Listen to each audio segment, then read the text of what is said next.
Okay, dude, fuck it. Game Awards time. Once again, when there's like one thing that's going on, there is absolutely 0% chance I could do anything else. Everyone is being cringe and cancerous fuck. It's Game Awards time. Sorry. We are going to watch the Game Awards, okay? I can't deal with it. I know there's 20 minutes left, but they're already showing stuff, and nobody, and I mean nobody, wants to miss out on a single second of my fucking soy-facing ad! Oh, Bob! That's it! Game Awards!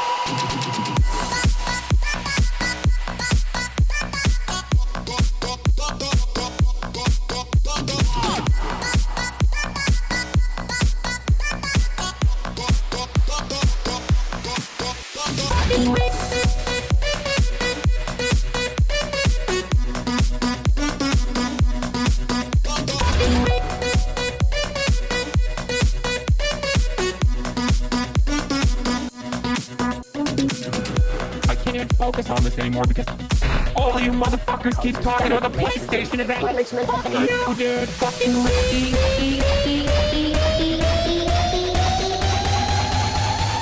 the fucking channel. Fuck, mommy. Sorry. Mommy. Sorry. Mommy. Sorry. Mommy. Sorry. Mommy. Sorry.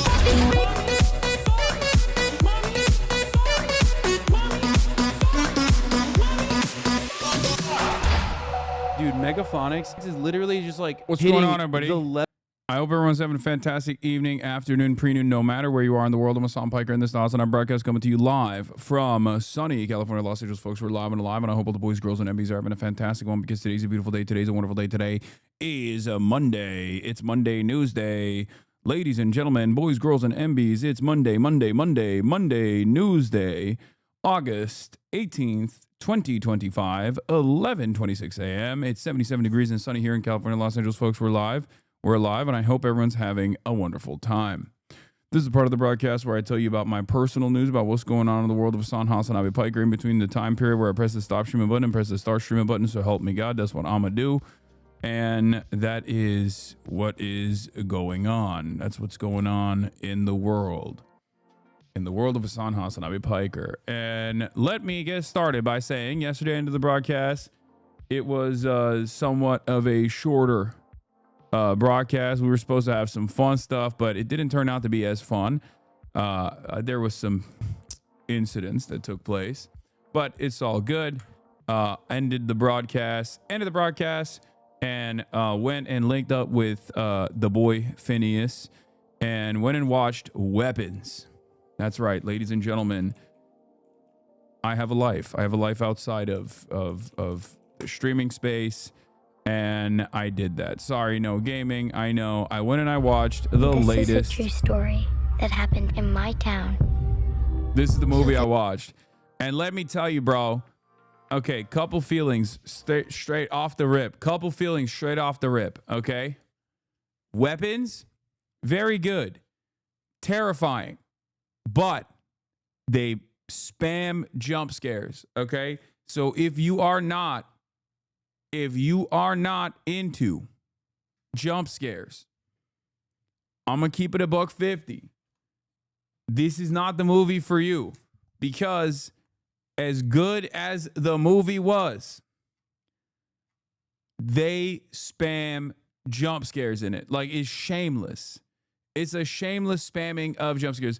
No, they don't. What? They're only 4 and I counted. The first half is all jump scares. The second half is much better. I loved it. There were some weird moments in it. There were some definitely weird moments in it for sure. I mean, there was a lot of weird moments in it. Come on, it's not that scary. Okay, this is, you know what this is? This is like, because I've grown up eating peppers all the time, like super spicy food all the time.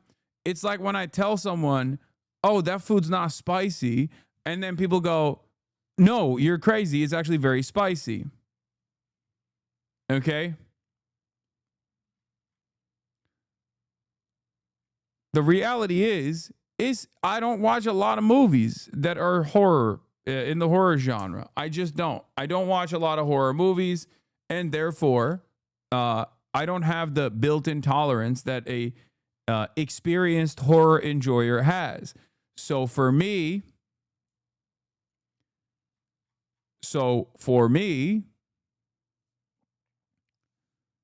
it's not even a question. This was a scary ass movie.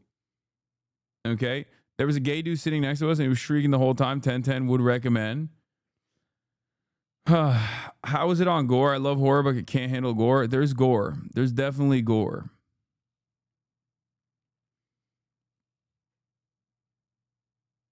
I was watching the Patreon episode for this week's Fear N episode, and I can't believe you know what Cat's Eye is, big bro. Big bro is tapped in. Big bro is tapped in. Unk is tapped in. Okay, fair comparison. It didn't have that many jump scares anymore. Is, in my opinion, they were very effectively used sparingly. Yeah, okay, I will tell you this. All right, here. First, let's watch the trailer. Wednesday. But actually, hold on. I'm just going to say it right now. I will tell you this. There are methods of trying to put some safeguards when you're watching this. Right? When you're watching a scary movie. And for me, one of the methods is like you can't close your eyes because then because I was there with like a big group, you know, some people that I've met already, some people that I haven't, right? And it's embarrassing if they catch me, 34-year-old hairy man, you know, closing his eyes. Or, you know, putting his hand up like this, right?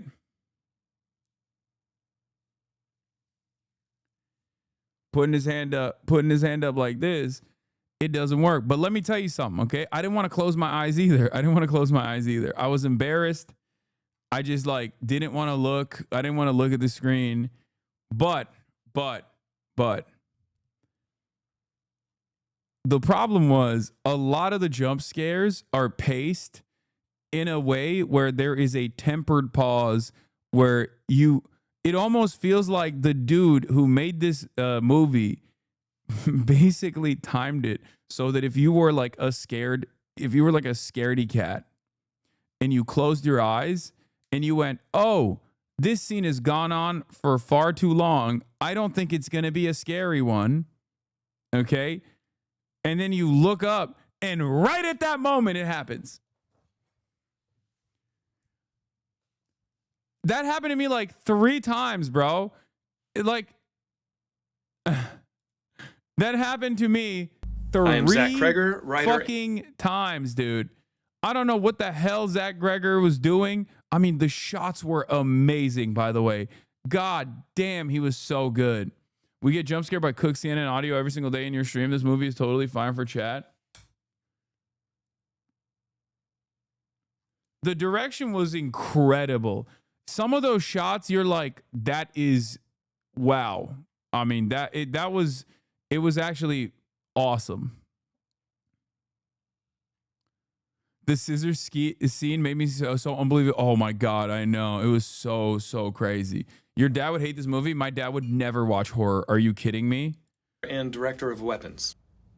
The guy who made this is from The Whitest Kids You Know and is like originally a comedy guy. But it definitely shows. Okay? It definitely shows. The only thing that I do not understand is the actual gun. It's shown one time and never again. I genuinely don't know what the fuck that was. I'm not giving you any big spoilers.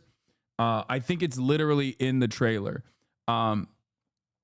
It is one of the, I just don't understand that. I didn't understand what it was supposed to be. Like, it was a poster on the wall. Okay, but like, what's the analog? He said he didn't know what it meant, but he put it in anyways. Okay, I kind of like that. I love when a director's just like, yeah, I went crazy with that one. I just went nutty mode with that. Fuck it, you know? That's cool. That's cool. That's just, yeah, that's beast mode. That's beast mode.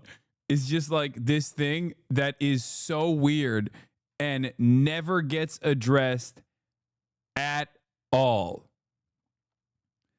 This thing, no, it has meaning. He's lying. No, I mean, why would he lie? Bro said, I don't know. It's tough. Won't look at a vegetable peeler the same again. Okay. There is like a lot of stuff happening in the chat where people who have watched the movie are saying things that won't actually spoil because you have no context to understand what it means. But like, you're still going to say, don't do spoilers. Don't do spoilers anyway. Weapons is the only anti-pedophile movie. It's true.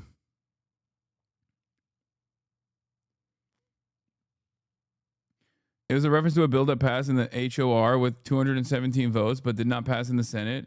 It would have prevented tons of deaths from school shootings. Wait, what?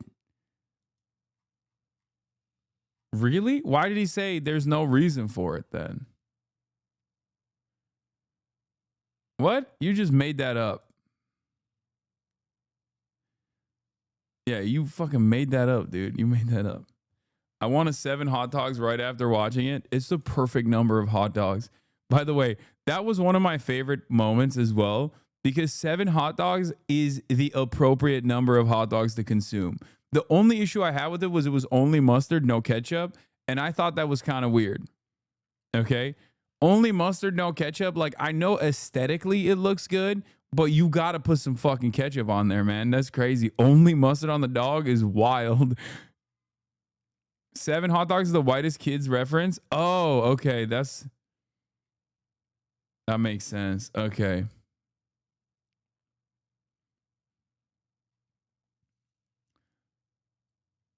The bill is real, but he did say it came to him in a dream. House passes assault weapon ban that's doomed in the Senate. Democrats say the bill, which would reinstate a federal ban that expired almost 2 decades ago, is a much needed response to recent mass shootings. Wow. Maybe that's why he saw it. Ketchup on hot dogs? What are you, a child? Oh, I'm not even going to entertain this. Okay, I have good taste. Ketchup is perfectly appropriate. So, Timmy, I got your blood work in, and I have a couple of questions. Okay. Just about how many hot dogs do you eat a day? How many hot dogs? Yeah. Geez. I don't know. I mean, some days I could eat a couple, and some days I don't eat any. Okay. Well, let's just say for an average. Take your whole week and try to figure out what your daily amount would be. I have no idea. Just try. Okay. On a whole week, average per day would be something like, I don't know, 7? 7 hot dogs? 7, yeah. A day. Is that high? It's a little high. No, I don't think so. No. I think 7 dogs is the appropriate number of dogs, brother. It is. It is. It is. It is. It is. It is. It is. That's crazy. Is that bad? Yeah. By the way, the guy in the video is Trevor, the doctor from Whitest Kids You Know. He passed away a couple years ago on actually the day of the release of Weapons. Trevor Moore. So I think like even the time of the timing of the release of the movie was also a way to show him some to pay his respects.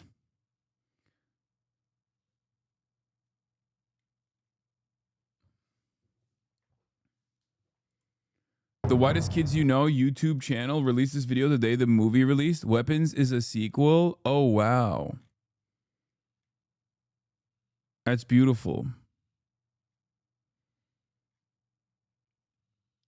But yeah, the 7 hot dogs is a reference to this sketch from Whitest Kids You Know that they wrote together. Well, not good.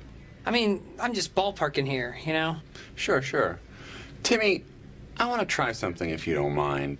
Walk me through one of your days. Walk you through my day? Yeah. Just take me through a day in the life of Timmy. Okay, well, I wake up and I take a shower, and I, get ready for work. And I go downstairs and I have a bagel and something for breakfast. And something?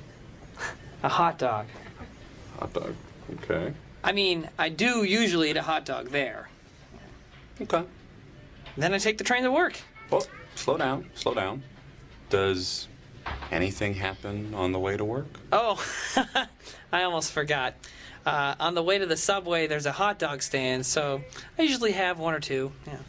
2 hot dogs. Yeah.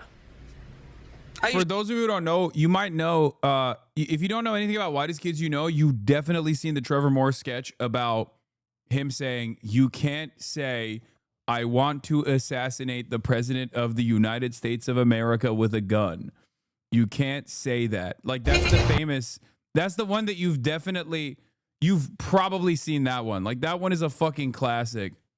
You can't say that. It's one of the things you can't say. It's a classic one. The PSA, they have really good bits. There's a bunch of classics. Like, Whitest Kids You Know, I would say, is like is a type of comedy that existed for a short period of time in the UK as well, with Brass Eye and all of those guys. That is just now gone. We just don't have it anymore, I don't think.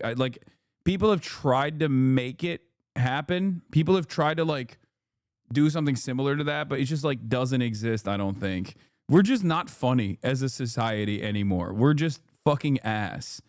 And it's not because there aren't funny people. It's just, I don't know. Ain't no time for funny business. Hi, I'm Trevor Moore. Did you know that it's illegal to say, I want to kill the President of the United States of America?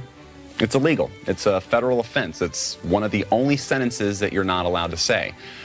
Now, it was okay for me to say it right then because I was just telling you that it's illegal. You want to know why? You want to know why this is this is a sketch? Here, I'll give you an accurate reflection of the times as to why you can't do comedy anymore, okay?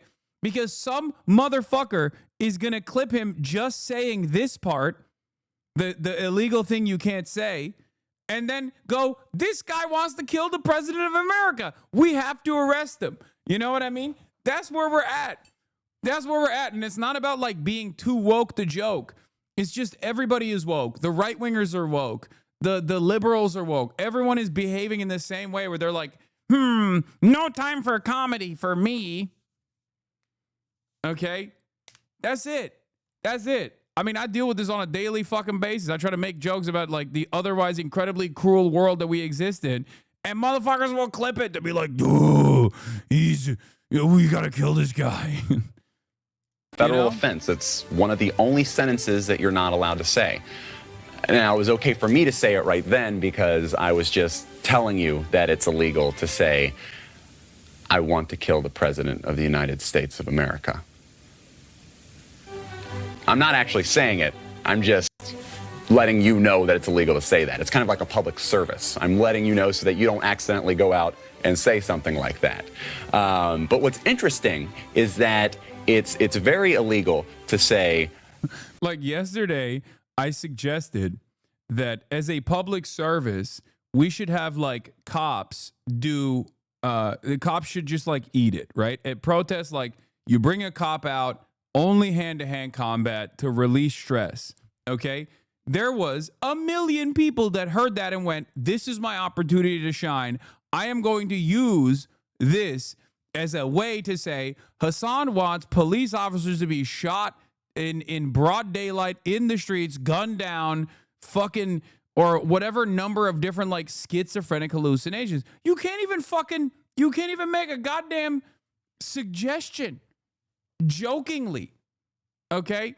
It sucks. Everybody fucking cries. Everybody fucking cries about everything. No more charitability. The internet and clip culture and the mean ways that we exist have truly destroyed one aspect of comedy. Okay? one aspect of like just making jokes, being a silly little guy. You can't be a silly little guy anymore. It's fucking annoying. Everybody has to, some motherfucker has to take what you're saying sincerely, as though you are suggesting it as a real thing. And the algos are basically pumping that kind of attitude. And this isn't about like why can't we say slurs? Like woke killed comedy, we can't say slurs. That's not what I'm talking about at all, because right wingers are the ones who do this shit all the goddamn time. You know? I would say like one of the last examples of this kind of stuff, at least like flying in a podcast format, was Cumtown, unironically. And it was a beautiful moment in time, which is part of the reason why I think a lot of people do actually look back at that fondly and remember it fondly, even if they were like, even if they were kind of upset about it. Glad Hasan agrees with our VP. True meaning of a man is just telling some jokes. Our vice president said that. Which, the real vice president or the shadow vice president?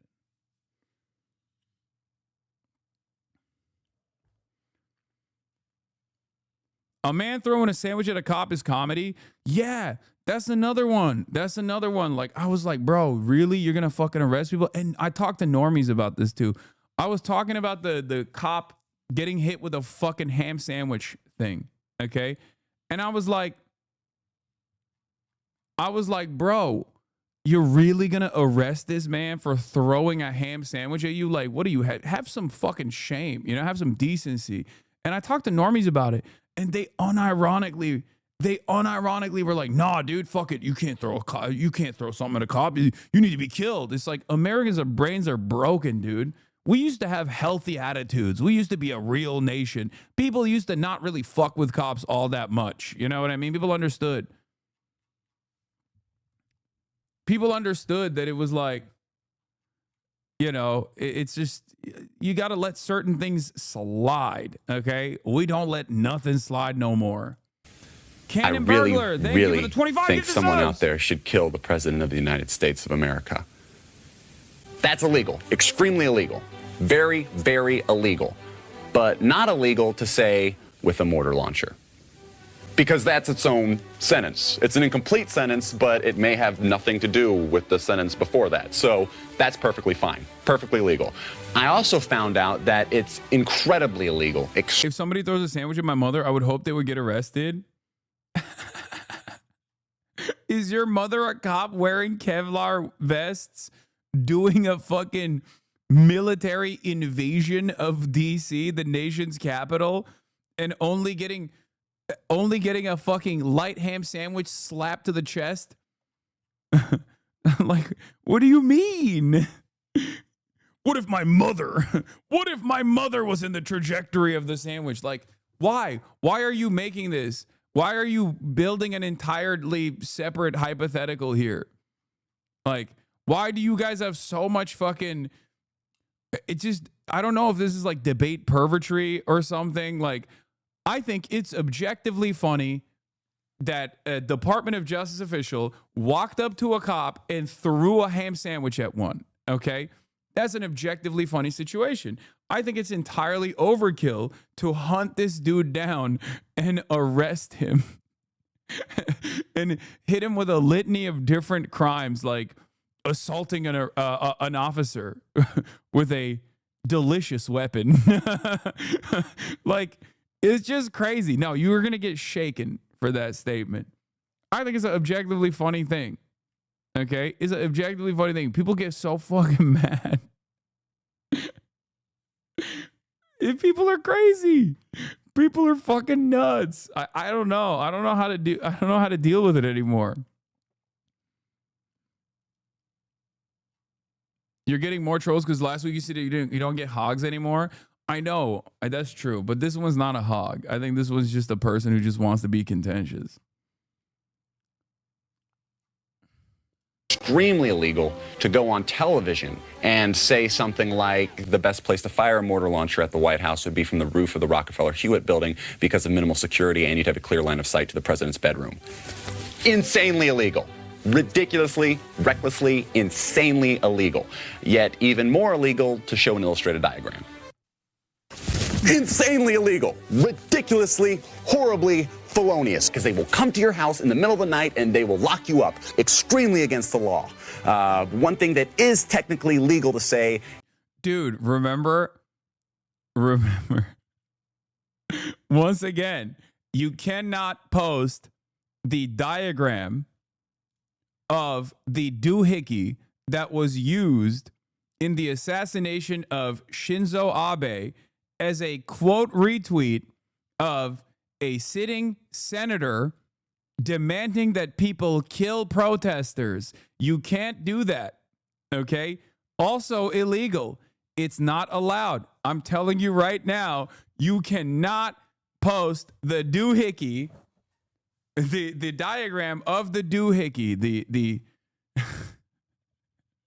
the handmade artisanal farm to table weapon that was created in the assassination of Shinzo Abe as a quote retweet of Senator Tom Cotton's post on Twitter about killing American citizens for the crime of doing a First Amendment protected demonstration. You can't do that.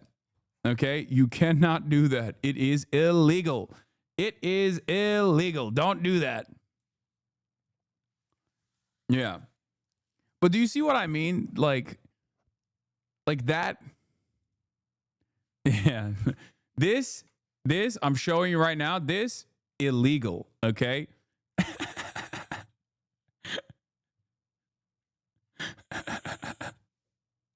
It's just like, it's just so, it's so funny that like all of the people who think the peak of comedy is like saying the N-word will unironically look at stuff like this and to this day still go, this person wanted to assassinate a sitting senator. He did a death threat to a sitting senator. Like, that's crazy. That's crazy. What do you mean? Why are you fucking concern trolling? Shut the fuck up. Anyway. And we just, it's just funny because, like, we unironically have to sit around and act like this is a sincere concern being demonstrated by people. A sincere concern demonstrated by really scared people. Really worried people. Like, this is causing a lot of instability. Their whole life on the internet is concern trolling. They never say what they truly think. I know. It's so fucking lame. Shut up. Anyway, how do we arrive at this? It was because I watched Weapons last night, and I thought about like the era of comedy and what the whitest kids you know represented for American comedy. Some of the best, and Weapons is great. I haven't seen Eddington yet. I'm gonna watch it eventually, but I haven't seen Weapons yet. Or I saw Weapons, sorry. I haven't seen Eddington yet. I'm not gonna give you guys any spoilers, but I had a fantastic time, especially if you like horror, especially if you are a fan of the genre of horror. It is a very, very good movie. It's a very good horror movie. I'm gonna just show you the trailer. And we're going to move on. I'm going to blast off because I haven't blasted off yet. I forgot that I haven't blasted off yet. And we are going to continue. We are going to continue with the broadcast. Hold on. Let's do it. Let's do it. Let's do it.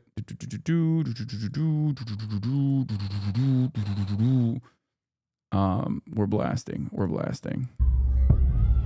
This is a true story that happened in my town. So this one Wednesday is like a normal day for the whole school. But today was different. Every other class had all their kids. But Mrs. Gandy's room was totally empty. And do you know why? Because the night before at 2... I don't understand at all. Why just her classroom? Why only hers? Where are our children? We have a lot of emotional parents here. I think it's best if you keep some distance from this place.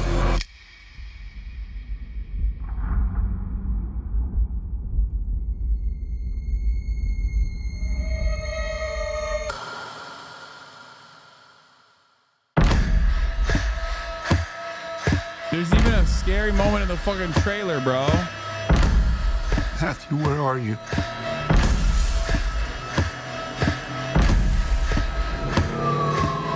Where did you go?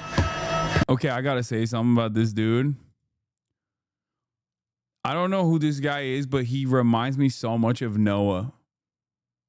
I feel like this dude straight up, maybe I'm crazy, maybe I got face blindness, but he just straight up looks like Noah, dude. Am I crazy? Taron Egerton? Bro, especially with the mustache. Am I being racist? Like, doesn't this just look like if Noah shaved his beard and only had the mustache, this is what he would look like? Is this anti-white racism? Am I being... That's Aaron Reich or something? Han Solo, bro? I don't know. I don't know who the dude is, but... That is Aiden Einreich, not Ansel.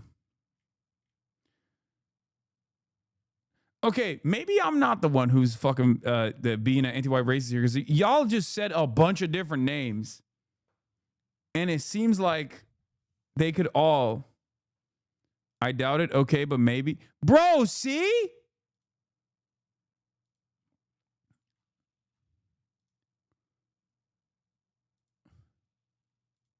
Come on, dude. Am I crazy? Yo, come on. Am I that off base with this? Or did I cook?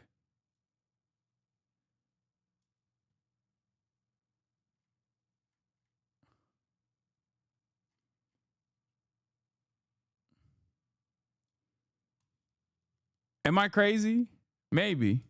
Actual face blindness. I saw it before you even said it. Not crazy. Oh, I thought you meant Noah Sampson. I was like, it's just a mustache, dude. No, Noah Cohen. All white people look the same.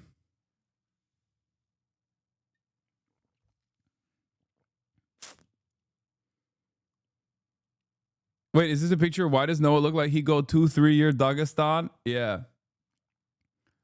Updated playlist. Trump live with European leaders. All right, let's just get started. Fuck it. Let's talk about the actual issues and the actual things that matter. All right, let's get into it. But it would be. I like the ceasefire from. I'm gonna blast off. Does anyone have a blast off meme right now? But I believe a peace agreement at the end of all of this is something that's very attainable, and it can be done in the near future. With all of the wars that I got involved in, we only have this one left. Of course, as I walk out the door, there'll probably be a new one starting, and I'll get that stopped too. But I thought this was going to be one of the easier ones. It's actually one of the most difficult. They're very complex. The next step would be for a trilateral meeting, and that will be worked out. And I just look forward to working and having a great result. We're going to spend a lot of time today talking about, and we're really honored you guys came over. I mean, these are the heads of major countries and respected all over Europe. And they speak for, largely, I think I should say, but pretty much for the other countries of Europe. And we will come to a resolution today, I think, on almost everything, including probably the security. And that's pretty much the story. I'd like to say, Mr. President, would you like to say something? You have the media. If you want, you could come over and you could stand, you could use mine, or you could just turn around, whichever you feel comfortable with. Thank you so much. I can speak without microphone. Thank you so much. I think that we had very good conversation with President. Bro, we can't hear you if you speak without microphone. It was the best one, or sorry, maybe the best one will be in the future.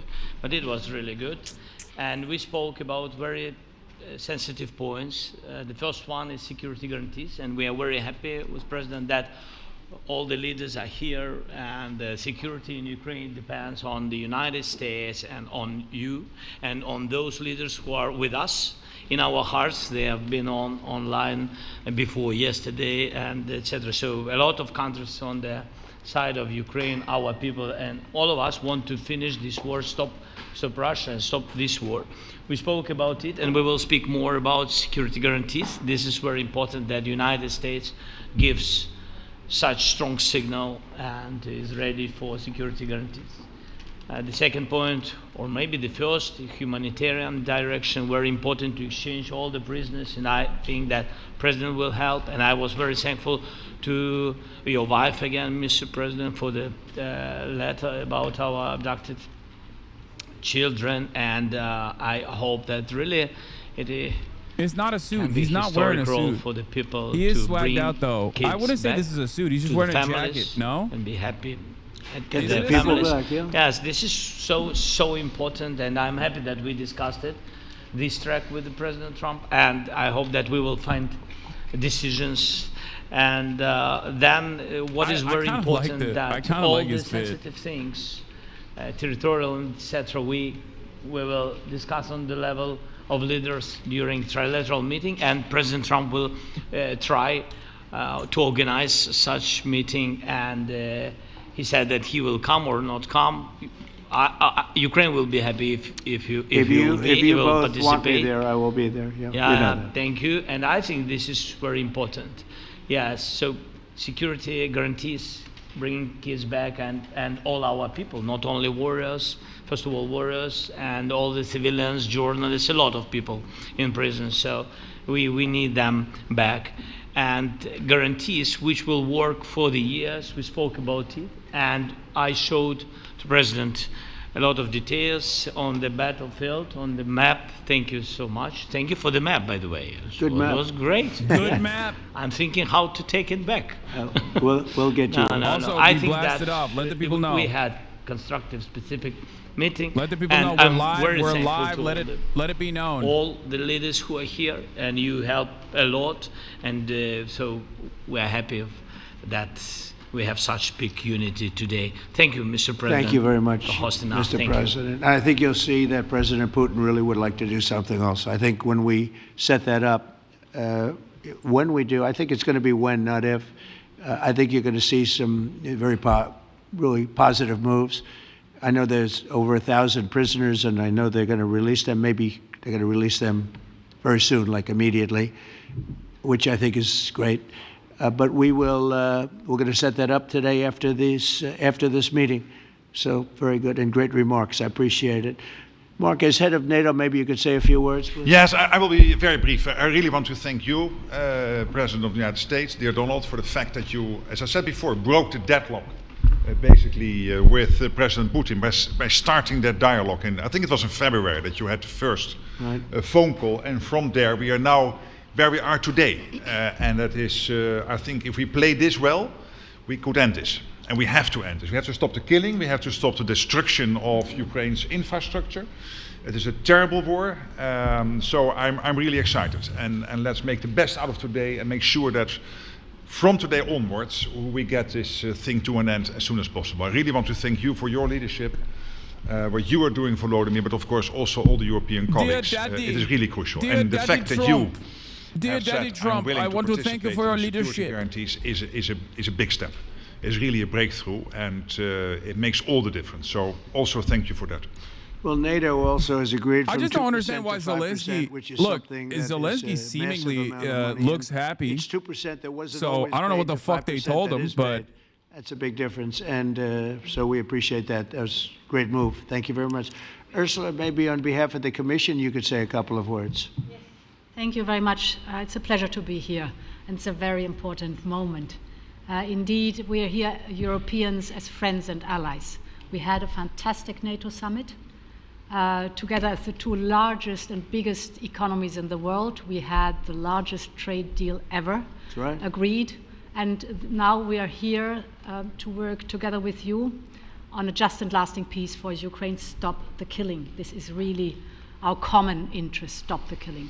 And indeed, it's very good to hear that we're working on the security guarantees, Article 5 life security guarantees, so important. But I want to thank you also that you mentioned the thousands of Ukrainian children that have been abducted. And as a mother and grandmother, every single child has to go back to its family. This should be one of our main priorities also in these negotiations, to make sure that the children come back to Ukraine, to their families. Thank you. And we did. I was just thinking we're here for a different reason, but we just a couple of weeks ago made the largest trade deal in history. So that's a big thing, and congratulations. That's great. Thank you very much, Ursula. Mr. Chancellor from Germany, a very great leader. Mr. President, Please. dear Donald, many thanks for having us today. I think this is extremely helpful that we are meeting and hearing that the two of you are having such a good meeting today here in Washington. The next steps ahead are the more complicated ones now. The path is open. You opened it last Friday. But now the way is open for complicated negotiations. And to be honest, we all would like to see a ceasefire, the latest from the next. Am I crazy? This is not how they were talking before. You ask European leaders about Russia, they were talking like King Von. And now they're like, oh, we want peace. We've always wanted peace. Peace is the best possible solution. What happened? They literally, they are so fake, bro. What happened? I'm not even kidding. Like they used to be like, oh, we're gonna make the guns talk. We're gonna make our guns do the talking. Should be a trilateral meeting. Yeah, we're sliding for Zelensky. We're sliding for Zelensky all day, every day. We're gonna send. Keir Starmer said he's gonna send the British military. We can do that. I will say, and again, Macron was like, we might use nukes. You know, I mean, he didn't say that, but I like, haven't had a ceasefire. We just got into negotiations, and one of the wars was, as you know, in the Congo was 31 years long.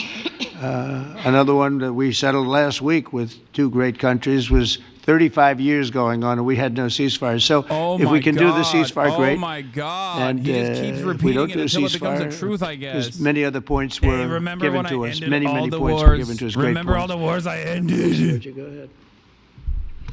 Well, thank you very much, Donald, Mr. President, for hosting us today in this important meeting. And I think it is an important day, a new phase, after 3 years and a half that we didn't see any kind of sign from the Russian side that there was a willing for dialogue. So something is changing, something has changed, thanks to you. Thanks also to the stalling in the battlefield, which was achieved with the bravery of Ukrainians and with the unity that we all provided to Ukraine.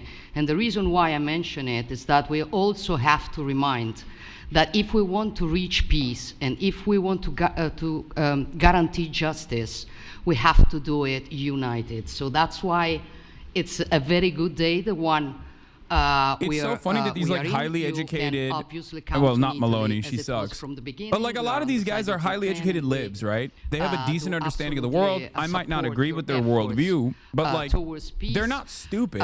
So when they fucking hear Donald Trump be like, I'm ending all the wars, including the one in Congo, I ended the India clash, like they just have to sit there and be like, yes, Mr. President, you did do that.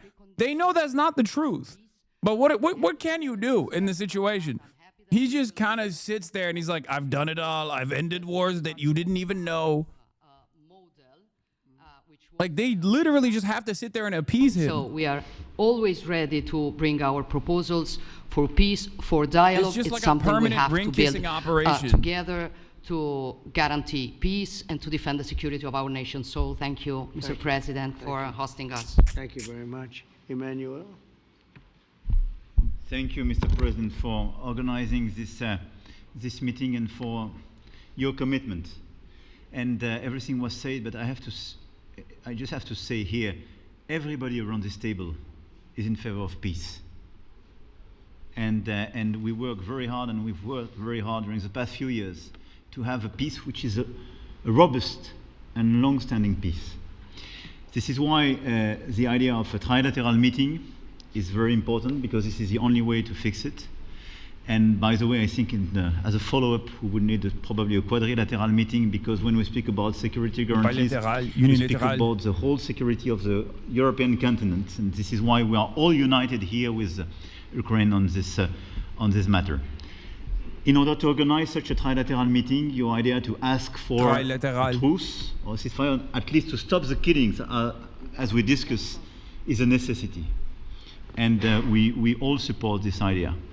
And in order to have such a long-standing peace for Ukraine and for the whole continent, we do need these security guarantees. And the first one is clearly a credible Ukrainian army.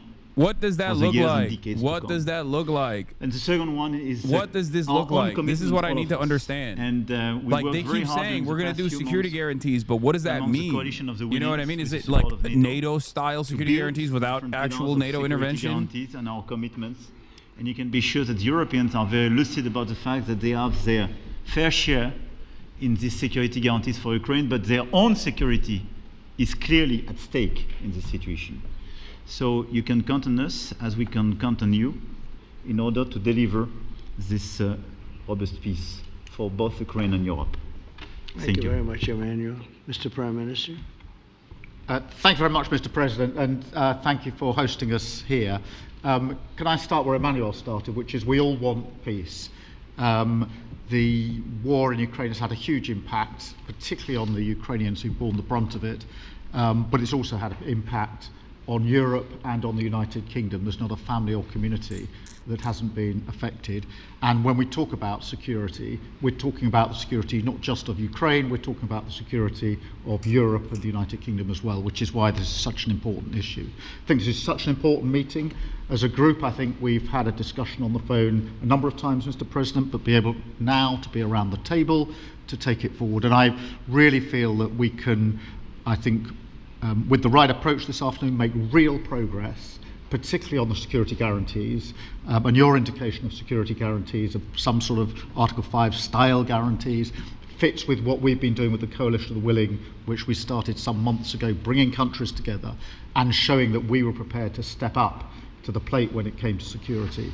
With you coming alongside, the US alongside what we've already developed, I think we could take a really important I don't know. Maybe this is like a face-saving operation for the West and America's like military prowess or something, where they just have to make it seem like they're actually standing down from the Russian incursion with 20% of Ukrainian territory and perhaps even more now being relinquished to Russian control, and they're just saying like, but we actually did such a good job. Thank you for being prepared to take that forward. You know what I mean?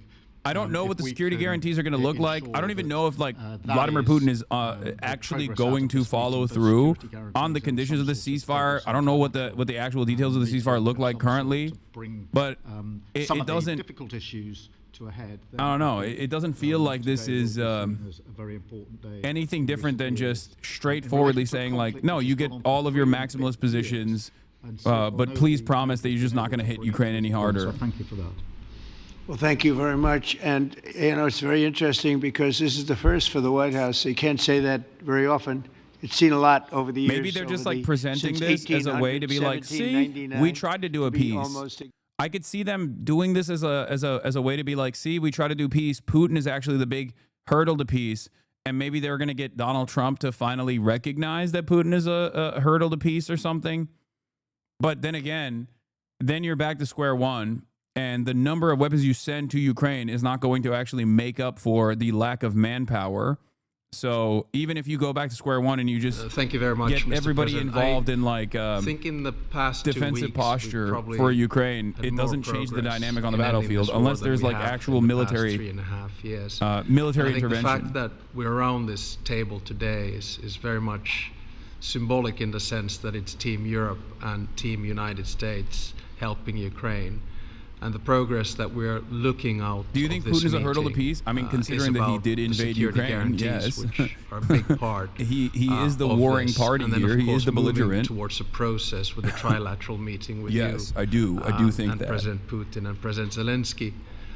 Some of the international media might wonder, why is the president of Finland here?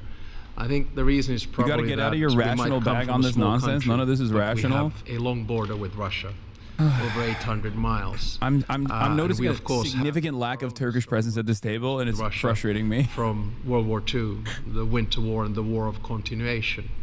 And if I look at the silver lining of where we stand right now, we found a solution in 1944, and I'm sure that we'll be able to find a solution in 2025 to end Russia's war of aggression and find and get a lasting and just peace. The situation is very difficult, but that's why we're here. Thank you, Alex, very much. Good job. So we're going to be meeting for a while, and we're going to discuss some of the issues. And I don't think there's any issue that's overly complex. It's at a point now where people want to do things. I really do believe. I've known him for a long time. I've always had a great relationship with him. I think that President Putin wants to find an answer too. And we'll see. And in a certain period of time, not very far from now, a week or 2 weeks, we're going to know whether or not we're going to solve this, or is this horrible fighting going to continue. We'll do our best to get it ended. And I believe you have two willing parties, and usually that's good news, but two willing parties that want to make a deal. And we'll journey together, and we'll go over, and we'll see if it can be done.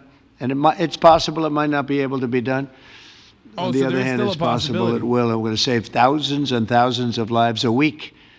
And so it's something we really have to do. And or at least we have to give it our best. It's all you can do. You can give it your best. But I think we may have a very good outcome.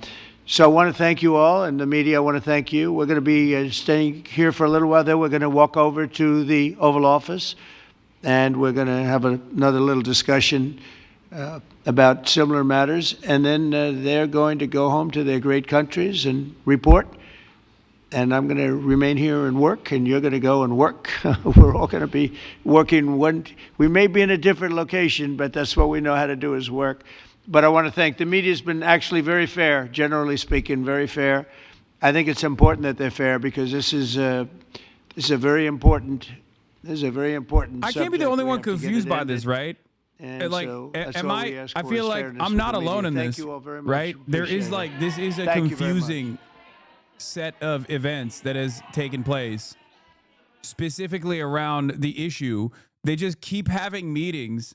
Whether it be Vladimir Putin coming to the United States of America, or whether it be European leaders coming to the United States of America, and there is no negotiation. What is going on? They just keep saying it's at the table, it's imminent, but they never actually define what the terms are. And they don't even, like, we don't even know. It's just a meeting about a meeting. It's a meeting about a meeting for another meeting in the future at a certain point, at a certain date. And I truly don't understand what is happening here. Blue Anon was right. Just admit it. Wake up, Hasanabi. No, I don't think it's like Agent Krasnov shit. I said this already. Looking at what has taken place so far, especially in the aftermath of that Trump meeting with Vladimir Putin, I came to the conclusion that is maybe not so great for a lot of American dominance enjoyers, American hegemony enjoyers. But I came to this conclusion that, like, I think Trump doesn't have any other way out of this. I don't think any American president would have a different way out of this. It's just like they tried it. They tried to, atrophy the Russian military. They tried to destroy the Russian economy in the process with the mother of all sanctions. And ultimately, Putin kind of won. And I don't know, like when Trump said to Zelensky, you don't hold all the cards. I think he after this meeting with Vladimir Putin, I realized that, I mean, America doesn't have any of the cards here either. Because if, like, the ultimate solution here is just like an escalation to nuclear warfare, in that regard, this is one of the first instances where, like, a direct military intervention from a foreign adversary against an American proxy, against a Western proxy, if you want to see it that way, led to the foreign adversary winning.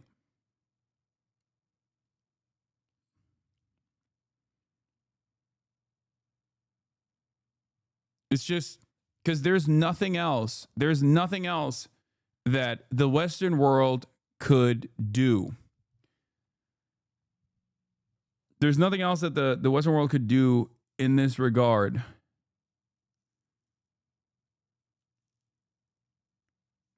I wouldn't even consider Afghanistan to be similar to this. Vietnam is a good example, I would say. Korea turned into a stalemate. Vietnam is a complete defeat for American interests, for sure. But even then, like, this is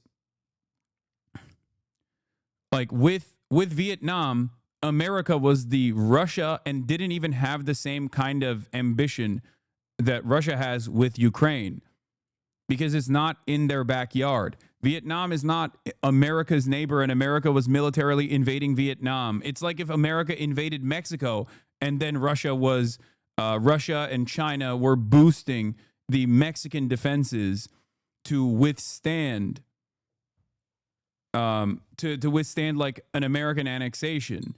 That would be the equivalent. Do you see what I mean?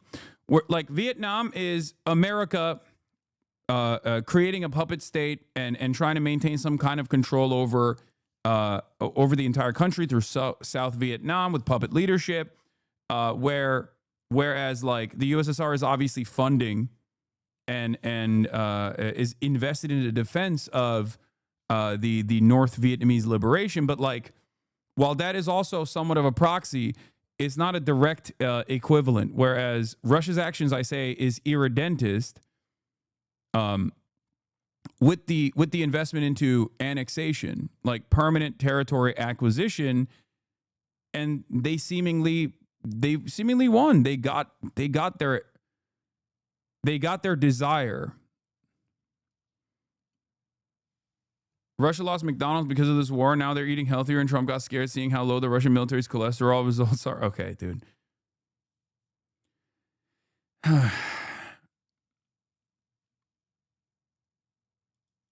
It just doesn't make a lot of sense, is what I mean.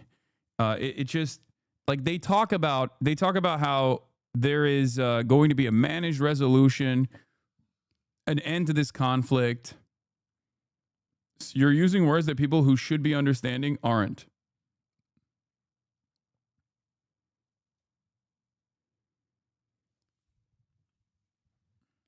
Okay. Russia's interest in Ukraine, in the most charitable interpretation, is to maintain control over Ukraine, to not allow Ukraine, which is directly its neighbor, to be in the grips of Western influence. Okay? Regardless of what the Ukrainian population thinks, by the way. I'm not talking about like the Ukrainian sovereignty. I'm not talking about the wishes of the Ukrainian population at all. I'm simply saying like Russia's goals was territorial acquisition, halting any sort of like NATO intervention in a country that has proximity to strike the Kremlin, right? They obviously also with Crimea wanted to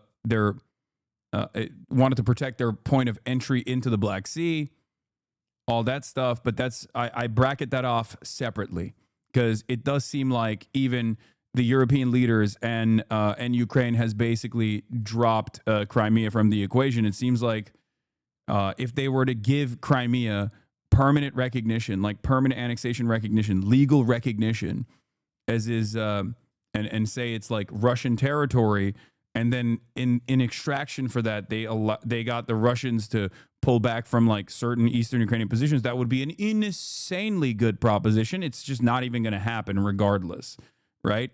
So,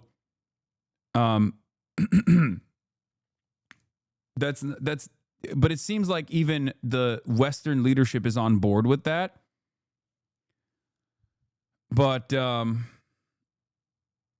overall, I feel like I feel like they're not getting anything out of this, anything out of these talks at all. It's just like Putin getting everything he wanted, and I don't know if there's any alternative to that anyway. I don't know what the alternative is to this. Like, what's the alternative? Because it's not even at a stalemate. Russia was able to acquire even more territory in eastern Ukraine. This pic shows a bit of the map that Zelensky told Trump he really liked. It shows the percentage occupied by Russia. I mean, I can't really fucking see it.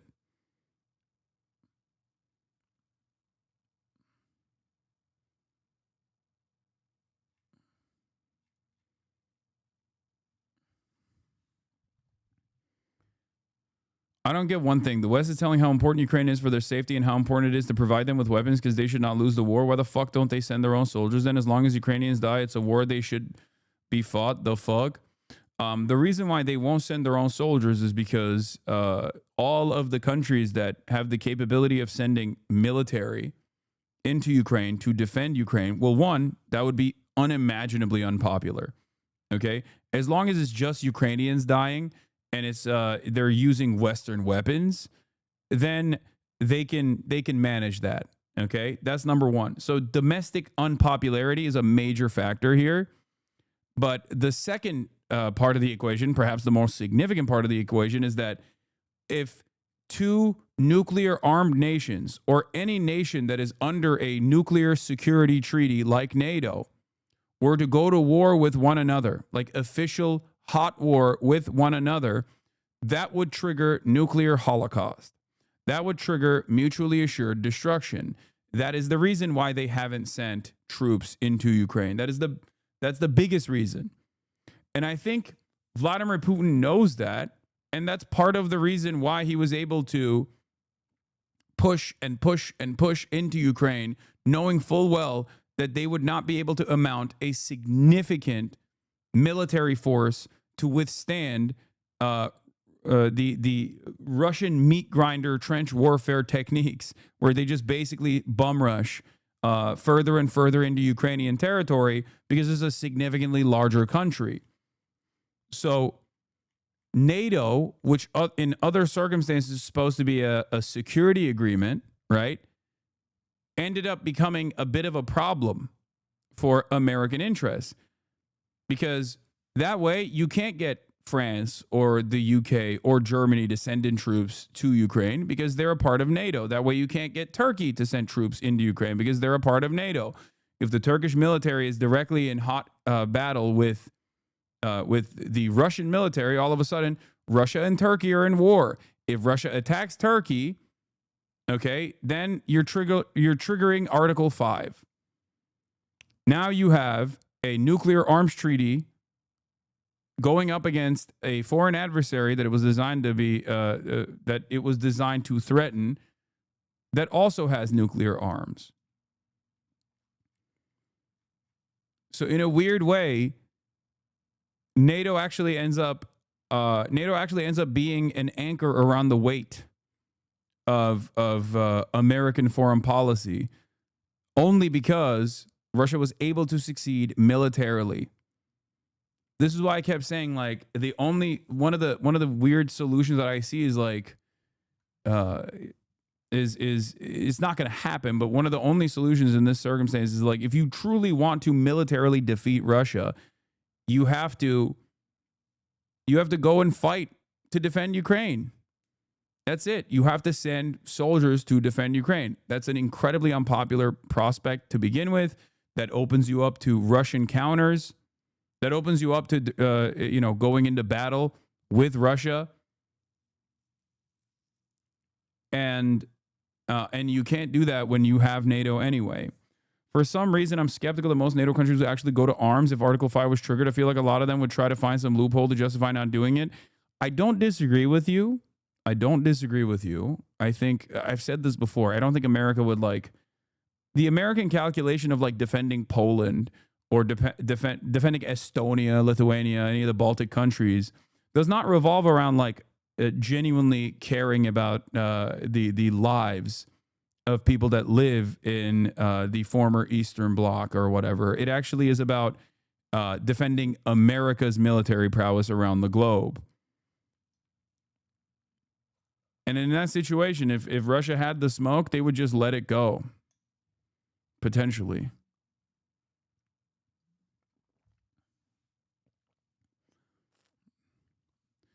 It is crazy that he said he likes this map. Trump said Zelensky can end the war now if he wants to.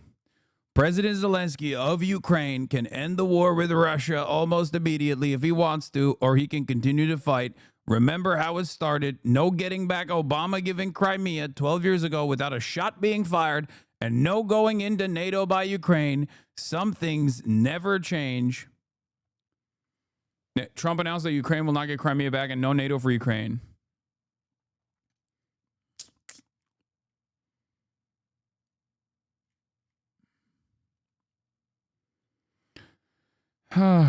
Sending troops is one thing, but closing the sky over Ukraine and shooting down the constant barrage of drones would be quite helpful. Why Israel getting this treatment? Because Israel is attacking militant groups that don't have anti-aircraft defenses and a civilian population that these militancy groups are born out of. Russia is attacking a nation state. Like there is no equivalence here. You know, Israel's killing toddlers. Okay, Russia does end up killing toddlers too, but like the no-fly zone, like the no-fly zone over Ukraine would only be established with NATO nations coming in and offering defenses to Ukraine with their air forces. That's how you establish it. It's not like a fucking banner that you put over the airspace. It's not like you close the airspace by just putting up a fucking physical dome or something.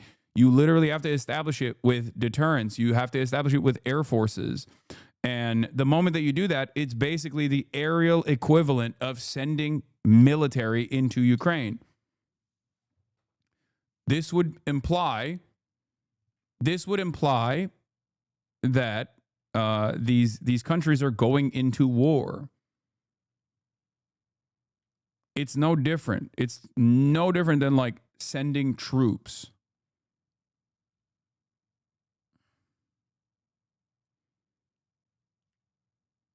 Ukraine has to take the L here. No, like it sucks. Russia was unjustifiably aggressive, but as an American who doesn't want more wars, we have to make Zell Disney take this deal. No, I mean, I think that Zelensky doesn't have a say in this process at all. Not even from the start. So I think this is more so just like America trying to find a good PR way to get out of this. What are you even saying, Lol? What do you mean? I'm not even.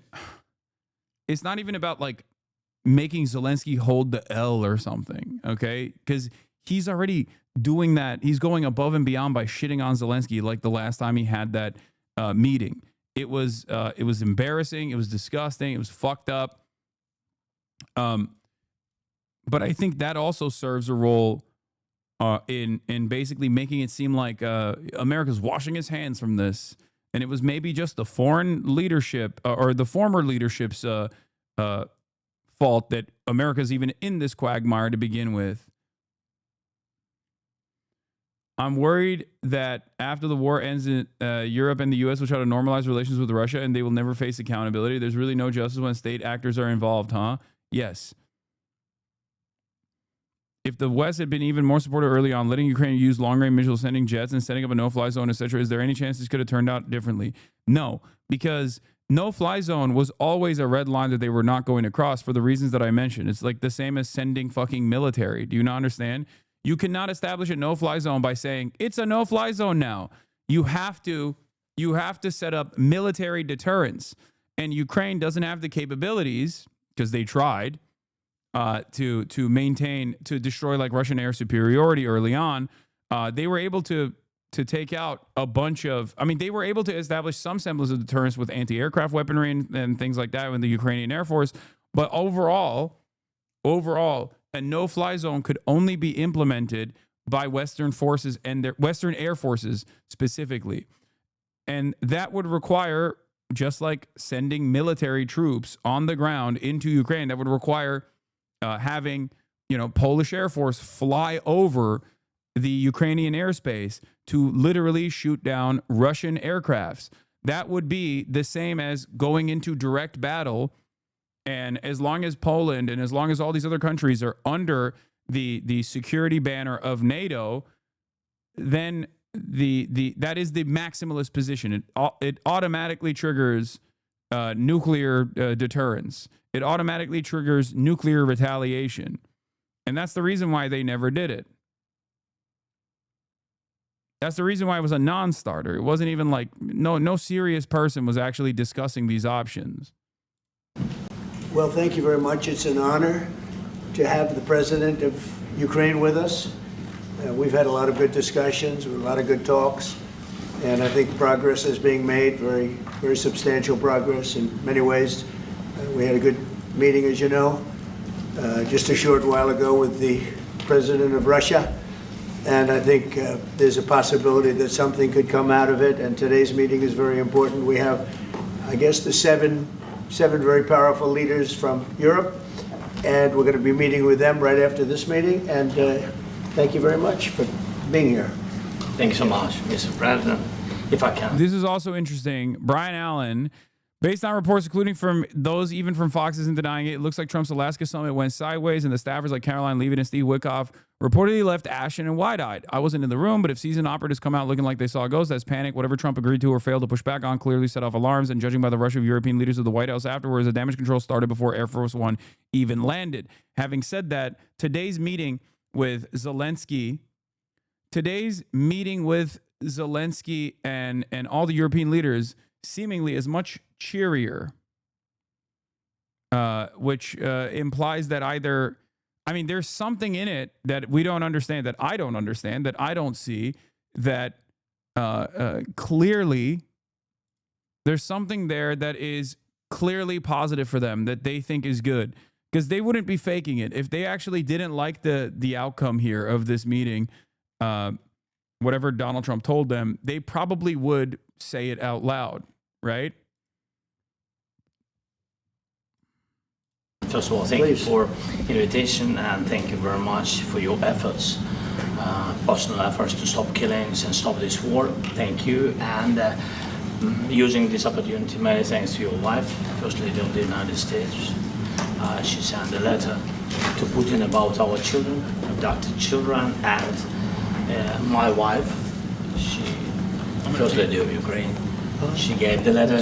It's not to you, to your wife. Oh, I want it. Yeah. So we are saying this sensitive topic, yes, please. And thanks to our partners, and that you supported this format, that after our meeting we can have leaders who are around us, UK and France, Germany, Italy, Finland, EU, NATO, I mean all partners around Ukraine supporting us. Thanks to them, and thank you very much for invitation. Thank you very much for being here. President Trump. Do you think it's fair? Yes, Peter, go ahead. Thank you, President Trump. So, President Zelensky, you say in a post on X today, Russia must end this war, which it itself started. President Trump, you say President Zelensky of Ukraine can end the war with Russia almost immediately if he wants to. Which is it? Yeah, I think that's true. I think we're going to have a meeting. I think if everything works out well today, we'll have a trilat. And I think there will be a reasonable chance of ending the war when we do that. And is this the end of the road for American support for Ukraine? Is today's meeting deal or no deal? I can never say that. It's never the end of the road. People are being killed, and we want to stop that. So I would not say it's the end of the road. No, I think we have a good chance of doing it. It's been almost 4 years now that a lot of people were killed last week. A lot of people last week. I mean, millions of people killed, but a lot of people last week for whatever reason. A big number, a lot of soldiers, both on both sides.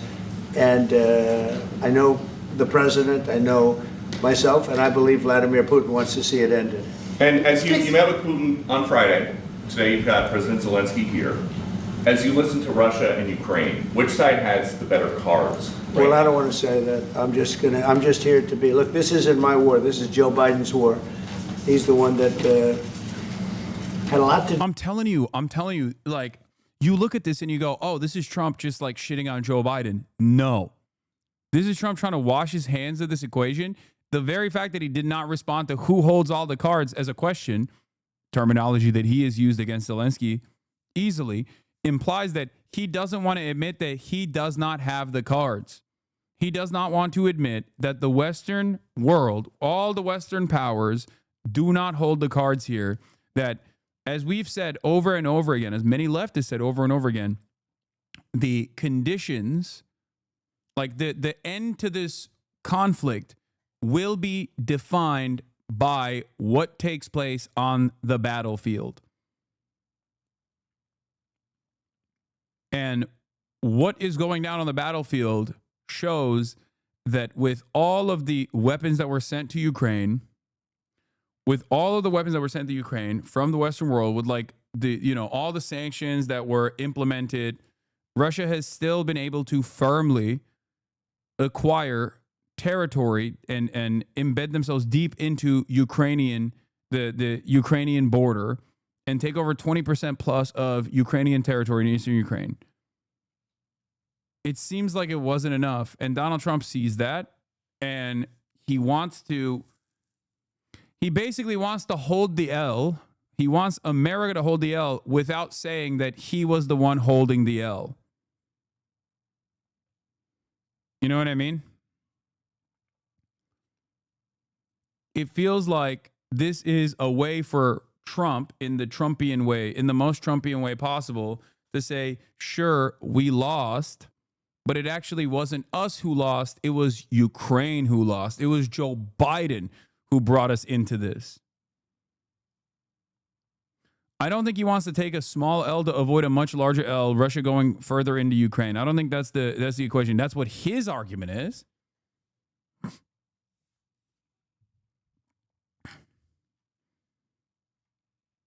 But I think he's just like trying to do a Trumpian exit from all of this. Vibe check. A notably different tone in the Trump-Zelensky Oval meeting. A stark juxtaposition for the first White House encounter. When baited with a question about whether Ukraine or Russia holds the cards, a throwback to the first meeting when Trump said Zelensky doesn't hold the cards, POTUS did not bite. Even the wardrobe issue was addressed by the same reporter who criticized Zelensky for not wearing a suit last time. This time, Brian Glenn, Marjorie Taylor Greene's boyfriend, told Zelensky he looks great. Seems clear neither leader wants to get out ahead of the high-stakes closed-door discussions that will get underway shortly. Do with this happening, and we want to get it ended, and we want it to end good for everybody. We want it to end good.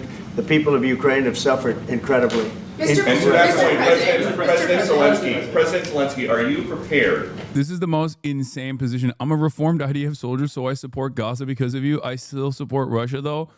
Brother, that is the most insane thing I have ever heard in my life. You got to give that up. You got to cut that. If you were capable of recognizing that Israel is doing a genocide, as someone who lived in Israel, as someone who fought for the Israeli occupying force, you can't be serious about like Russia doing a good job here. This is not this is a brand new sentence because most people, like, there are a lot of people in Israel that are pro-Russia, okay? Israel is like little baby Russia, basically. But that's crazy. That is a brand new sentence. Something deep in the Israeli psyche that must support war crimes, if not theirs, someone else's. This is a normal position around the world. Yes, it's just not a normal position in Israel. It is the most abnormal position in Israel that you can arrive at, especially if someone is like an anti-Zionist now. They probably are pro-Ukraine as opposed to pro-Russia. Or, well, not necessarily pro-Russia, but like it wouldn't say that like Russia is doing a good job. You know what I mean? Being pro-Russia is the normal position. I've been explaining this to you guys over and over again. Yes, for much of the global South, they literally do not see Ukraine as a country that is stuck between a battle. They don't see Ukraine as like being manipulated and being destroyed in the process. They see Ukraine as a Western proxy. Okay? The pro-Russia, pro-Palestine position is the most popular position in the global South. I try to explain this to Westerners all the fucking time, and they just either don't understand it or they yell at me as though they're saying I'm in favor of this position. I'm not.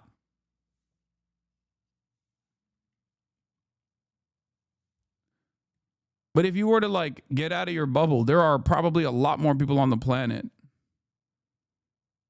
So much of the global South is just less enlightened than you. I'm not even pro-Russia, but damn, it's not about being less enlightened. It's about vengeance. It's about demanding vengeance. It's about assuming that the enemy of your enemy is your friend. That's what it is. Because if you've been fucked over by Western forces, whether it be like colonialism in African countries or the United States of America's direct intervention in your country, then you're like anybody that fucking pushes back against this militarily, I'm on board with. It's a campus position that people arrive at because of their experiences. I'm saying that Russia's interest in this is not to like fight Western imperialism, okay? But a lot of people who have been victims to Western imperialism see it as that.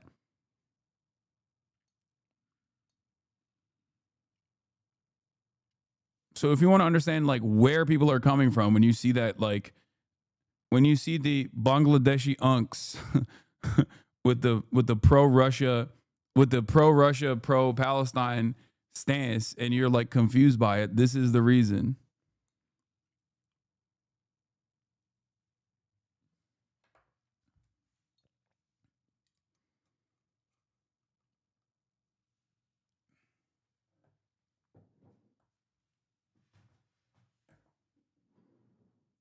It is funny though, because like even an accurate reflection of like what the rest of the world feels about this, even me like bringing this up pisses a lot of people off, and they fucking act as though that's my position. It's not. I'm just telling you what their opinion is. Okay, I'm not making a value judgment here. I'm just saying this is why they feel the way that they feel. I'm not even saying that it's correct. I'm saying that that assessment is incorrect. To keep sending Ukrainian troops to their deaths for another couple years, or are you going to agree to redraw the maps? Thank you for your question. So, first of all, we live under each day attacks. You know that today have been a lot of attacks and a lot of wounded people, and the child was dead, small one year and a half. I don't think this is a suit. I know this is irrelevant to the grand scheme of things, but I don't think this is a suit. I know it's utterly irrelevant. I think his swag, he looks swagged out. Big Dog, you watching K-Pop Demon Hunter in theaters this weekend? No, but I did watch it on Netflix. It was awesome. So we need to stop this war, to stop Russia, and we need support, American and European partners, and we will do our best for this. So, and I think we show that we are strong people, and we supported the idea of the United States, personally of President Trump, to stop this war, to make a diplomatic way of finishing this war, and we are ready for trilateral, as President said. This is a good signal about trilateral. I think this is very good. Thank you. Mr. President,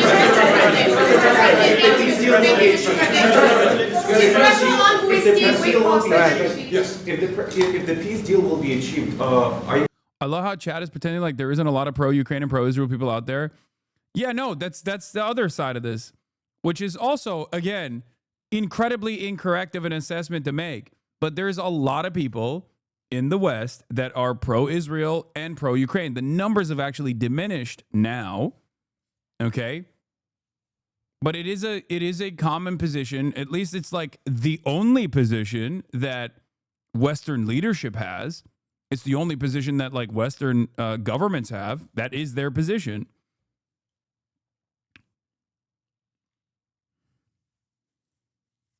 And people will try to justify that by saying like, well, Ukraine was attacked and also Israel was attacked October 7th. But that is that's the other side of the story. There's a lot of people who look at what Russia is doing in Ukraine and say, oh, this is a fight against Western empire. This is like, finally, you got one country that is like able to militarily withstand and like do revenge to the West, right? That's the way they see it. And then on the opposing side, you have all the people in the Western nations who are looking at like Russia's incursion into Ukraine and are terrified about this. And or you got like pro-NATSEC liberals, like pro-NATO liberals who are just saying that they're pro-Ukraine and also literally pro-Israel.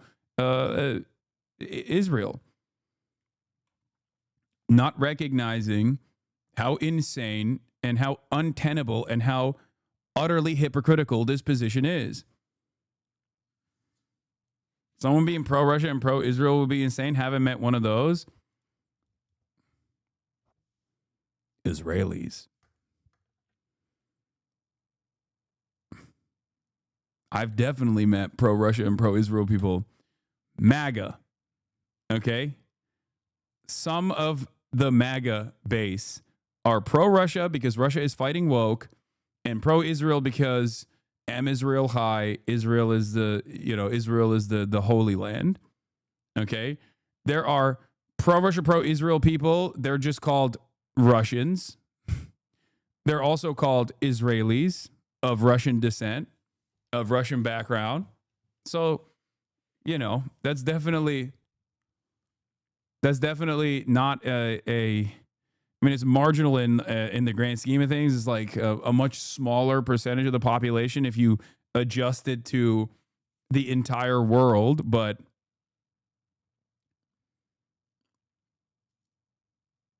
Going to be willing to send American peacekeepers to Ukraine?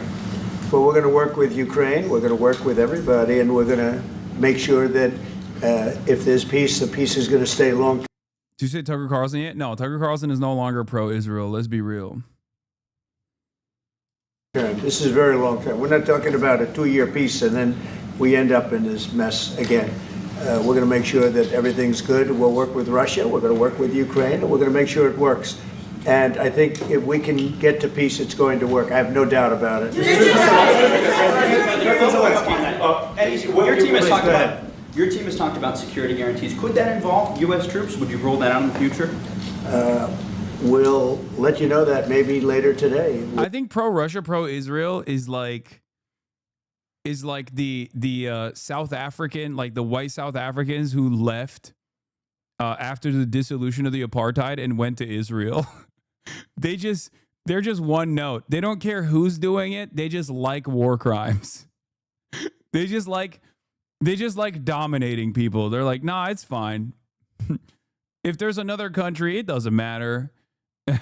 Any country that's doing it, I'm in favor of. You know what I mean? Like, there are people that did that, right? There were people in South Africa that after the dissolution of the apartheid in South Africa were like, oh, I'm not going to live in a country full of black people where I can't dominate them. I'm going to another country where I can be a part of the in-group that will dominate the out-group instead. I'm moving to Israel. It's kind of like that. They're just like, I like attacking civilian infrastructure. I am in favor of blood and soil narratives. I like it no matter where it's coming from. Okay? I like war crimes. I like blood and soil politics. I'm just on board with it no matter who's doing it. I don't give a fuck. We're meeting with 7 great leaders of great countries also, and we'll be talking about that. They'll all be involved, but there'll be a lot of help. When it comes to security, there's going to be a lot of help. It's going to be good. They are first line of defense because they're there. They're Europe. But we're going to help them out also. We'll be involved. Mr. President, Vladimir Putin mentioned that the war will not end without addressing the root causes of this war. Have you had an understanding what are the root causes of this war? Well, look, the war is going to end. When it ends, I can't tell you, but the war is going to end, and this gentleman wants it to end, and Vladimir Putin wants it to end. I think the whole world is tired of it, and we're going to get it ended. It was, I've done 6 wars. I've ended 6 wars, and oh my God! I've ended 6 wars, even more wars than you haven't seen before. And it's like you can just basically lie about the Congo whichever way you want, because who's going to question it? It's not like people were privy to what the fuck was going on anyway. So even if the conflict is still going on, no one is going to investigate this statement. So he can just say it. Just make up new shit. Make up fake countries that don't even exist. Be like, I ended Myanmar. Countries that do exist. I ended Myanmar. I did that. That was me, right? It's not like you've got any journalists in that room going, well, that's not true. Why are you saying that? I ended Sudan. I ended it.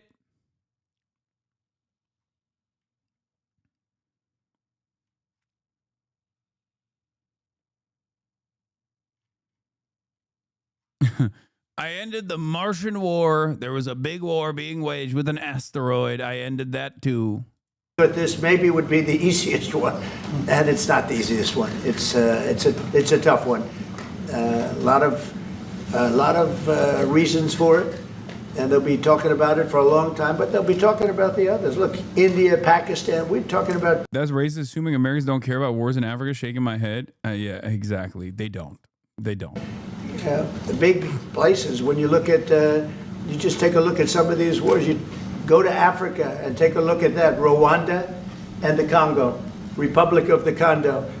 That's been going on for 31 years. And so we've done a total of 6, and we really have 6, not including the fact that we obliterated, and it turned out to be a total obliteration, the nuclear, as you said, the future nuclear capability of Iran. And this one, I think we're going to get solved also. I feel confident we're going to get it solved. Thank you, Mr. President. Can you tell us about your conversations with European leaders and the Republic of condominiums, they're making a Trump Tower. They need to see to support an end to the war? Yeah, well, we're going to be meeting with a great representative group and 7 very powerful, very big countries, and great people, all friends of mine and friends of yours. And we're going to have some suggestions made. They want to see peace. They would like to see peace. They call it Republic of Congo. I call it Republic of Condo. Condominiums, Trump Towers, left and right. In the red. President Trump, do you think it's fair to, for Ukraine and for Russia to achieve a lasting and durable... Yeah, I ended 6 wars is his, like, Brandonized version of, I did NATO! Like, that's it. That's it. I'm doing AUKUS, Jack! I'm doing AUKUS! Except, like, even in the...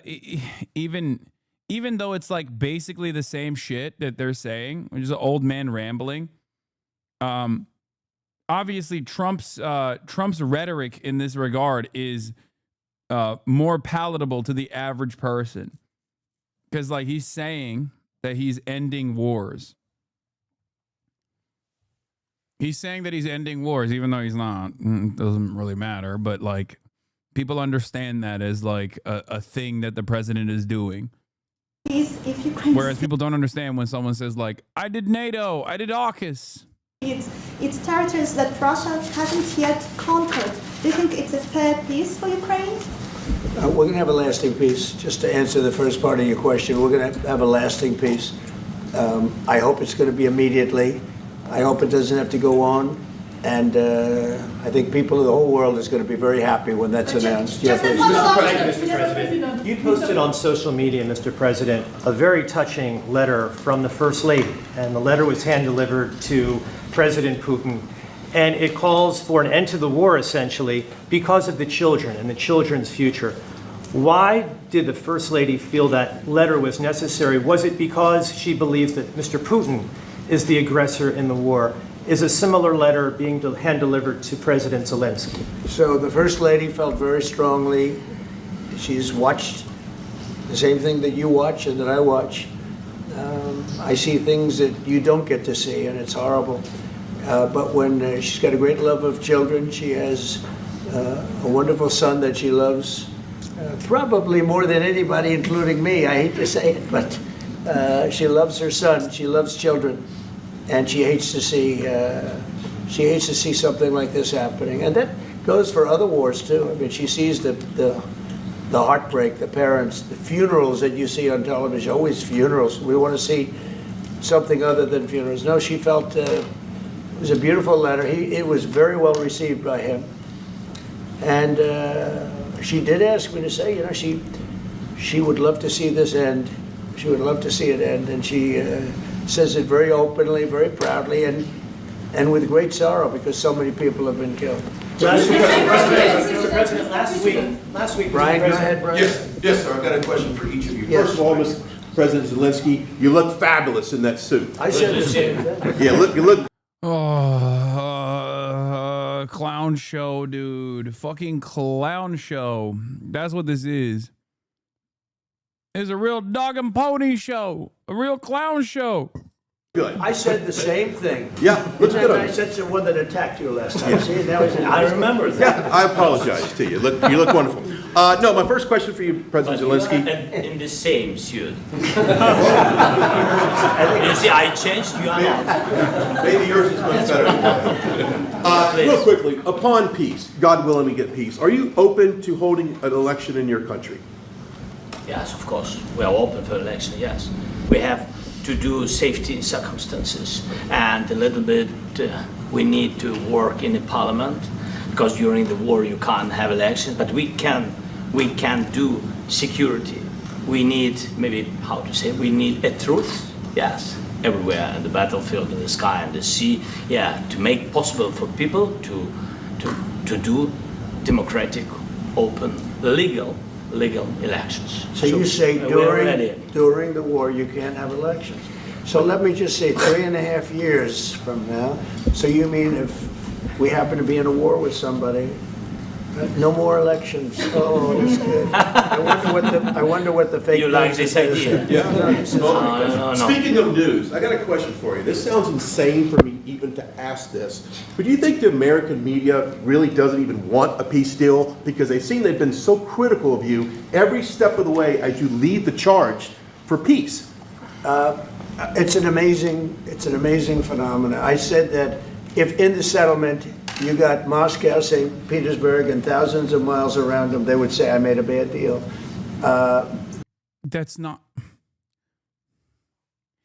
Dog, what are you fucking saying? That is not the deal that is in place. All right, even if I did it, even if I gave... He said, Kievan Rus.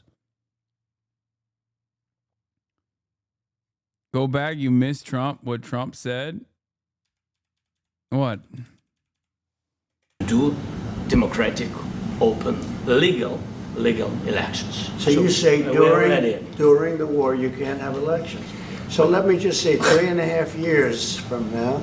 So you mean if we happen to be in a war with somebody, no more elections? Oh, that's good.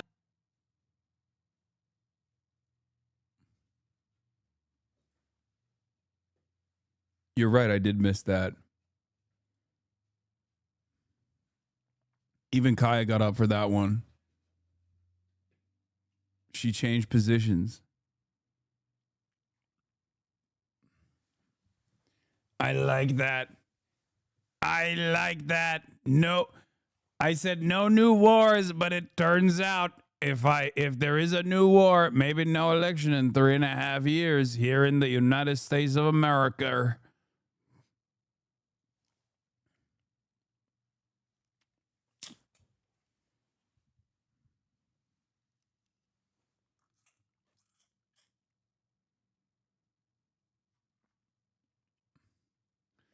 Seems great. Seems great. Mexico looking so good. Mexico looking so good. Looking ripe. I wonder what the fake You like this idea? Yeah. No. Speaking of news, I got a question for you. This sounds insane for me even to ask this, but do you think the American media really doesn't even want a peace deal for peace? If in the settlement you got Moscow, St. Petersburg, and thousands of miles around them, they would say, I made a bad deal. Well, that's not the settlement, is it?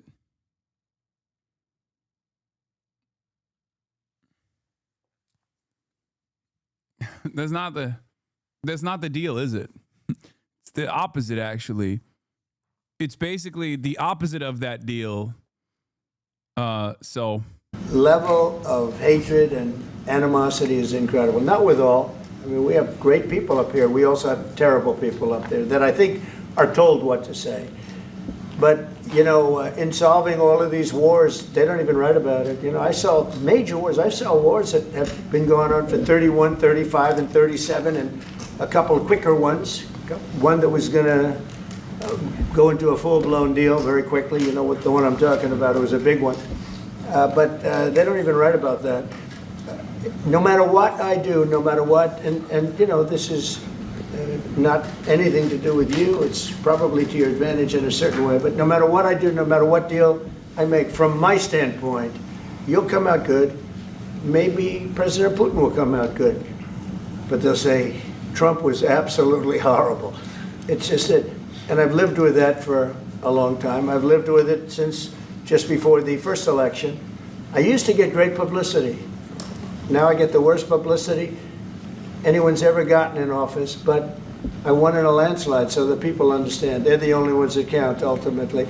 But I've also had great reporters. I've had journalists that are very good. But it's very sad when you do the right thing. As an example, they said, because of the fact that Vladimir Putin came to American soil, this was a tremendous defeat for Donald Trump. No, it was really wonderful that he did it. It was a hard thing for him to do, to be honest with you.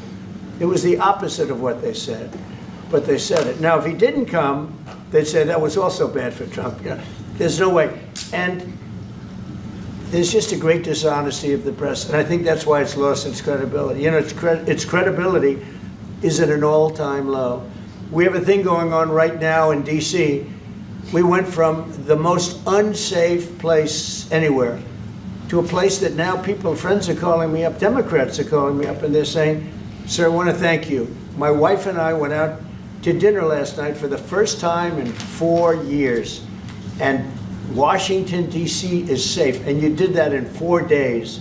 I'll tell you, it's safe. I had another friend of mine, he has a son who's a great golfer, he's on tour, and he came in fourth yesterday in the big tournament where Scotty Scheffler made the great shot, and he said his son is going to dinner in Washington, D.C. tonight. I said, would you have allowed that to happen a year ago? He said, no way, no way. He said, what you've done is incredible. And I think the people realize it. But the press says, he's a dictator, he's trying to take over. No, all I want is security for our people. But people that haven't gone out to dinner in Washington, D.C. in 2 years are going out to dinner. And the restaurants the last 2 days were busier than they've been in a long time. Sir, I walked around yesterday with MTG. If you could walk around with DC with MTG and not be attacked, the city is safe. Yes. Thank you, Mr. President. Last week you warned of what you called severe consequences if a 30-day ceasefire or any type of ceasefire were not agreed to by Russia. Will there be severe consequences? Does that change because of I don't think you need a ceasefire. You know, if you look at the 6 deals that I settled this year, they were all at war. I didn't do any ceasefires. And I know that it might be good to have, but I can also understand strategically why, well, you know, one country or the other wouldn't want it. You have a ceasefire and they rebuild and rebuild and rebuild, and, you know, maybe they don't want that. But if you look at the 6 deals that we made peace and what is the fucking press, dude? Holy shit. It's not. It's not. It's over. The notion that you are going to have a nominally adversarial press team in a press pool is completely gone. It's not happening. It's something that I've noticed, not just in the press. It's something that I'm going to be talking about with Ben Cohen of Ben & Jerry's as well. It's not just the press. Our culture, like corporations and every other institution that previously, at least aesthetically, tried to defend the principles of liberalism are completely casting all of that aside and becoming servile little mouthpieces for the right-wing agenda of this administration. Some of it is out of fear, and some of it is because they want to make more money and they know Trump will press them. It is unfolding in every part of our lives. Okay? Every aspect of our lives is being dominated by right-wing crybabies, and I don't know if we'll be able to change this dynamic anytime soon, and I think it's going to get a lot worse before it gets better. The media was never adversarial to begin with, or it's just like, or they were only adversarial to Biden on a right-wing basis, but for the most part, they were servile to Biden too. You're a left-wing crybaby. It's really funny that you say this because I have literally, with the exception of a content creator directly issuing a death threat against me and telling his fans to kill me in the streets, I've never asked for deplatforming of another content creator, not even once. As a matter of fact, it's always right-wing content creators who are actively demanding that the FBI prosecute me, that the Customs and Border Patrol throw me in jail for any number of different made-up fucking reasons. Constantly demanding that I get deplatformed every single fucking week. So the notion that like I'm the crybaby here is idiotic. You've made this up. You're creating an alternative reality because the reality that we all exist in makes you feel kind of shitty and weak and lame and soy. That's it.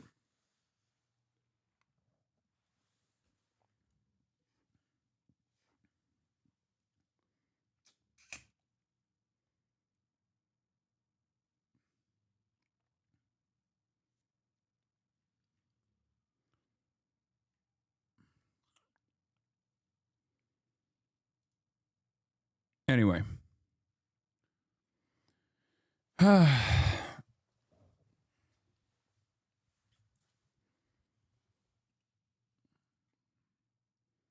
He keeps saying 666. What 6 deals is he talking about? Iran, Israel, allegedly Congo, Rwanda, Azerbaijan, Armenia. I think he means India, Pakistan as well, but I don't know how we arrive at 6. Why are you wearing your jacket inside? You're just trying to aura farm? Hell yeah, I am.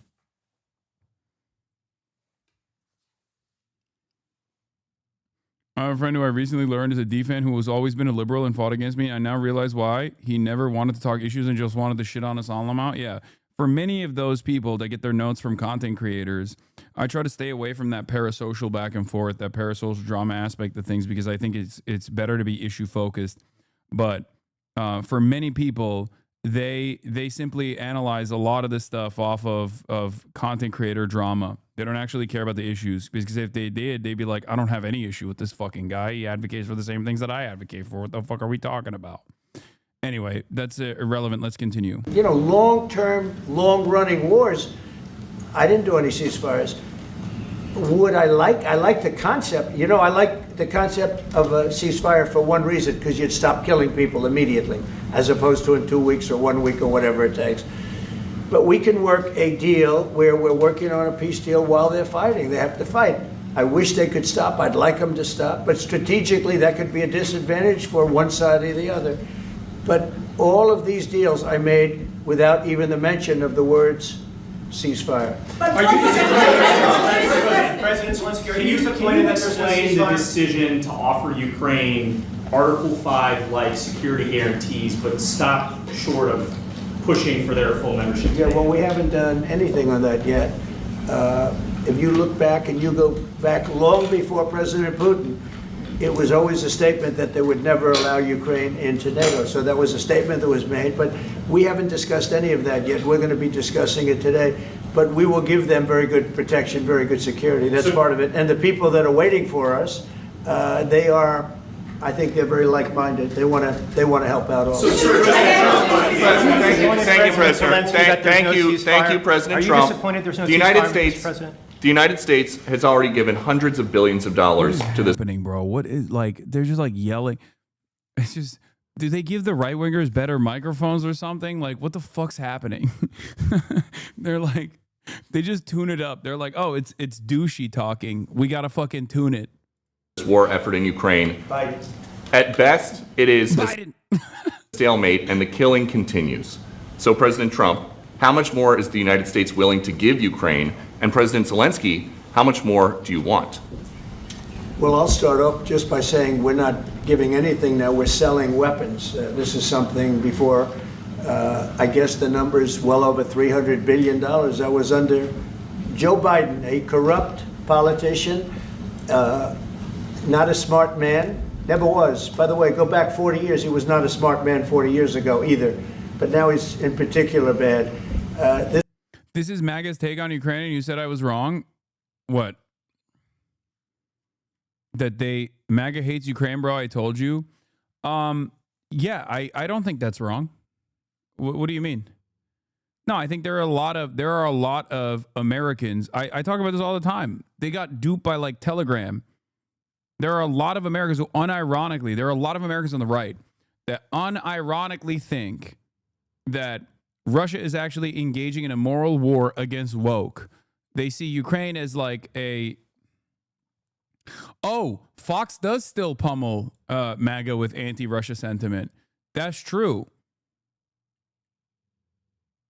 Yeah, both of those things are true. Both of those things are true. While Fox News and the establishment Republicans are still very much invested in the quote-unquote defending Ukraine unconditionally narratives, even though it's like just so that they can continue sending weapons to Ukraine. There's no like moral interest here. American politics doesn't exist on moral boundaries. The average American, even not just like MAGA people, I think the average American is just like, why the fuck are we giving so much money to other countries? Like that's their position. Americans are very selfish. MAGA supporters, however, also do have a specific type of reverence for Vladimir Putin. One, born out of Donald Trump's love for Vladimir Putin, and two, because they just got fucking tweaked into defending Russia because they went into the wrong Facebook groups and they went into the wrong Telegram channels and they turned into people who actually think Russia is fighting a just war against woke and against like Western degeneracy. This was done by a corrupt administration that shouldn't have been in, and frankly, if the right results of the election were given, if I were president, this war would have never taken place, and he would have been very happy. Like they make it seem as though like Democrats actually wanted to give money to Ukraine so they can make Ukraine gay.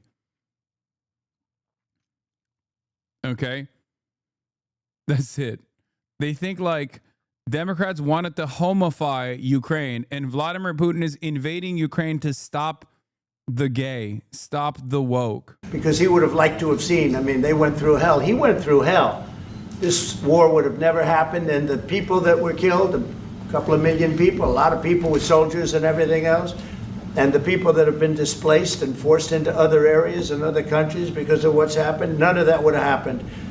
And I'm just saying that he was a horrible president, whether it was the borders or this, he was just a horrible, corrupt president. Mr. President, you want to I can. Thank you so much. So first of all, we have possibility now to buy weapon from the United States. We are thankful for this program and this opportunity. We are thankful for Europe. They pay for this.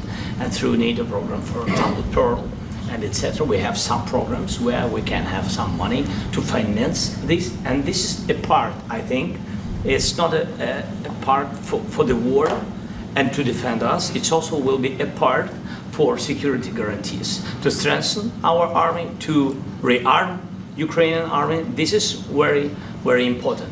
And it depends how much money we need to rearm. For example, the question of air defense, we spoke about it with President Trump, and I'm happy that we have now bilateral decisions and we work on it with production, American production. Nobody in Europe has so many air defense like Patriots, for example. We need it very much, and this is also about defending. I think the good news, we make the best military equipment in the world by far. You mentioned the Patriots. How good are they? Systems. We have systems, they're literally 100% foolproof. And it's really like shooting two bullets, two bullets hitting each other in the air in a space like this. The chance, 100. Come on, it's so good. Patriot missile systems, THAAD. We got THAAD. We got missile systems you've never even heard of. Believe it. Aren't our missiles so good? Please buy more. Bye-bye. It's 99 to 100%. So we sell the equipment to NATO. And NATO does what, I don't know what the arrangement is that you have with, but I know that they want you to have the equipment. And we're getting the best equipment in the world, but they pay us for the equipment. Under Biden, it was just crazy what was going on. I believe the number is over 300. I think it could be $350 billion worth of equipment and money and everything else. And we've made more progress in settling this war in the last 2 months than they made in 4 years. This should have been settled a long time ago, but it should have never happened. Yeah, please. Real quickly, you pushed out on social media. All right, Brian, go first. You pushed out on social media about doing away with mail-in ballots and potentially electronic voting machines. Can you expand on that and how important Well, that's a very off-topic, just really quickly. Mail-in ballots are corrupt. Mail-in ballots, you can never have a real democracy with mail-in ballots. And we, as a Republican Party, are going to do everything possible that we get rid of mail-in ballots. We're going to start with an executive... Guy who was literally shitting on Zelensky.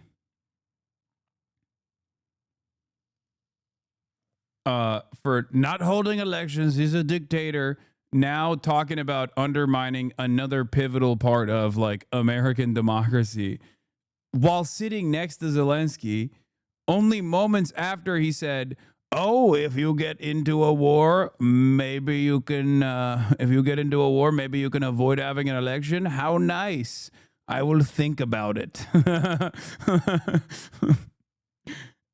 Everything that right-wingers do is good. Everything that they say is bad, or whoever they claim is doing the exact same thing is bad and immoral and wrong. Once you realize the world revolves around this fundamental truth, it makes a lot of this commentary more palatable. This is just truly what they believe, okay?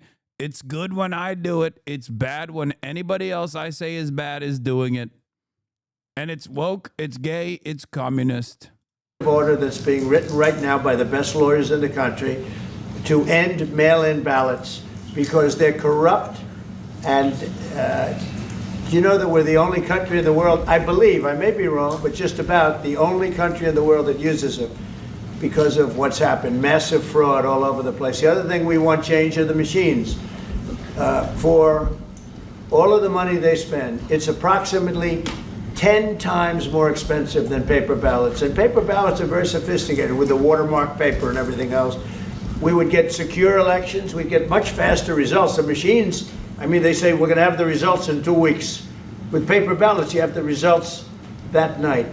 Most people, but most people, many countries use paper ballots. It's the most secure form. So between paper ballots, very, very important, paper ballots, and I think maybe even more important, the mail-in voting. We're going to end mail-in voting.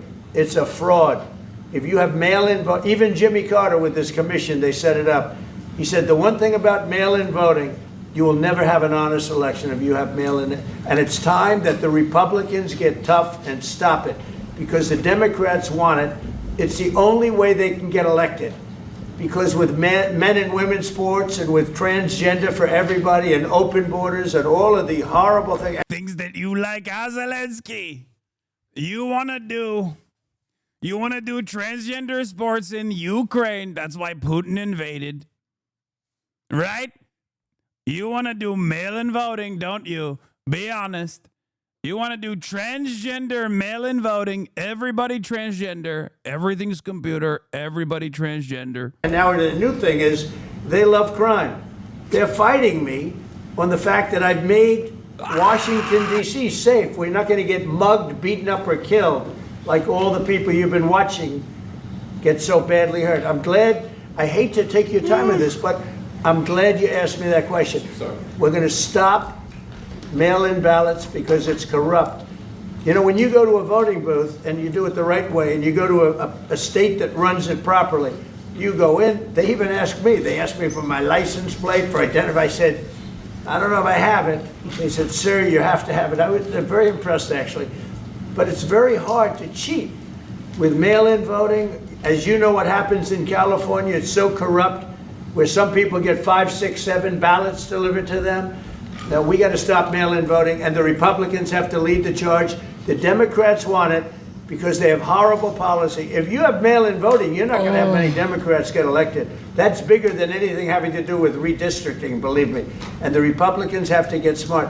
We're not going to have a country. I said for a long time at rallies, you need borders. Brother, you won. What are you talking about? Oh my God. Oh my God. He is still chirping about this, dude. You won the election, man. What the fuck? And you need free and fair elections. Those two things. Otherwise, you don't have. We have strong borders now. In 90 days, Mr. President, we didn't have one. I know mail-in voting is incredibly important to Republican control of Florida because that's how old people vote here. I know he votes by mail. Trump votes by mail. Mail-in voting, universal mail-in ballots is a prominent fixture of Republican states. Red states have used them in perpetuity. Old people need mail-in ballots. He is not trying to stop mail-in ballots. He's trying to stop mail-in ballots and mail-in voting in blue states. That's it. That's it. Because mail-in ballots make it easier. It's a access thing. And the easier it is to go out and vote, especially when you're a horribly unpopular leader, the easier it is to vote against you and your administration. But once again, as I've literally told you, after criticizing voting by mail, Trump and First Lady request mail-in ballots. They vote by mail. Trump votes by mail. It is so fucking stupid. Dog Hasan, you smelly as fuck. Shaking my head. I smell fucking awesome. You should ask your mom. She loves the way I smell. It's just so fucking stupid.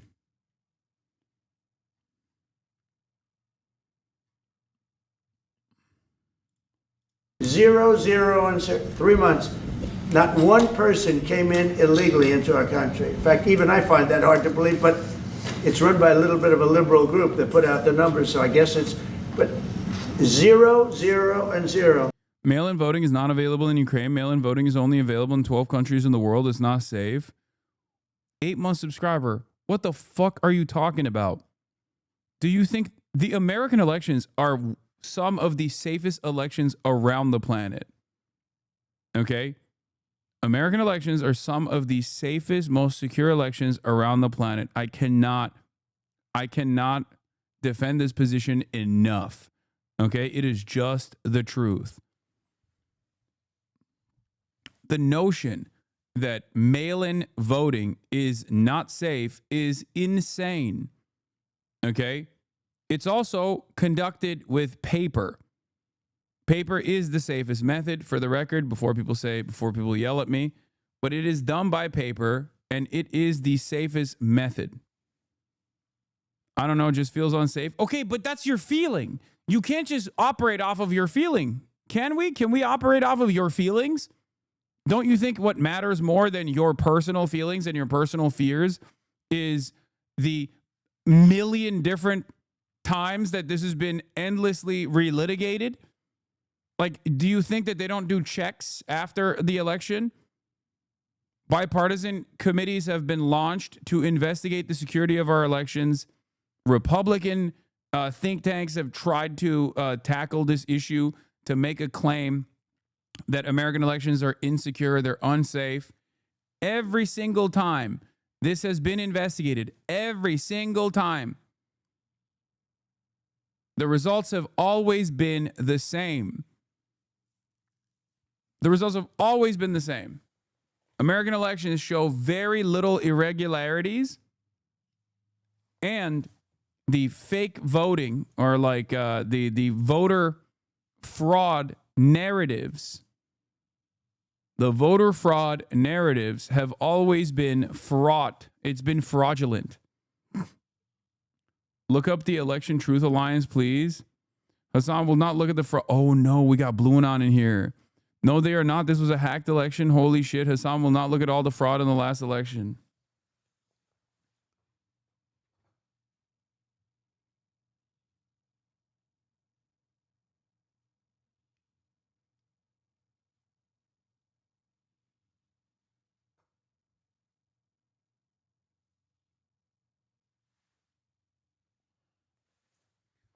When I said I wanted more hogs, I didn't mean Blue Anon, dude. I want like right-wing hogs.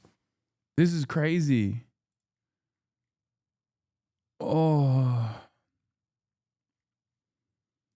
No, I don't want a mythical blue hog. That's like a shiny Pokemon. I want a fucking red hog. I want a hog. I want a real-ass hog. What is happening? What is happening? You go back a year ago, 2 years ago, millions of people poured into our country. It was terrible. Thank you very much. International Institute for Democracy and Electoral Assistance, IDEA, an intergovernmental organization that works to protect democratic institutions, says that 34 countries allow postal voting, 12 of which allow it for all voters, and 22 of which allow it for some voters. Among the countries that allow it are Canada, the United States, the United Kingdom, Australia, and Germany.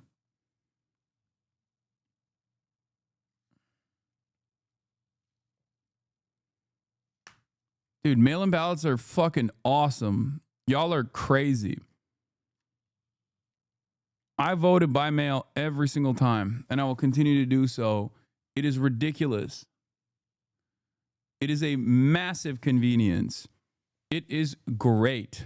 It is a great system. And if there were major irregularities, okay, then yes, I would advocate to change it. What security guarantees do you need from President Trump to be able to make a deal? Is it American troops, intelligence, equipment? What is it? Everything. And really, it includes two parts. First, strong Ukrainian army. That's what I began to discuss with your colleagues. And it's a lot about weapon and then people and training missions and intelligence. And second, we will discuss with our partners. It depends. Not unsafe does not equal safest in the world. It's one of the safest in the world, okay? And also, like I said, there are never major irregularities in American elections. There are a million different committees and a million different think tanks that want to make it seem like there are major irregularities, have actively and desperately tried to cultivate this narrative, and they have failed to do so because American elections are safe and secure. Holy fuck. Election fraud, bigger than voter fraud. Exactly. Election fraud is what actually happens in this country, and the way that they do it is by pumping up the narrative that there is voter fraud in this country. America does not have an issue with too many people voting. America has an issue with too little people voting for a multitude of different reasons. But as far as like the Republican strategy on this goes, they lie about election fraud. They just keep repeating that lie over and over again until it is the established narrative. And then they turn around and implement election fraud, election engineering, voter suppression. That is the real issue in this country. The real issue is hurdles placed in front of people that stop them from going out and voting. Okay? That's the real issue. The real issue is not too many people are voting, it's too little people voting. Holy fuck. I cannot believe that there are still people who push this. Even in a progressive community such as this one. Wow. is crazy. As on the big countries, on the United States, on a lot of our friends. And Mr. President, are you going to commit American troops to that NATO-like protection in order to get President Zelensky to a deal today? Well, I don't know if you define it that way, but NATO-like, I mean, we have people waiting in another room right now. They're all here from Europe, biggest people in Europe, and they want to give protection. They feel very strongly about it, and we'll help them out with that. I think it's very important. I think it's very important to get the deal done. You've been involved with the peacekeeping in Ukraine since your first day in the administration. What would you say to the Ukrainian people right now who are suffering under the Russian attacks and hoping that the American people will stand with them? Well, I know Ukrainian people. I've known many over the years. They're great people. They're smart. They're energetic. They love their country. I mean, they love their country, and we want to get this war ended. That's all I can do. I love the Ukrainian people, but I love all people. I love the Russian people. I love them all. I want to get the war stopped. Very important. Mr. President, was there any aspect of your discussion with Vladimir Putin that left you disappointed? Look, we just spoke to, I was just telling the president, I just spoke to President Putin indirectly, and we're going to have a phone call right after these meetings today. And we may or may not have a trilat. If we don't have a trilat, then the fighting continues. And if we do, we have a good chance. I think if we have a trilat, there's a good chance of maybe ending it. But he's expecting. Trilat is so funny. He's so sick. Oh, we're going to have a trilat. Many people are calling it the trilat. I call it trilat. People call it trilateral. I don't got time for that. I need to be tactical. The trilat. Oh, no. Who told him that? Who gave him the new method? I call it the trilateral, a trilat. Team, my call when we're finished with this meeting. Thank you very much, everybody. Thank you, guys. Thank you, guys. Let's go right on that way. Let's go, guys. Thank you. Thank you, press. Let's go. Let's go. Move. Come on, guys. Let's go. Thank you, guys. Thank you, press. Thank you. Keep moving. Thanks, guys. Keep moving. Thanks, guys. Keep moving. Thank you, press. Keep moving. This morning, as Ukrainian President Vladimir Zelensky touches down in Washington, President Trump says it's up to Zelensky to end the war, even though it was Russia that invaded Ukraine. President Trump writing on social media, President Zelensky of Ukraine can end the war with Russia almost immediately if he wants to, or he can continue to fight. The president ramping up the pressure on Ukraine after his summit with Russia ended with no peace deal and no ceasefire. There were many, many points that we agreed on, most of them, I would say, a couple of big ones that we haven't quite gotten there, but we've made some headway.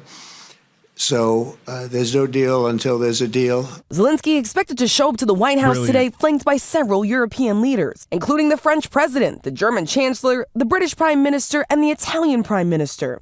A remarkable show of force just months after Zelensky's meeting with Trump ended. You're gambling with the lives of millions of people. You're gambling with World War III. But Zelensky says it's Putin that is bluffing, warning he's using a summit with Trump as a photo op. So it's necessary to cease fire and work quickly on a final deal. We'll talk about it in Washington. Putin does not want to stop the killing, but he must do it. The president said he would walk out of the meeting if Putin wasn't serious about a peace deal and warned that he could face tougher sanctions. I want to see a ceasefire rapidly. I don't know if it's going to be today, but I'm not going to be happy if it's not today. But no agreement was reached, and so far Putin has not faced any consequences. The Russian leader was welcomed with a red carpet, a handshake, and fighter jets as he touched down on American soil for the first time in nearly a decade. We were there as both leaders arrived in Alaska. I asked them about the violence in Ukraine. President Putin, will you stop killing civilians?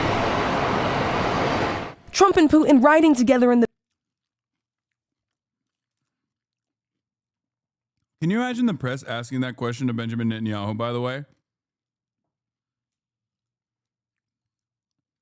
I'm just imagining a world where, like, we treated Palestinians like they were human beings, you know? Beast, meeting behind closed doors for nearly 3 hours. Cameras invited in for just a minute. I asked if he would commit to peace. Mr. Putin, will you agree to a ceasefire? But neither Trump nor Putin took questions from reporters, only delivering brief remarks before ending the summit. Putin boarding his plane to head back to Russia, only to continue attacking Ukraine. And Zelensky has been adamant that there needs to be a ceasefire before any longer-term discussions on peace negotiations continue. But President Trump has abandoned that idea. He does appear to be coming around to one of Zelensky's demands, providing some sort of security guarantees for Ukraine.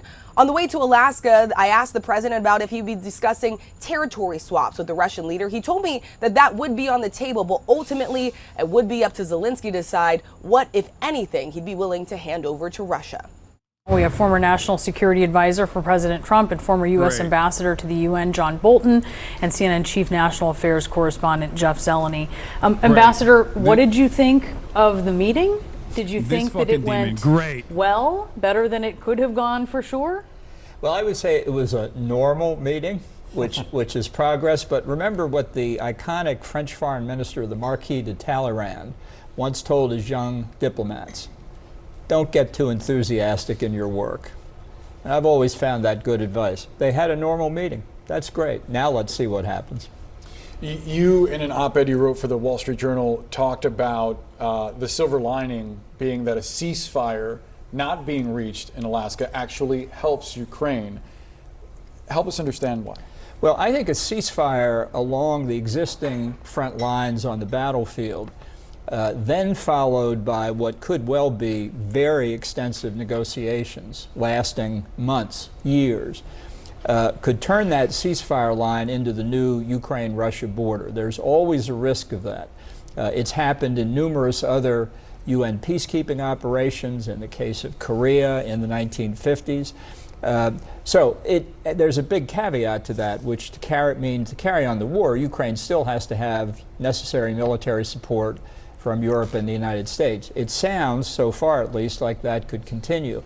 I don't think the Russians are going to negotiate really seriously until they suffer reverses on the battlefield. Putin thinks he's on a roll now, and they are gaining small amounts of territory at an exorbitant human cost.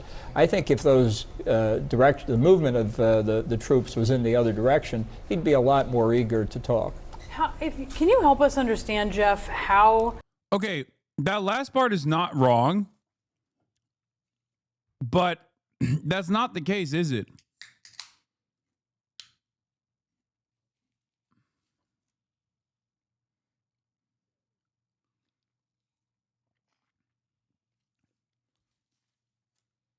And the entire point here, the entire point of like the ceasefire conversations is that that's not a likely outcome. That's not a likely scenario.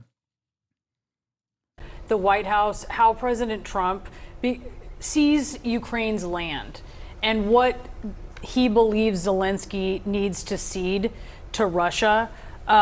We saw the post where he said Crimea, basically said that Zelensky should give up any claim to Crimea, which was illegally annexed by Russia in 2014, and give up any desire or hope to join NATO. But of course, there's a lot more land besides Crimea in question here. How does he view that? Is it like a bargaining chip? What does he see?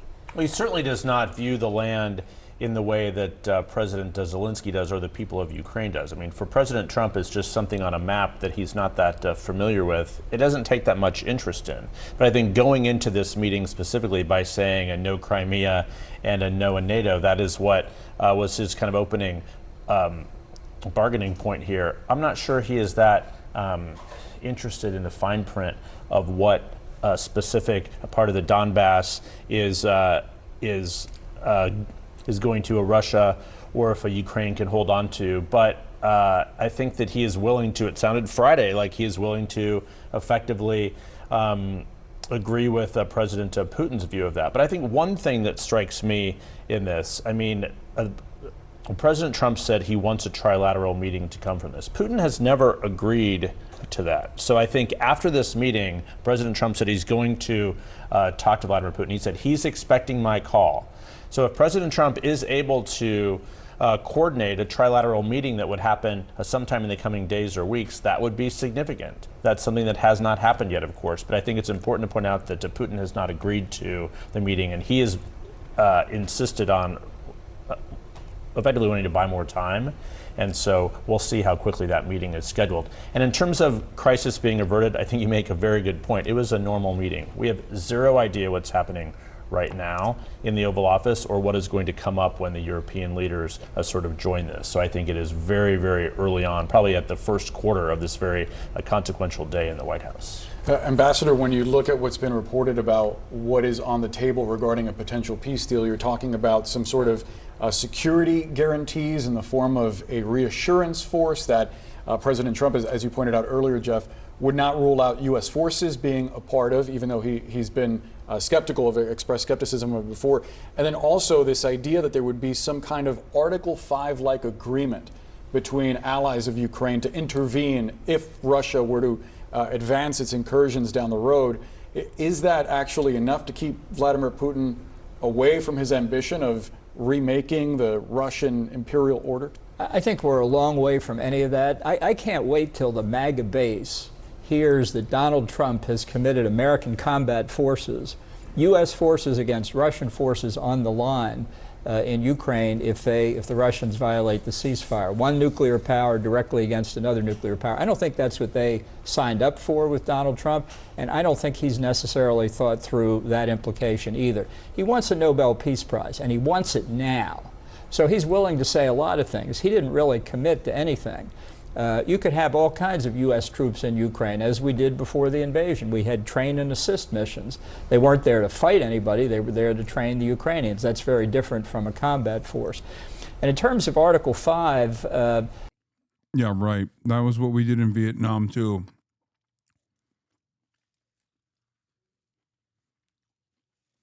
Our trainers getting attacked was one of the reasons why we had to go into Vietnam.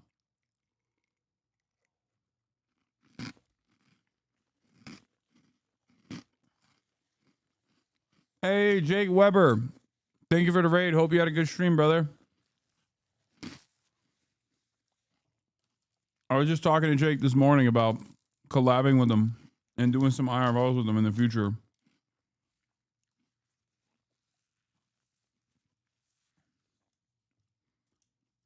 We are talking about John Bolton, a war criminal and an absolute psycho. And we're covering the conversations that took place today between Trump and the president of Ukraine and European leaders. Steve Witkoff said this yesterday in an interview with Jake Tapper. I've listened to that portion of the interview several times. I don't understand it at all because Witkoff started with Article 5 and then started talking about enshrining a Russian commitment not to take more territory in Ukraine, not to take any other territory in Europe in Russian law, which doesn't have anything to do with Article 5 or Article 5-like guarantees. Moreover, and I hate to raise this point, but the question of what Article 5 actually means in a non-NATO context, very much up in the air. And so you'll forgive me, I'll read 6 words from Article 5. That the parties, when one is attacked, it's one attack on one is an attack on all. What do? They are, quote, to take such action, each party, take such action as it deems necessary. As it deems necessary. And then it says, including the use of armed force, meaning you're not required to use armed force. You could, or you could send a note saying, that's terrible, do let us know how it turns out. A lot of wiggle room there, That's as right. you point out. While President Trump rolled out the red carpet for... So what? They're going to just fucking drop the most important aspect of NATO security guarantees so they can send troops?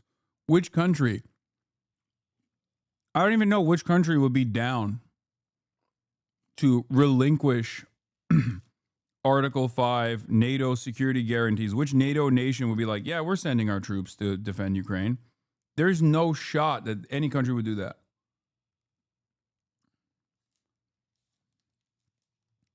It would have to be a non-nuclear armed nation anyway.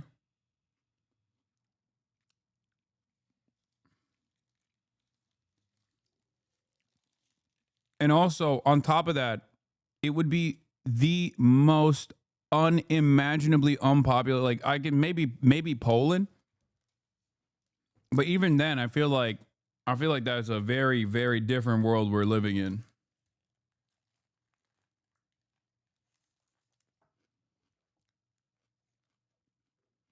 Vladimir Putin, Putin's military was bombing Ukraine.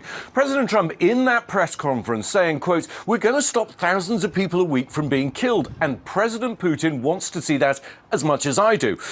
Well, this is what Putin's military did just this morning. 5 Russian attack drones striking this residential apartment complex in Kharkiv. Shocking images of destruction. At least 7 people killed, an entire family, including 2 children, among the dead. And this is why Ukrainians want a ceasefire, why they don't trust Putin's promises, and why President Zelensky is going to push for ironclad security guarantees today. Even with the support of European leaders, he's going to be under huge pressure to make concessions, especially on land.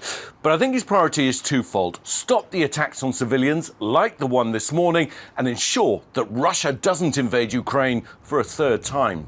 Michael? All right, Ian, thank you so much for that. Joining me now is Secretary of State and National Security Advisor Marco Rubio. Secretary Rubio, welcome back to Meet the Press. Thank you. Thank you for being here. So heading into the meeting with President Putin on Friday, President Trump said he wanted a ceasefire agreement. Now he is saying he wants a broader peace deal. We know that Ukraine, we know that European allies want a ceasefire first. Is a ceasefire now off the table, Mr. Secretary? No, it's not off the table. I think what the president said, in fact, you just read it on the air a few moments ago, it was agreed to by all that the best way to end this conflict is through a full peace deal. There's no doubt about that. I mean, who would be against the fact if tomorrow we came to you and said we have a full peace deal and it's done? I think that's the best way to end the war. Now, whether there needs to be a ceasefire on the way there, well, we've advocated for that. Unfortunately, the Russians, as of now, have not agreed to that. But the ideal here, what we're aiming for here is not a ceasefire. What we ultimately are aiming for is an end to this war.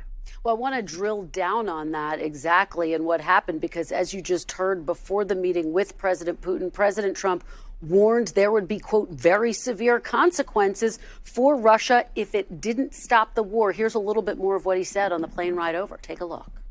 I want to see a ceasefire rapidly. I don't know if it's going to be today, but I'm not going to be happy if it's not today. So what exactly changed? Is it that Putin would not agree to a ceasefire? Well, first of all, the Russians are already facing very severe consequences. There's not a single sanction that's been lifted. And not one. I mean, they're facing all the same sanctions that have been in place today. All the American support continues for Ukraine. And ultimately, look, if we're not going to be able to reach an agreement here at any point, then there are going to be consequences. Not only the consequences of the war continuing, but the consequences of all those sanctions continuing and potentially new sanctions on top of it as well. But what we're trying to do right now is end the war. And in order to end a war, you've got to give every opportunity that exists. You have to be open to any opportunity that exists to bring it about. And here's the thing to remind everybody. And when the president says this is not our war, but let's be frank, this is not our war. The United States is not in a war. Ukraine is in a war, and we've been supporting Ukraine. We happen to be in the role of the only country in the world, with the only leader in the world, that can actually bring Putin to a table to even discuss these things. Now, the president has traveled, all the way to Alaska, all the way back, has dedicated months and months of work, him, our entire team on this matter, because we want to see an end to the war. But if tomorrow the war continues, life in America will not be fundamentally altered. So I think that what we have to understand is that this has been a priority for this president because he wants to promote peace. He wants to promote the end of a war. And I think we should be happy that we have a president that's trying to promote peace and bring a war to an end. Mr. Secretary, let's look at the state of the war. It's really captured in this chart. I want to put it up on the screen for our viewers. It shows that Russian attacks on Ukraine have nearly doubled since President Trump came into office. And in fact, in July, Russia launched more than 6,000 missiles and drones. That's the highest amount of attacks since the war began. What do you say to Ukrainians who worry that without a ceasefire in place, you are giving Putin more leverage at the negotiating table and a green light to drop more bombs? Well, the problem with that is that we've been asking for a ceasefire for a long period of time. We think usually it's very hard to negotiate when you're in the middle of hostilities. I'm sorry. No one is willing to say the truth. No one.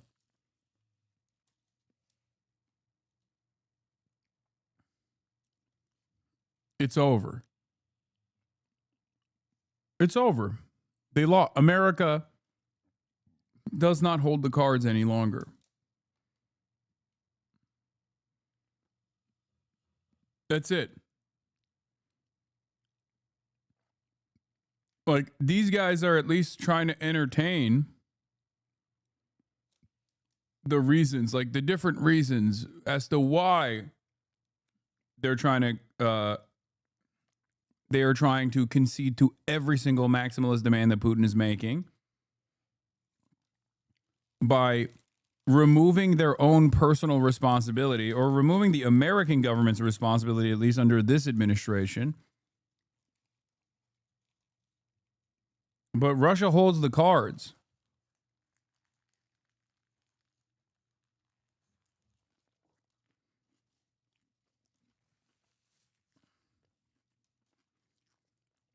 But that said, the only way to have a ceasefire is for both sides to agree to stop firing at one another.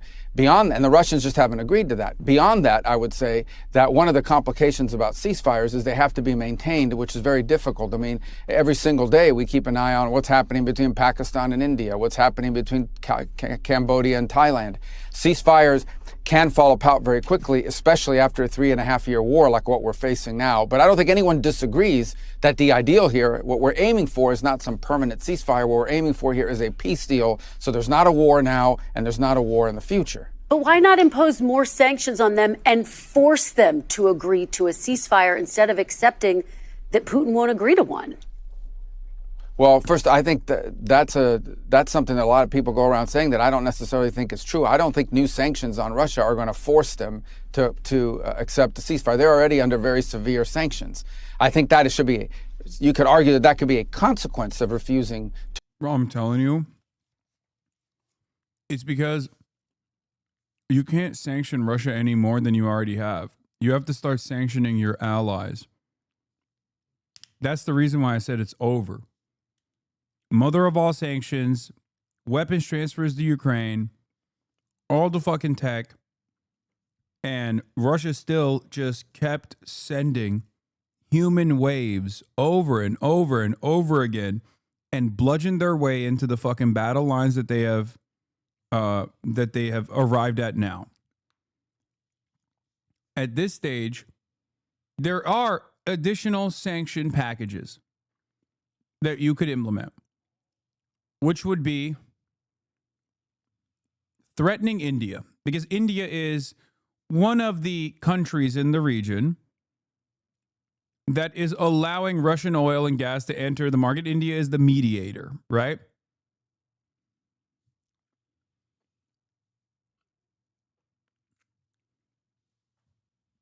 So that would basically shut off.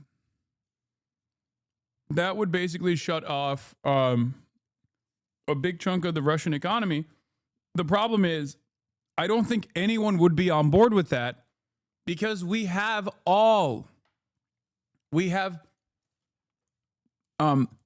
already sanctioned so many fucking countries. We're already bullying so many countries with tariffs. And on top of that, like, what are you going to do? Make Europe not buy Russian oil and gas by way of India? I don't know if they would be able to withstand the domestic pressure that comes out of that, the price shocks that they already withstood. I just think if you sanction everybody, or if you alienate everybody around the globe, then you're only sanctioning yourself.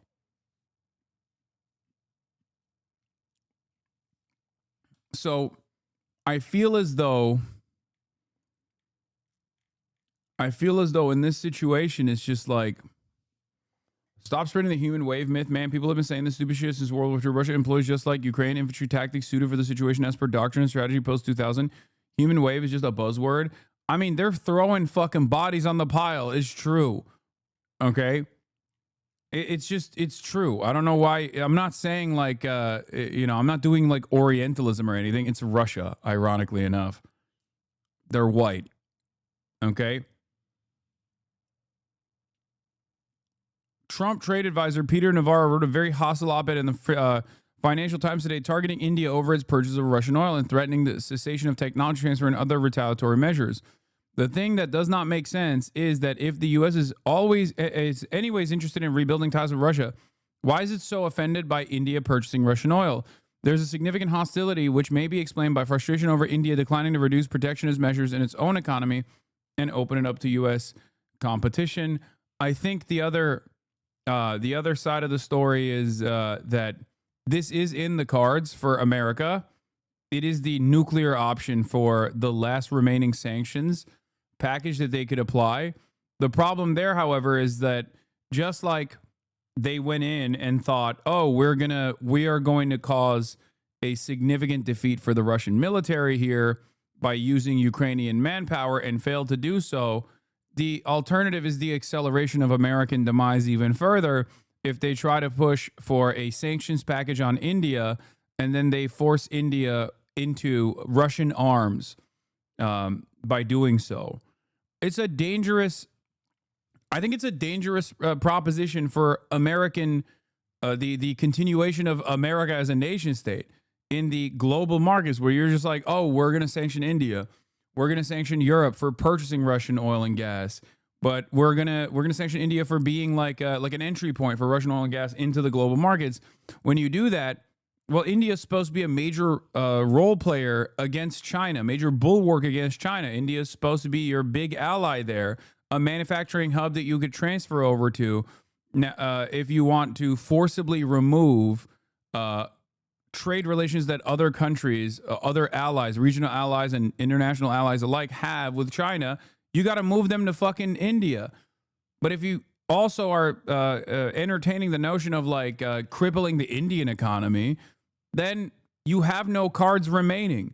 This is why I keep saying we don't really have the cards. America does not have any of the cards any longer. The Kremlin is negatively reacting to the U.S. proposal that Ukraine receive Article 5-like security guarantees.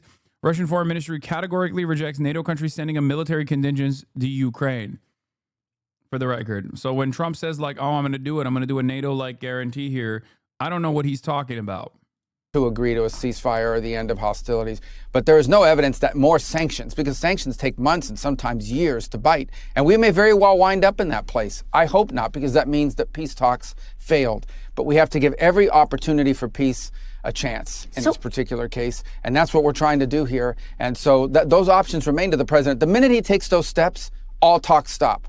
The minute we take those steps, there is no one left in the world to go talk to the Russians and try to get them to the table to reach a peace agreement. So that moment may come. I hope not, because I hope we get a peace deal.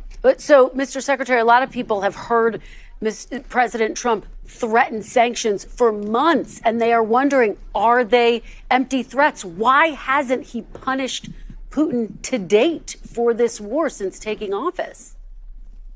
Well, again, every single sanction that was in place on the day he took over remained. And the impact of all those sanctions remain. You know, when the Russians landed in Alaska, they were there to refuel. They had to offer to pay in cash to refuel their airplanes because they can't use our banking system. They face consequences every single day. But the bottom line is that has not altered the direction of this war. That doesn't mean those sanctions are inappropriate. It means it hasn't altered the outcome of it. And here's what we do think. I mean, this is as close as you're going to get to an American head of state or a secretary of state openly admitting that the sanctions amounted to fuck all for Russia. He said it. Shit like that only just hurts regular.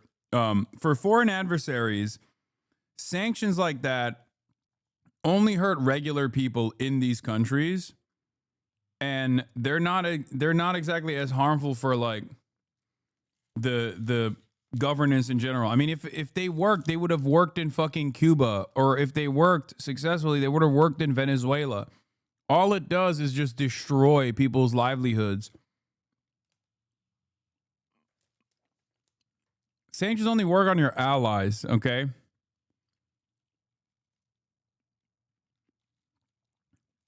Foreign adversaries, for the most part, have developed their economy entirely around avoiding American sanctions anyway. I mean, Marco Rubio is openly admitting that the sanctions didn't work in terms of thwarting the Russian invasion. Didn't you hear his anecdote? The Russians had to use cash to pay for fuel, cash, Hassan? No, he's literally saying, we have the fucking insane sanctions against them. It's not working. They have to do this embarrassing thing where they have to pay for cash for the fuel. But even then, it doesn't matter. It literally hasn't worked. He just admitted that. Is important, and that is that we end this war. To end this war, you have to be able to engage with the Russians. As much as people may not like it, as distasteful as people may find it, the only way to end this war is to get the Russians to agree, as well as the Ukrainians, but the Russians to agree to a peace deal. And the minute you issue new sanctions, your ability to get them to the table, our ability to get them to the table, will be severely diminished. That moment may arrive. But when it comes, what you're basically signaling is there is no opportunity for peace at this point. So just let's put on more sanctions and allow more people to get bombed and more people to be killed. And that's what we're trying to stop. So, Mr. Secretary, what will Russia have to give up? What concessions will Russia, the aggressor, have to make as a part of this peace agreement? Well, that's what these negotiations are about. And as you can imagine, everybody goes into a negotiation wanting 100% of what they want. That includes Ukraine, but obviously the Russians. And the only way to reach a deal on anything, whether it's in business or in politics or in geopolitics, the only way to reach a deal is for each side to get something and each side to give something. And that's been very difficult. If it was easy, this wouldn't have been going on for 3.5 years. Understand, the longer these wars go on, the harder they are to end, unfortunately, because one side is... What's Russia giving up? This is what I mean when I say they're just like not being honest. And I almost understand why they can't be honest. You can't have the Secretary of State of the United States of America just be like, we lost. We're losing. There's nothing we can do. What do you want us to do? Sanction the entire fucking planet for continuing to get oil and gas from Russia, an OPEC Plus partner, draw further enmity towards the United States of America? We lost.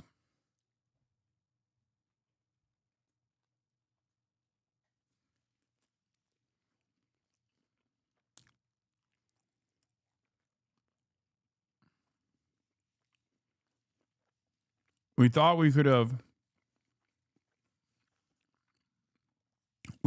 pushed Russia. We thought we could have collapsed their economy.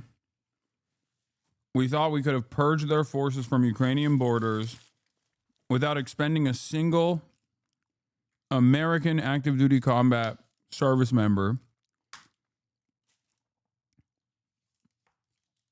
Was simply weapons transfers to Ukraine. And it was an abject failure. And now here we are.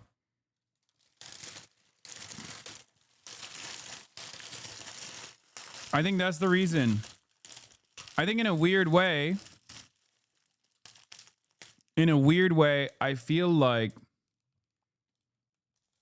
this is like their attitude here is basically, if we don't do it now, we're going to have to do it 3 months from now, 4 months from now, 5 months from now, a year from now.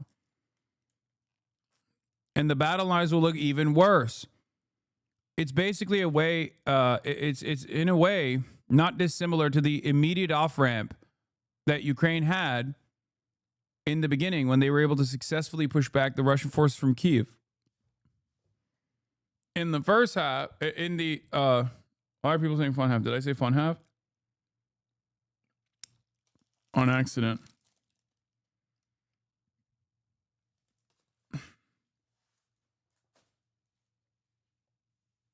There was a point in time where Ukraine had more leverage than it does currently. If they had taken that deal,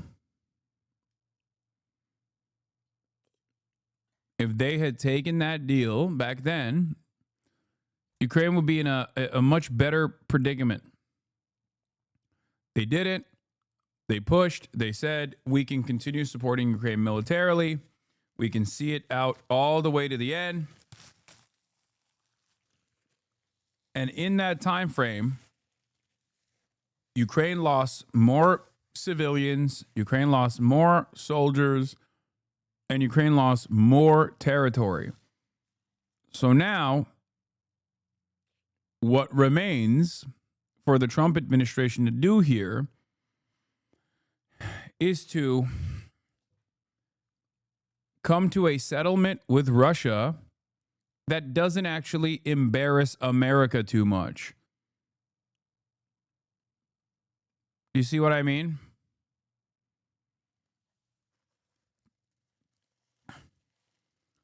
Even down to the mineral deals that Trump is putting together for America, American extraction. How much minerals exist in Ukraine? It's not a whole lot. I think that's just Trump trying to present it as like, no, we get something good out of this deal too. We get the fuck over Ukraine as well, because it's not our war, it's Ukraine's war. That's it. They just want to pick apart the remaining, the remainder of the country for scraps, and to make it seem like they didn't take a fucking fat L. America, I mean, they didn't take a fat L in this because they tried it and they lost. So now they're like, no, we're getting something out of this.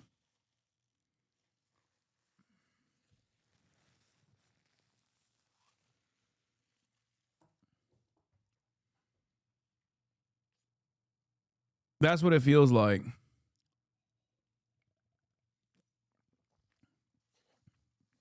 This is not about,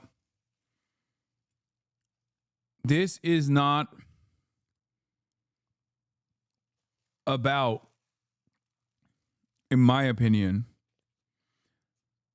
this is not about saving Ukrainian lives.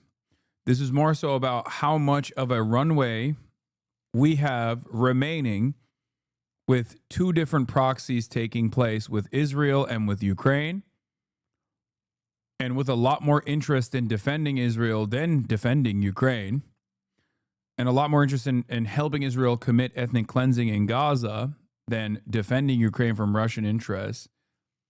And also the persistent fears that, like, if China were to do something, they would have they would be caught with their dicks out pissing against the wind in this moment.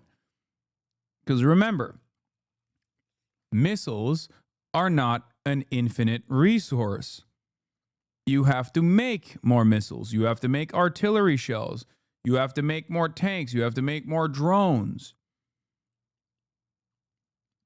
And it's obvious to me that America does not have the capability of continuing to steadily supply Ukraine and Israel at the same time with the same intensity, and simultaneously have Ukraine engage in this war of attrition that they are obviously losing, because their problem is much larger than the weapons that they're receiving, but instead the manpower that has diminished. Is always looking for leverage on the other, in this particular case, the Russian side as well. And so I think that's the core of what we're trying to work through here. That's why Zelensky's coming tomorrow. That's why European leaders are coming tomorrow. That's why the president called them from the airplane, spent 2 hours in the middle of the night talking to them. And that's why we've been engaged with them every step of the way, is we are trying to find what can we get to that both sides can agree on. And it's been difficult. This is a hard issue set, but we're dedicating a lot of time to it. And the president deserves credit for dedicating time to it. And I understand that these negotiations are ongoing, but can you name one thing that President Trump is asking Russia to give up in order to get peace? Well, I'm not going to disclose those things because because they don't exist. There's literally nothing, because you can't. Also, apparently Donald Trump interrupted his meeting with the European leaders to call Putin.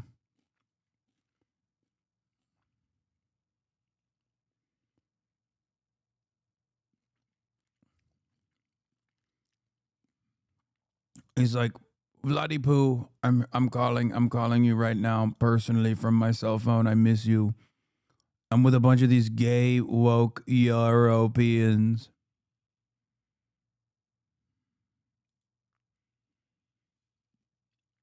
I hate them. I hate them. I miss you. You're so bold. You're so brave.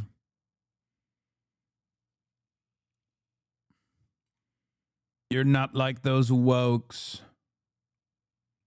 Then you can imagine the negotiations could fall apart. These negotiations, look, I know everybody wants to know what's happening, and to a certain degree that's important. But what's more important is that these negotiations work. And for us to run to the press, like you see these leaks sometimes that are completely inaccurate, and in many cases, sometimes you see leaks out there that undermine the negotiations. Okay, these negotiations, in order for them to be successful, require for us to allow both sides to agree to potential concessions or discuss potential concessions without it finding its way in the public sphere and creating all kinds of internal problems for one country or the other country. So here's the bottom line. We all know what the elements of such a deal. There has to be talk about what the territories are going to look like and what the border lines are going to look like at the end of this conflict. There has to be talk about Ukraine's legitimate desire for security in the long term to make sure they don't get invaded again.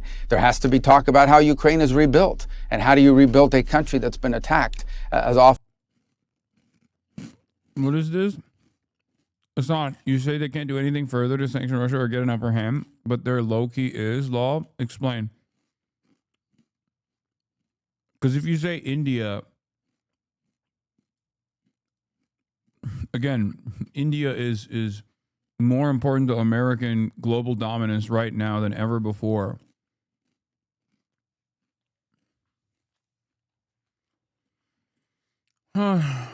They haven't seized any assets from Russian banks? What do you mean?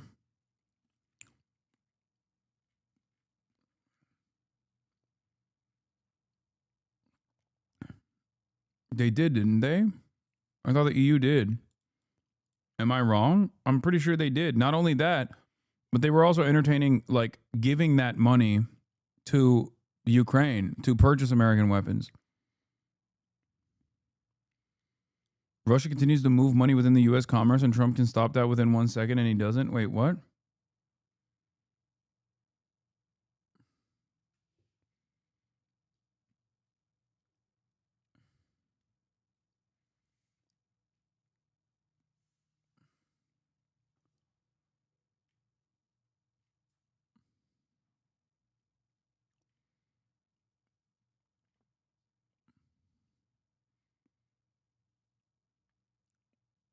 I don't understand what you mean. Like Russian nationals that live in the United States? Is that what you're talking about? Yeah, I know. They could stop Russia selling oil to many nations. No, I know. I already mentioned that. The reason why I say it's like the nuclear option for sanctions is because it would actually cook us. You're right. It would cook the Russian economy, right? They're done after that. The problem is it would destroy the global economy in general, which, I mean, Trump has entertained that for his own personal ambitions, like with the fucking tariffs and shit. But basically, it would alienate what remains of the allies that America has. Because walk through the steps of how you would engage in this, right? Like you have to sanction India, or you have to sanction what, like European countries, with no meaningful alternative to Russian oil. I'm fairly certain that many of these European countries would not be able to overcome the domestic instability that would cause, because a version of this already happened with Russia's invasion of Ukraine. And that's part of the reason why so many fucking right-wing parties rose to power in the process, pointing the finger at blame at like migrants and brown people when they were experiencing cost of living crises born out of the energy prices skyrocketing. Any kind of volatility almost always pushes these countries into the hands of fascism. And it did already. You could say that it was an inevitability, and I totally agree. But it accelerated that, I think.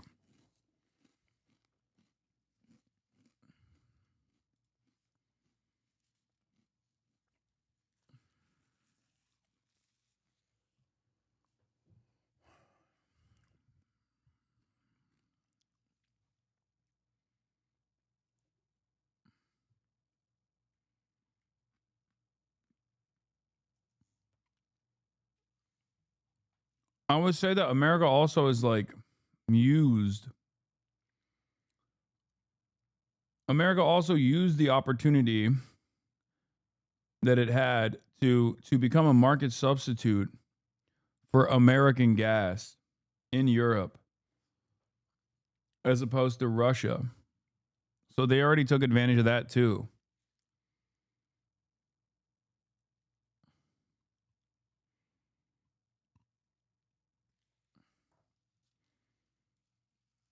As it has over the last 3.5 years. These are all key elements of any agreement. We understand that. And each side is, if there's going to be a deal, each side is going to have to give up on something. That's just a fact. Mr. Secretary, I want to show folks what Ukraine looks like right now. This is a map of Ukraine. That red section there, that's the area currently under control by Russia. It's about 20% of the entire country. There are reports that Putin... So can America replace Russian oil as well? It has already tried. It already has to a certain degree.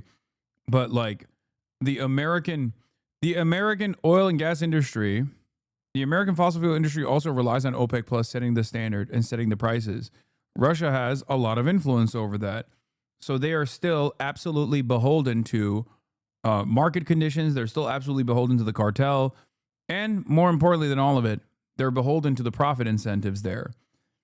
And a great example of this is that under the Biden administration, when Saudi Arabia refused to increase oil barrel production to normalize prices because they wanted to continue generating super profits, America couldn't even get the American oil and gas industry to stop selling oil and gas to Europe and sell it to America instead so that we can normalize the energy prices, which played a formative role in the cost of living crisis exploding here.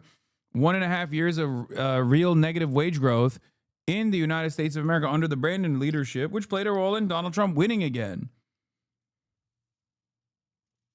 That's literally what happened.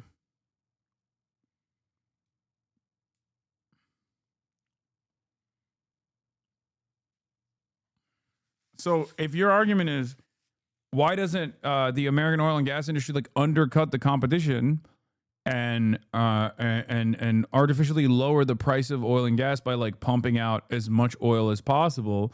I don't even know if they have the capability to do that. I don't even know if we have the infrastructure ready for that. And I certainly don't think that any of these companies have the interest in doing so because it would undercut their own financial imperative, which is to keep prices stable, play along with the cartel, because they're the ones who still end up benefiting from it. Is asking to keep all of this territory in a potential deal. Is that what's being discussed? Can you confirm that? Well, I can confirm that he's given speeches in which he has said that repeatedly. So he's asking for that now in these private conversations? Well, look, ultimately, if the Ukrainians are not willing to give that up and no one's pushing you. As Ukrainian, I can't say you know nothing. No, well, thank you. I know some things. Ukraine to give that up. And so I don't think that's what, if there's going to be a peace deal, it's not going to look like that. But he certainly is making demands. He's certainly asking for things that the Ukrainians and others are not willing to be supportive of and that we're not going to push them to give. And the Ukrainians are asking for things that the Russians are not going to give up on. I know this sounds, I know everybody wants to have more detail, but we're trying to have a serious negotiation here and see if we can find any middle ground between two warring parties in a very difficult war where the Russians feel, as they always do, like they have momentum on their side, and the Ukrainians have been incredibly brave in fighting back and in the defensive posture they've taken. The Ukrainians have inflicted a tremendous amount of damage on the Russians. I think last month alone, 20,000 Russian soldiers were killed in 1 month in this war. So the Ukrainians have inflicted tremendous amount of damage on the Russians as a result of this. Both sides are very dug in. This is a difficult one, but we're going to continue to work on it because the president's made it a priority to try to end the war that should have never happened. Mr. Secretary, you were one of the few people in that room with President Putin and President Trump. You got to look him in the eyes. Do you believe that President Putin believes in Ukraine's right to exist based on what you heard and saw? Well, look, I wasn't playing any of those games about looking people in the eye and trying to read their minds. I'm reading actions. Wait. Does Russia have a right to exist? Does Russia have a right to exist? Why are you being Russophobic? Suka blyat. Russia is small nation. Russia constantly under attack. Russia number one. Oh, you want Kievan Rus? Do you? You are being Russophobic. Oh, why you always say Slava Ukraini? Why you always say Kievan Rus?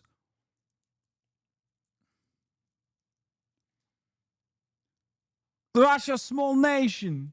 Russia used to be much larger nation. This is 3,000 years ago. This was all Russia. Do you condemn Ukraine? Do you condemn Ukraine?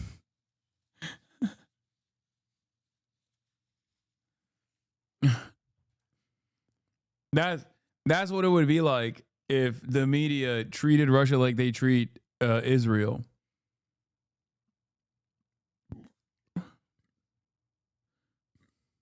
Looking at is actions. What will you agree to? What will you commit to? And what will you follow up on?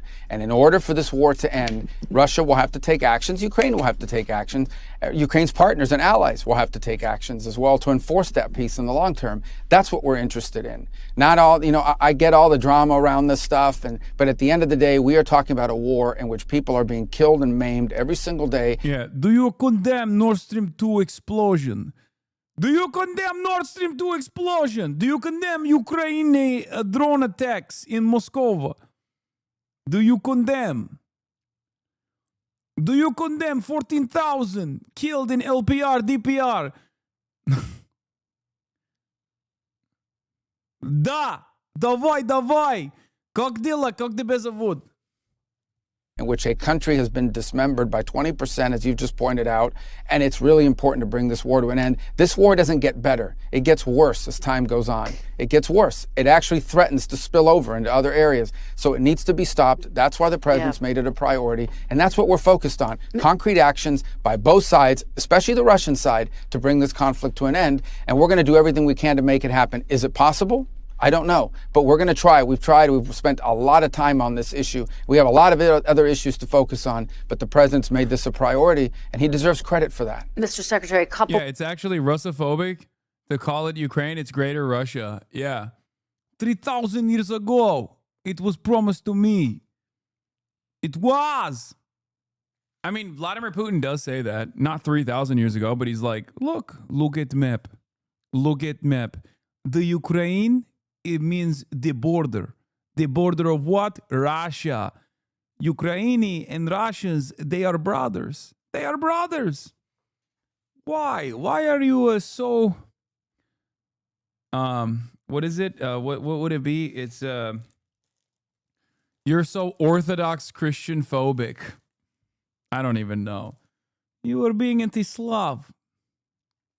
More questions, and we're almost out of time. NBC News is reporting this morning. Tovarish, niet politik here. Tovarish. Niet politik here. That NATO-like security guarantees for Ukraine were discussed as a part of this agreement. Can you tell us what role would the United States play in such a security agreement? Well, there'll have to be some security guarantees for Ukraine, right? I mean, it's one of their fundamental demands is that if this war were to end, they have to make sure this never happens again. They don't want to get reinvaded. They don't want to wait 3 or 4 years from now and find another, war on their hands. So there's going to have to be some security guarantees as part of it. How that's structured, how that's built, what our role will be, that'll be the kinds of things we'll have to work through. But again, that is going to be a key element of this deal. And it is something that in order for there to be a peace, the Russian side is going to have to accept that Ukraine is a sovereign country that has a right to defend itself and has a right to enter into alliances with other countries to defend itself. How that's constructed, what we call it, how it's built, what guarantees are built in there that are enforceable, that's what we'll be talking about over the next few days with our partners who are coming in from overseas tomorrow for a series of meetings and in the days to come. We had a long phone call about this yesterday with several of the national security advisors from various countries in Europe. Mr. Secretary, I want to play something you said about President Putin. This was right after the invasion in March of 2022. Take a look. This guy lies, habitually lies. He's never kept a deal they've ever signed, and he lies all the time. And I don't know why, but he plays us like a violin in the West, because the West wants to believe that you can cut a deal with everybody. You can't cut a deal with guys like this. He's a professional, experienced liar. Mr. Secretary, given that, what makes you think that if you are able to reach a deal with President Putin, that he would stick to it, based on, as you just said, he's a liar? Well, that's the point. That's why the deal has to have enforceable mechanisms in it. That's why the deal has to have things like security guarantees. That's the point I was making a few minutes ago when you were asking me about looking someone in the eye. What's important here is actions, not words, not paper, document. Those are all important. Those are elements of a deal, but they have to be enforceable. They have to be verifiable. They have to be enduring. There's no point here in signing a deal that's going to be violated in 3 or 4 months. There's no point in doing that. It actually would make things worse. So that's why this is such a difficult thing. Not only do you need a deal that's verifiable, that's enforceable, and that's enduring. If you don't achieve that, then I think you could have a ceasefire for a few months, a few weeks, and then the war will start again and more people will die. That's not the outcome we're interested in. That's not the outcome anyone wants. So that's why this is so difficult. All right. Secretary of State Marco Rubio, thank you so much for joining us after an historic week. We really appreciate it. Thank you. We thank you for watching. And remember, stay updated on breaking news and top stories on the NBC News app or watch live on our YouTube channel. If you look at territory, which is one of the key ones, President Trump has already suggested that Crimea is off the table. It isn't going to be part of that negotiation. It is worth pointing out that Crimea was originally part of the Soviet Union. They'd fought hundreds of years ago for the strategically important port of Sevastopol down in the south there. In 1954, Khrushchev had handed that to Ukraine, largely for administrative purposes, when Ukraine was actually just a county of the Soviet Union at the time. Of course, when the Soviet Union collapsed, Russia and Ukraine very nearly went to war over Crimea, and there was an accommodation made at the time. And of course, but now that's why in 2014, following about 2 decades of Ukraine starting to look further to the west for... Wow. That's interesting. First time I'm hearing about this. Wait a minute. Wow, Russian propaganda.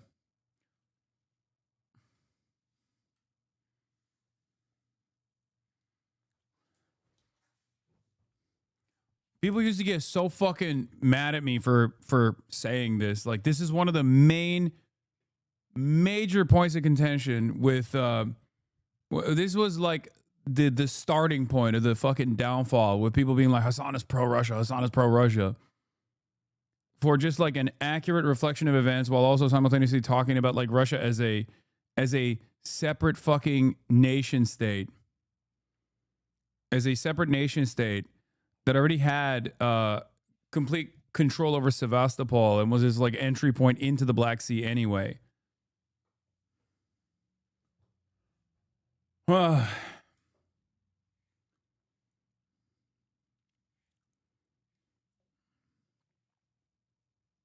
But, you know, 3-4 years later, you're hearing the same points coming out of Sky News and the BBC.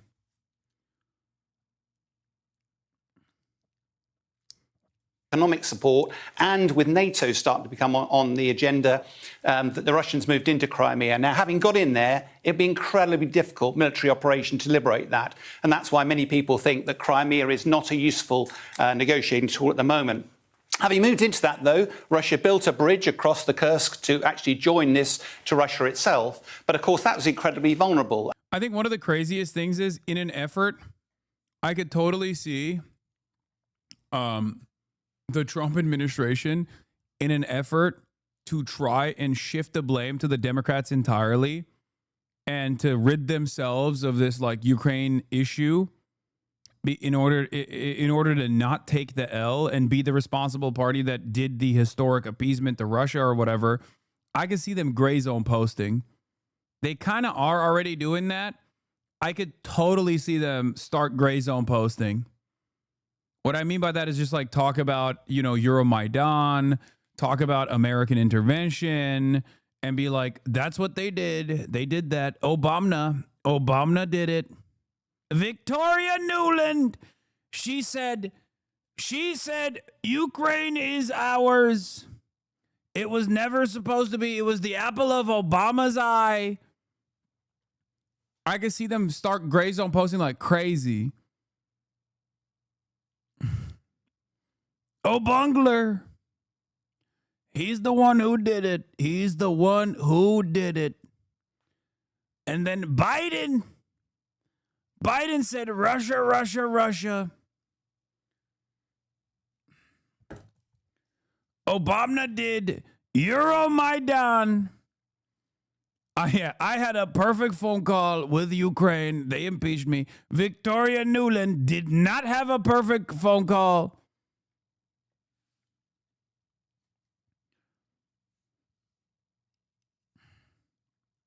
And as the years went by, that's why that Russia had started a sort of insurgency up in the Donetsk region and tried to build this land bridge across the region. Is any of that incorrect, though, besides Russia's holding the responsibility for invading? I mean, it's more complex than that.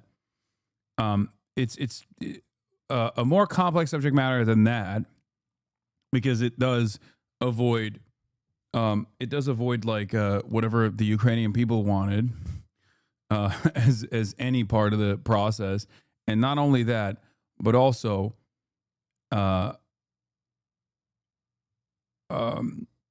ultimately, they would not actually tie that back to a reliable anti-imperialist narrative anyway.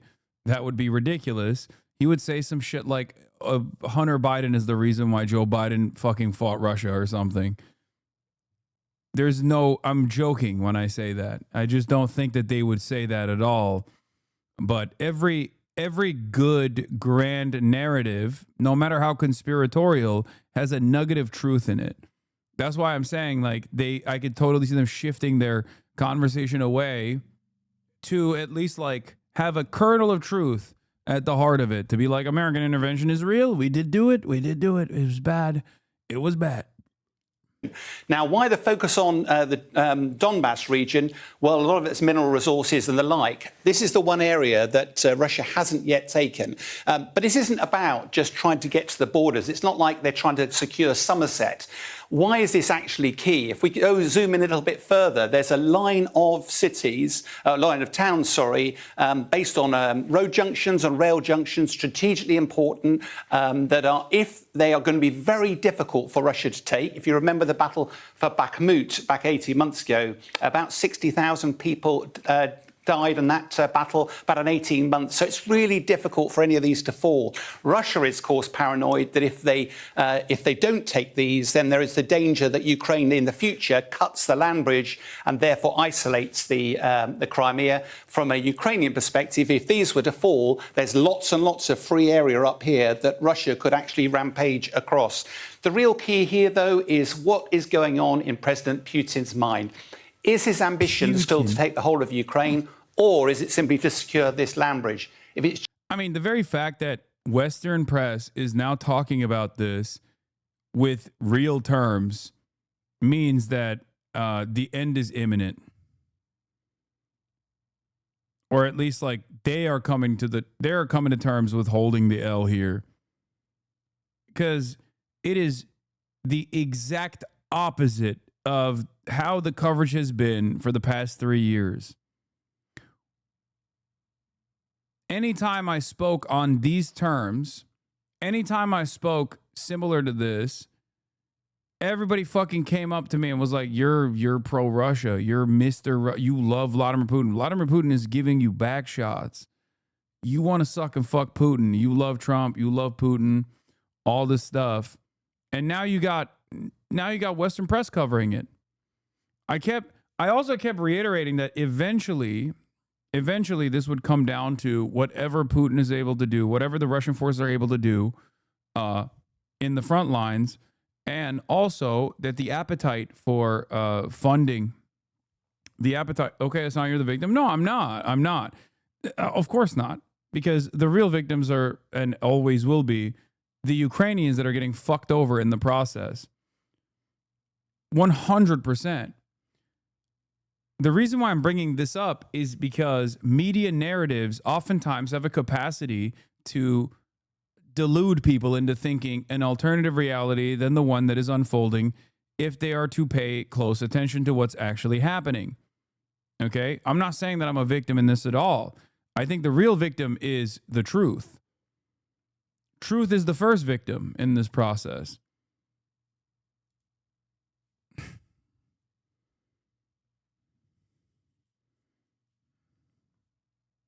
That's it. Just like a lot of online liberals have farmed the drama angle and say Hasan is, pro-Hamas, Hasan is pro-Hamas, to farm pro-Israeli propaganda, a lot of online liberals in bad faith farmed me for years and years to farm pro-NATO propaganda. And they deluded their audiences into thinking an alternative reality was actually happening, that a victory was imminent. A victory was imminent. It's going to happen. It's going to happen. It's going to happen. It's going to happen. It's going to happen any moment now. China is going to collapse any moment now. Ukraine is going to push out all the Russian orcs any moment now. And over again, they did this. And they will continue to do this. No matter which war we engage in, they will find a way to swing that narrative in the direction of pro-America. And anyone that says, hey, I don't think this is correct, is actually a hater of America, and is wrong and is a bad guy, and you shouldn't fucking listen to them. Fuck that guy over and over and over again. That's it.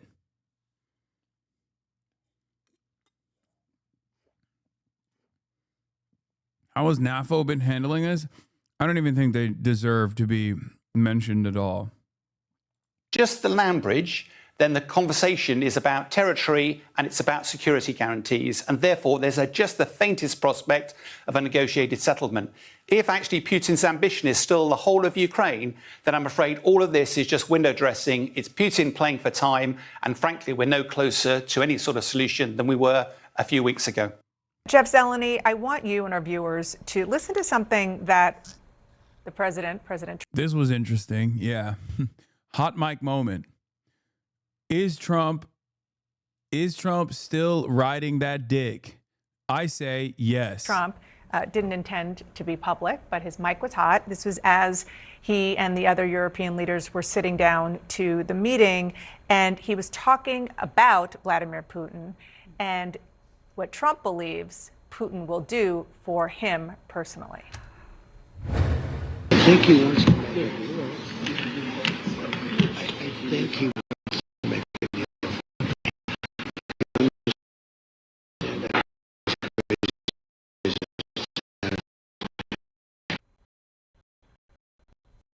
Jeff? A couple. He wants me. He wants me bad. He said I'm in juicy. He said wants it. But to him. Fuck. Oh, fuck. Hey, yo! What the hell is going on, man? What the helly? Okay, we're back, I think. It's just stuttering. What the heliante? I'm going to bring it back. Okay, we're back. Did you guys miss everything? You missed it. You missed it all. Okay, first of all, delay check. Post it. Post the number. Post 4. 2, 3, 4, 5, 6, 7, 8, 9. Okay. It's choppy. And it's still kind of choppy. There's a little bit of a delay. It's going in and out. And I think it might be my internet this time. I'm looking at all the numbers in front of me. Okay. I'm looking at all the numbers in front of me. It kind of feels like it's on my end. It's on my internet. That is like a little messed up. It's choppy trap house. Okay. Well, in and out. On to your butts. Hold on to your butts. 1 second. I'm going to bring my, I'm going to bring the backup. Hold on.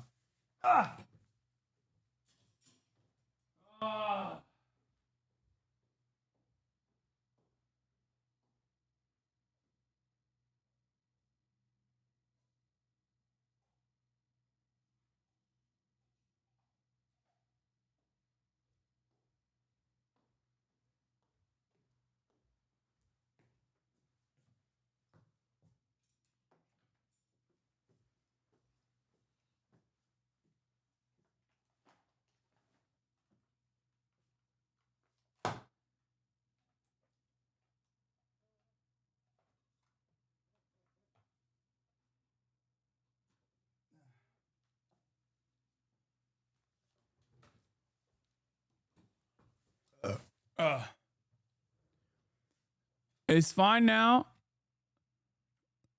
It's fine for the time being. Hopefully it stays fine. I'm going to fix the ingest to make sure that there's no delay. Don't worry.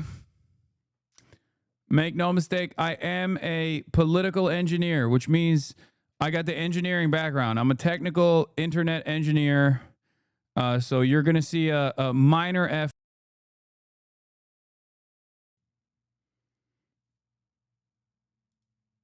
Okay. All right. So I fixed it. I fixed it. I fixed the delay. I fixed the delay. Okay. I know what I'm doing. If this continues cutting in and out, I will turn back and I will go on to the backpack. I haven't gone on to the backpack yet.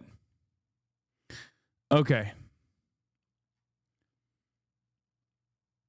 Like I said, I'm an engineer. I'm a Twitch streaming engineer. All right, let's get back to the video. Don't freak out. Here's the hot mic. I think he wants to make a deal for me. You understand? As crazy as it sounds. He wants me. He wants me so good. He wants me so bad. I threw it back for him and he liked it. He said no loads refused. No loads. All hands on deck. He gripped it. He gripped my shit so tight. He cracked me. Putin cracked me. He said, "Unc, I'm cracking."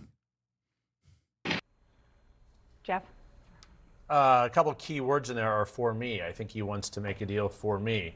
I mean, it's not altogether surprising that President Trump thinks this.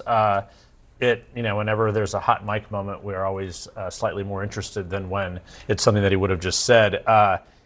It's not actually all that dissimilar from things he said throughout the campaign. But what's different about it now is the whole comment there. Dude, Trump saying Putin wants me and he'll do this for me has the exact same energy as the therapist lady. The lady that fell in love with her psychiatrist has the same exact energy as a dude, one of your homies being like, yeah, no, actually this stripper is different.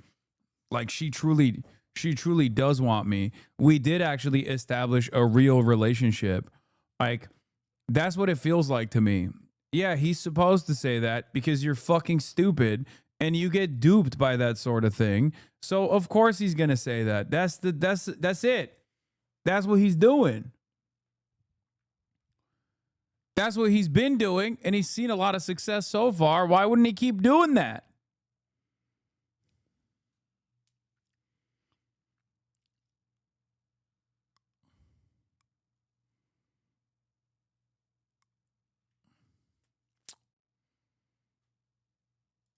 I don't think this war is ending anytime soon. Financial Times, Ukraine will promise to buy $100 billion of American weapons financed by Europe as a part of the deal to obtain U.S. guarantees for its security after the peace settlement with Russia.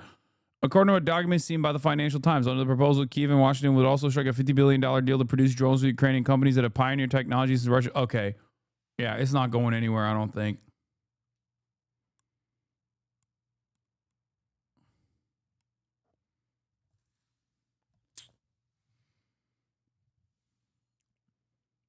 I'm gonna be honest, it feels to me like they're just gonna normalize relations with Russia and keep the fucking battle going.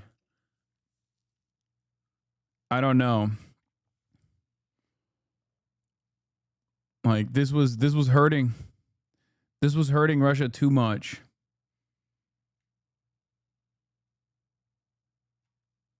Holy shit. Kyiv shared the proposals for new security deals with the U.S., which have not been previously reported on, in a list of talking points with European allies ahead of the meeting with Donald Trump on Monday. Scoop. Ukraine will promise to buy $100 billion of American weapons financed by Europe as a part of a deal to obtain U.S. guarantees for its security after a peace settlement with Russia. Under the proposals, Kyiv and Washington would also strike a $50 billion deal to produce drones with Ukrainian companies that have pioneered the technology since Russia's full-scale invasion in 2022.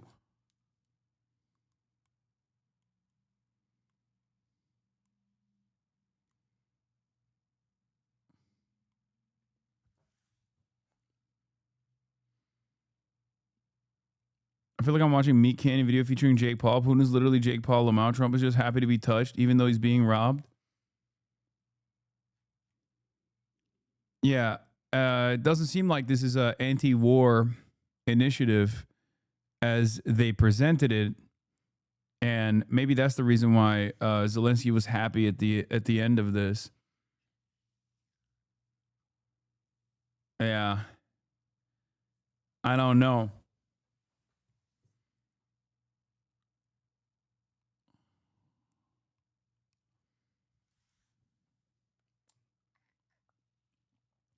They're all in the Oval now being briefed on the Putin call.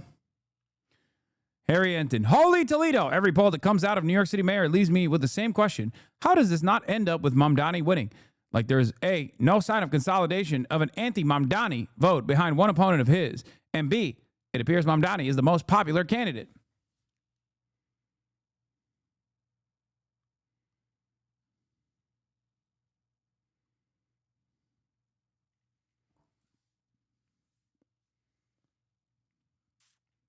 Holy Toledo. It seems like white boy jihad summer is imminent.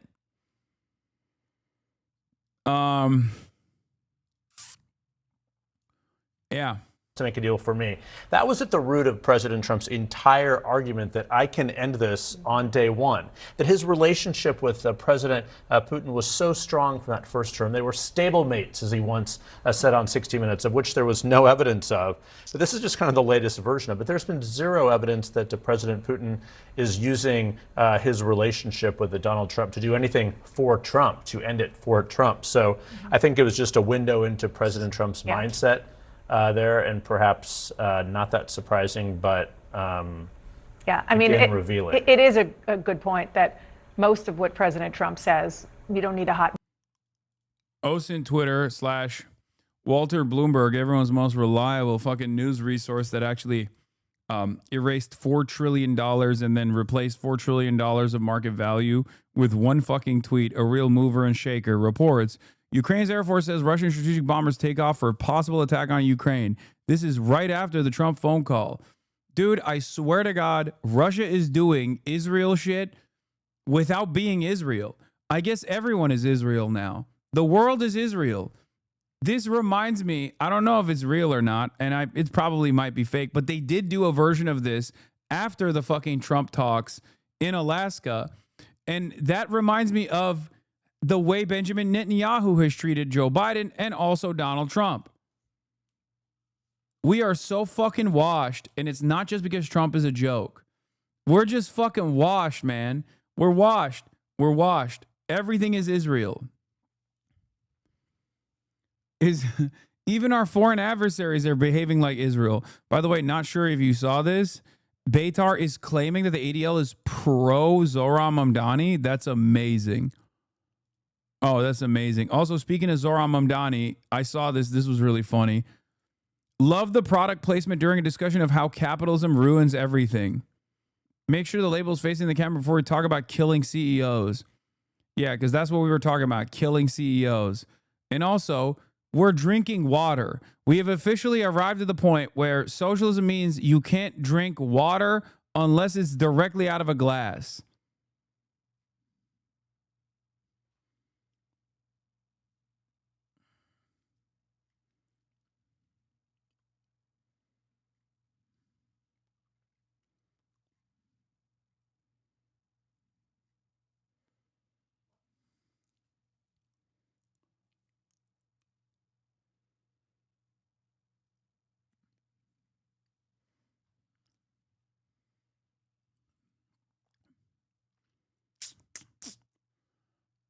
Not just tap water, but tap water that what?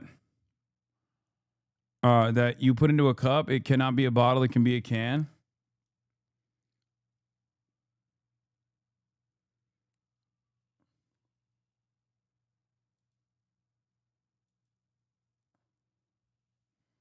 major shift.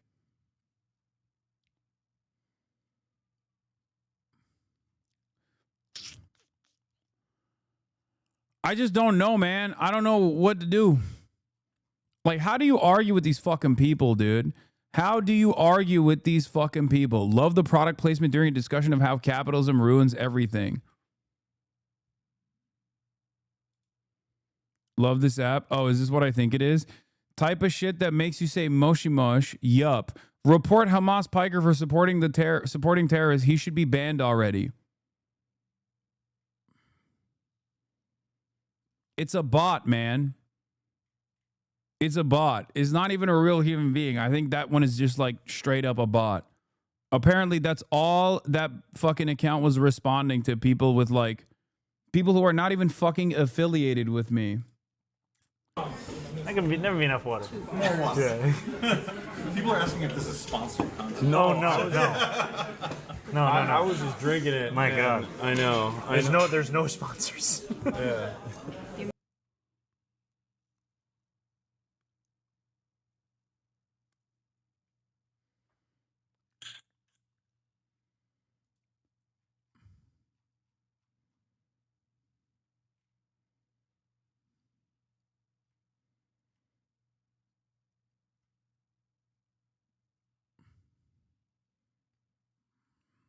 Sponsored? Oh, hell no. Of course not.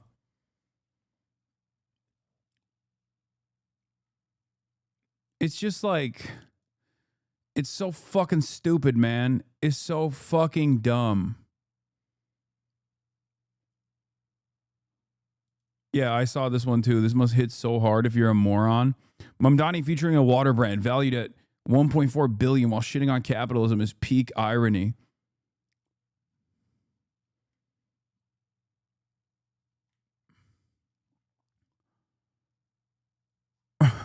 Socialism means you can't drink fucking water. You should remain thirsty.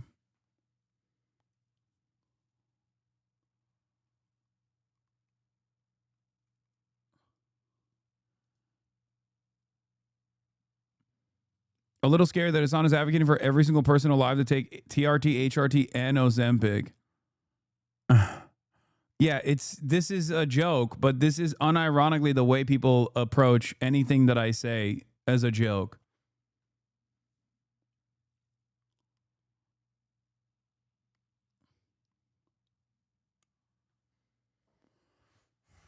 That's obviously a joke from Jeremy Kaplowitz. I'm just saying that, like, that is what all my fucking haters sound like.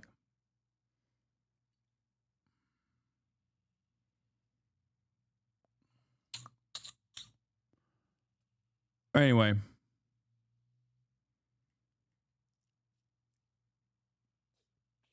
They can't take it when socialists aren't starving and homeless like they picture the socialists to be. Yeah.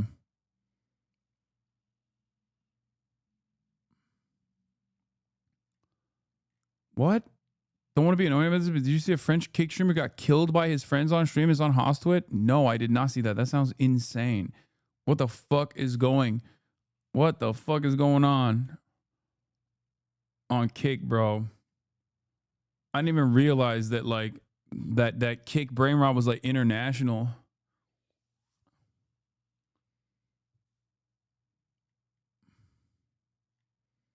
Yeah, watch that. No, I'm not watching that.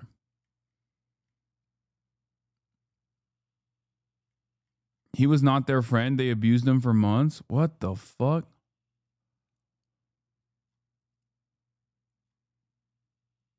The new meta is just doing snuff films now? Fucking gross. Anyway, let's look at the Holy Toledo.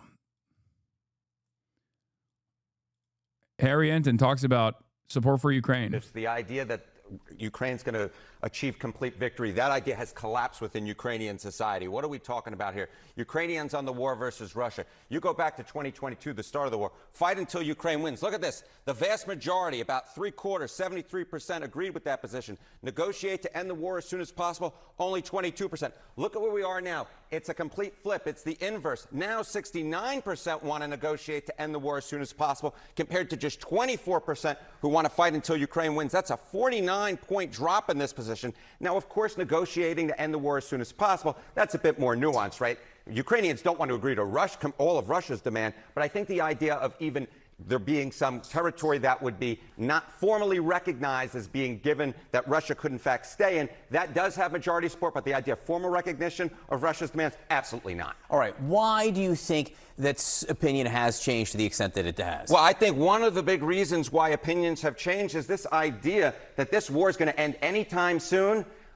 Ukrainians don't think it will. Take a look here. Ukrainians on the war ending within a year. Just 25% say that it is likely. Look at this. 68%. 68% say it is unlikely that the war will, in fact, end in a year. And you'll notice, John, this 68% looks a heck of a lot like the 69% who say that they want to negotiate to end the war as soon as possible. So President Trump overnight ruled out Ukraine joining NATO, seemingly ever. But what do Ukrainians feel about that? Yeah, you know, obviously Ukrainians would like to join NATO. That has been a goal of theirs for a number of years.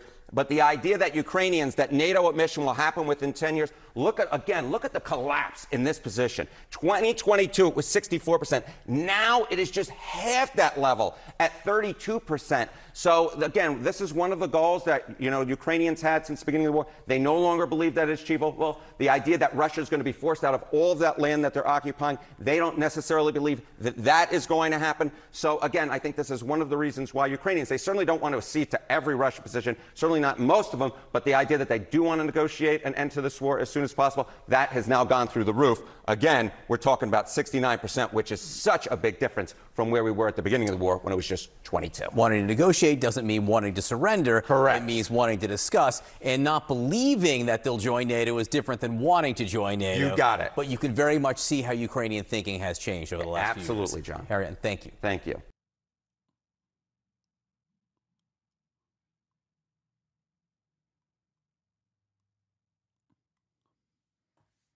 These polls are disingenuous.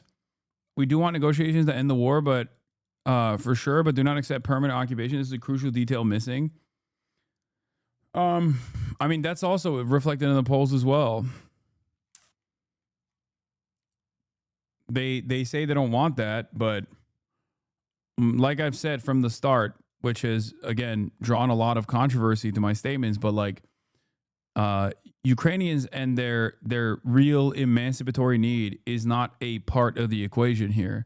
These decisions are being made without the opinion of Ukrainians. I would say that any sort of push to say like, oh, well, Ukrainians want sovereignty and therefore they should keep fighting, therefore we should keep giving them weapons, is simply a mechanism for America to continue selling weapons to Ukrainians. And it's not even necessarily the American population or the Western population's demands on this process that matters at all. The greatest example of this is, of course, Gaza. You have overwhelming majorities of Western populations demanding an end to America and the Western world's allowance for Israel to continue committing genocide in Gaza, and yet they have not moved an inch away from that position. They're in a permanent bloodshed position. They're deadlocked with Israel and their ambition to do ethnic cleansing in Gaza, and there's not really seemingly anything we can do about it to stop this process. Hold on. Oh, I think Ben might be here. Hold on. Hey, what's up? Oh, he is? Hold on. Oh, I see him. Okay, hold on. I just unlocked it. Okay. Ben Cohen is in the building, ladies and gentlemen. Ben Cohen of Ben and Jerry's.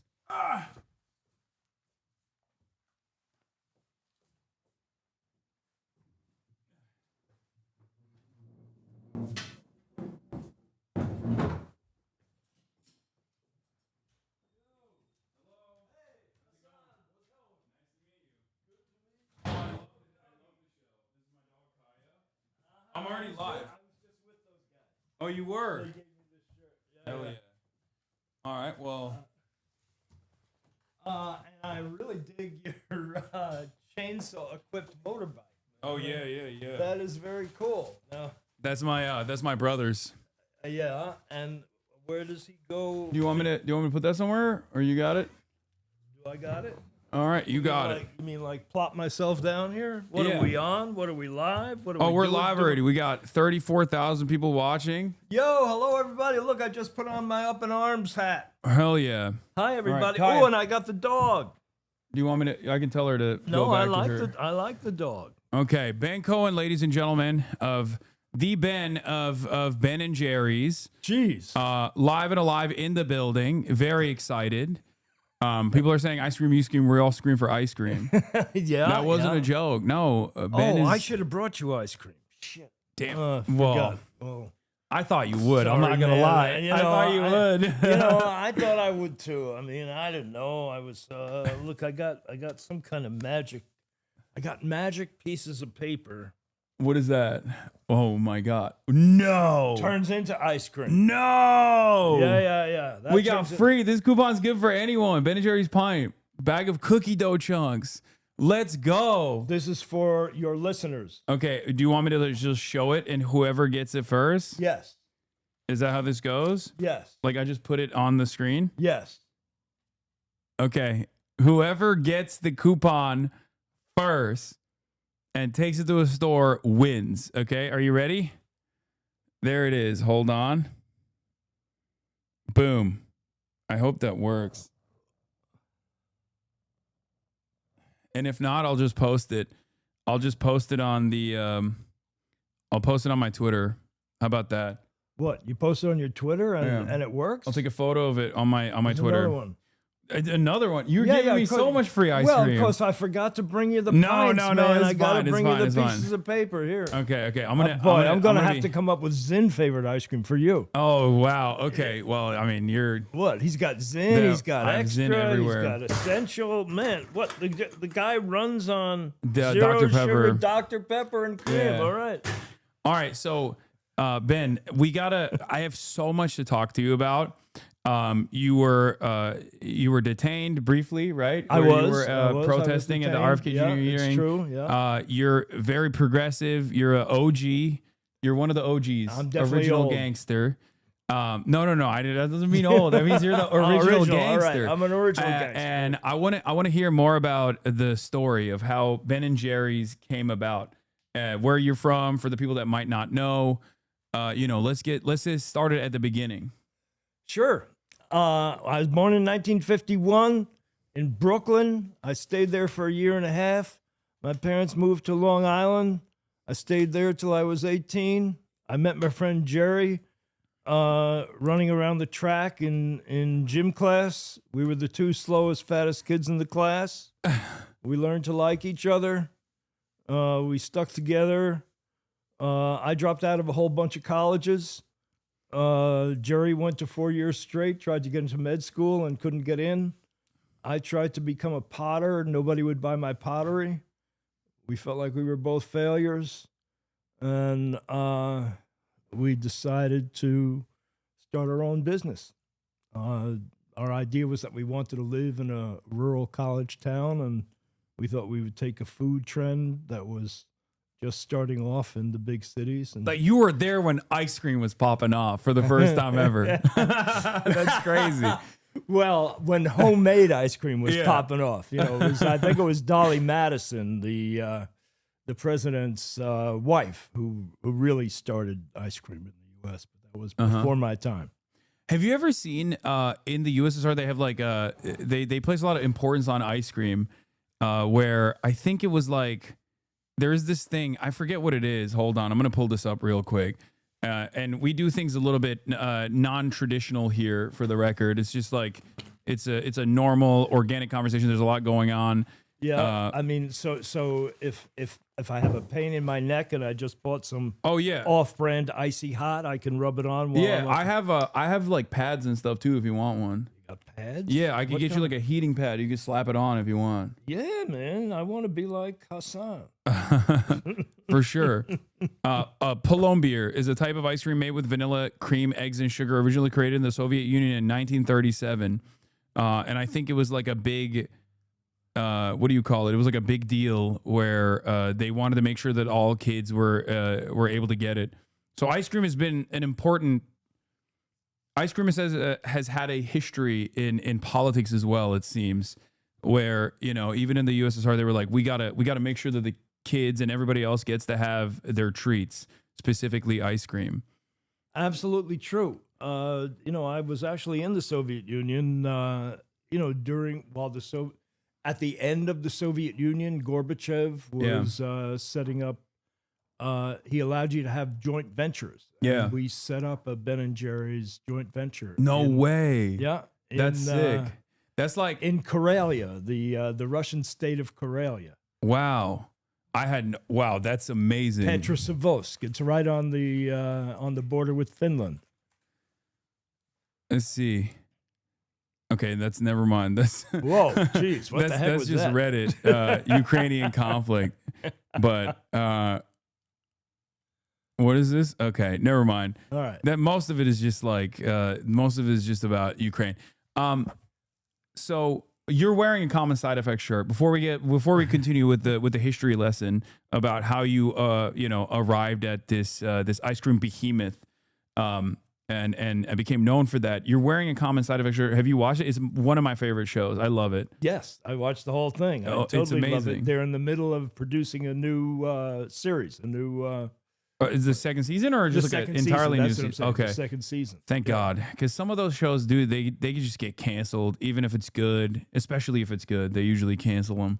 But it's amazing that you're repping them. You said you were hanging out with them earlier. Yeah. I Hell just yeah. came from there. That's why I didn't bring any ice cream, because I came straight ate all from the there. ice cream. That's correct. They've Okay. got the ice cream. You know those guys? Go to their freezer. I don't know those guys. I'm gonna go. Well, check they're them out. really good guys. You should see them. Do you want an icy hot patch? Like you. Well, I just put this stuff on. I think it'll work. All right, perfect. So you start Ben & Jerry's. How did it, like in the beginning, I assume that there was a lot of limitations, a lot of hurdles that you had to clear in the process, right? Did it explode in popularity from the start? Well, it's interesting. I mean, we started as this little homemade ice cream parlor, never expected to be anything more than that, in an old converted gas station that was falling apart in Burlington, Vermont.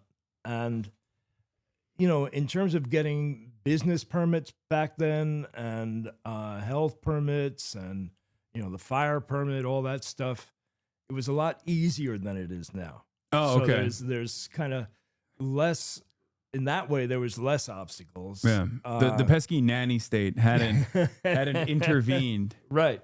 Bernie Sanders, the devastating, the dangerous mayor of Burlington hadn't come in yet.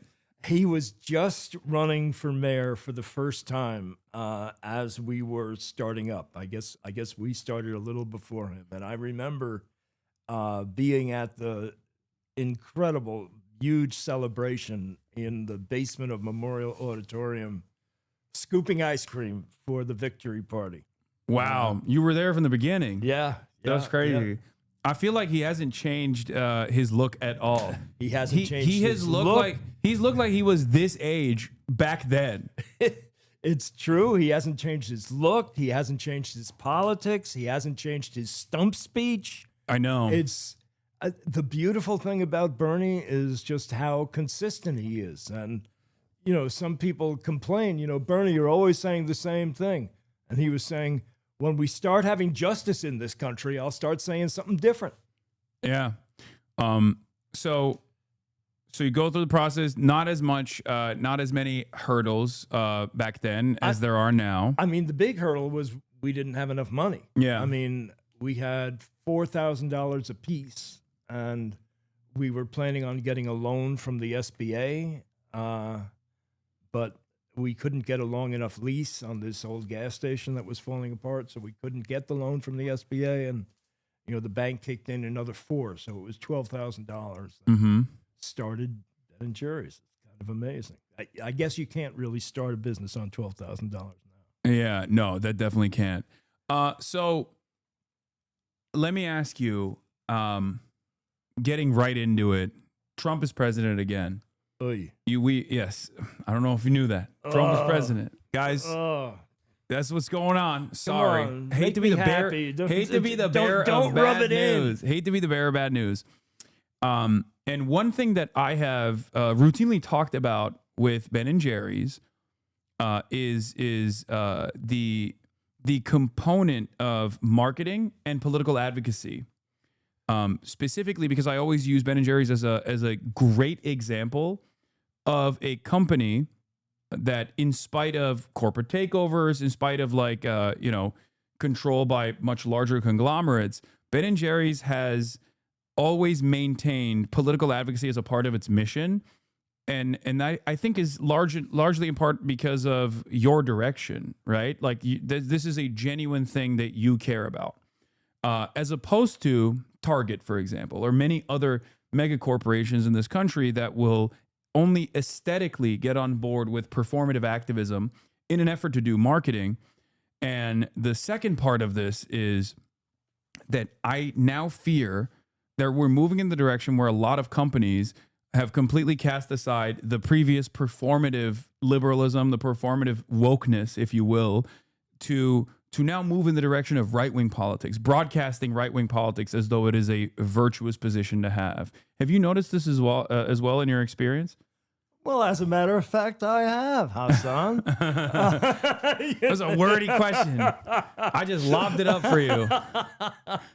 And I have thought about that, and I think all that's going on is that most businesses, most corporations don't really have a social mission. They are not values-led businesses. They are businesses whose purpose is to maximize profits today, in the here and now. And so, think about it. I mean, if you're a business and your only purpose is to maximize profits today, you go along to get along. If the current president says X, you say, yeah, baby. If he says Y, you say, yeah, baby. And if he says Z, yeah, I'm on board with that. Yeah. Because they don't have a heart, they don't have a soul, they don't have a spirit. And that, I think, is the interesting thing about Ben and Jerry's. It's a business, it's a thing, but it has a heart and a soul and a spirit. And it's the idea of being values-led, not profit-led. Values-led is a term that was coined by Anita Roddick, who started the Body Shop. So, the Ben and Jerry's mission, and, we went through a lot of difficulties in order to get to this point. There was a lot of internal dissension. There was external criticism.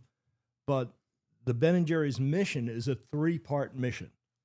So we have a social mission, we have a product quality mission, and we have a financial mission.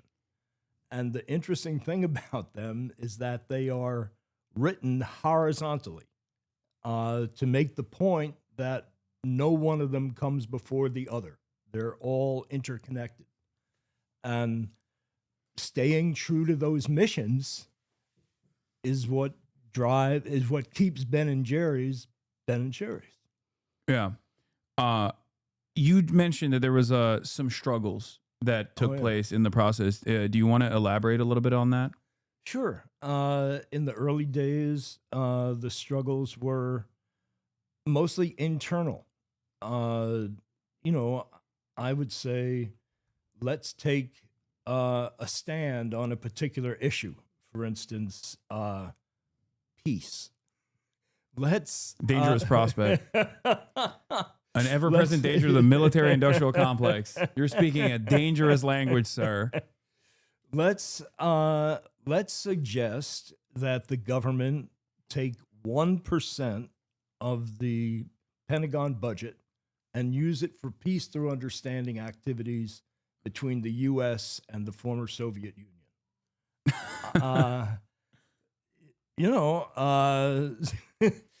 Because the people, they don't have anything against each other, and yet we were in this Cold War. I feel like that kind of dangerous language would have gotten you denaturalized back in the day. if you were a little bit younger, or now. Exactly.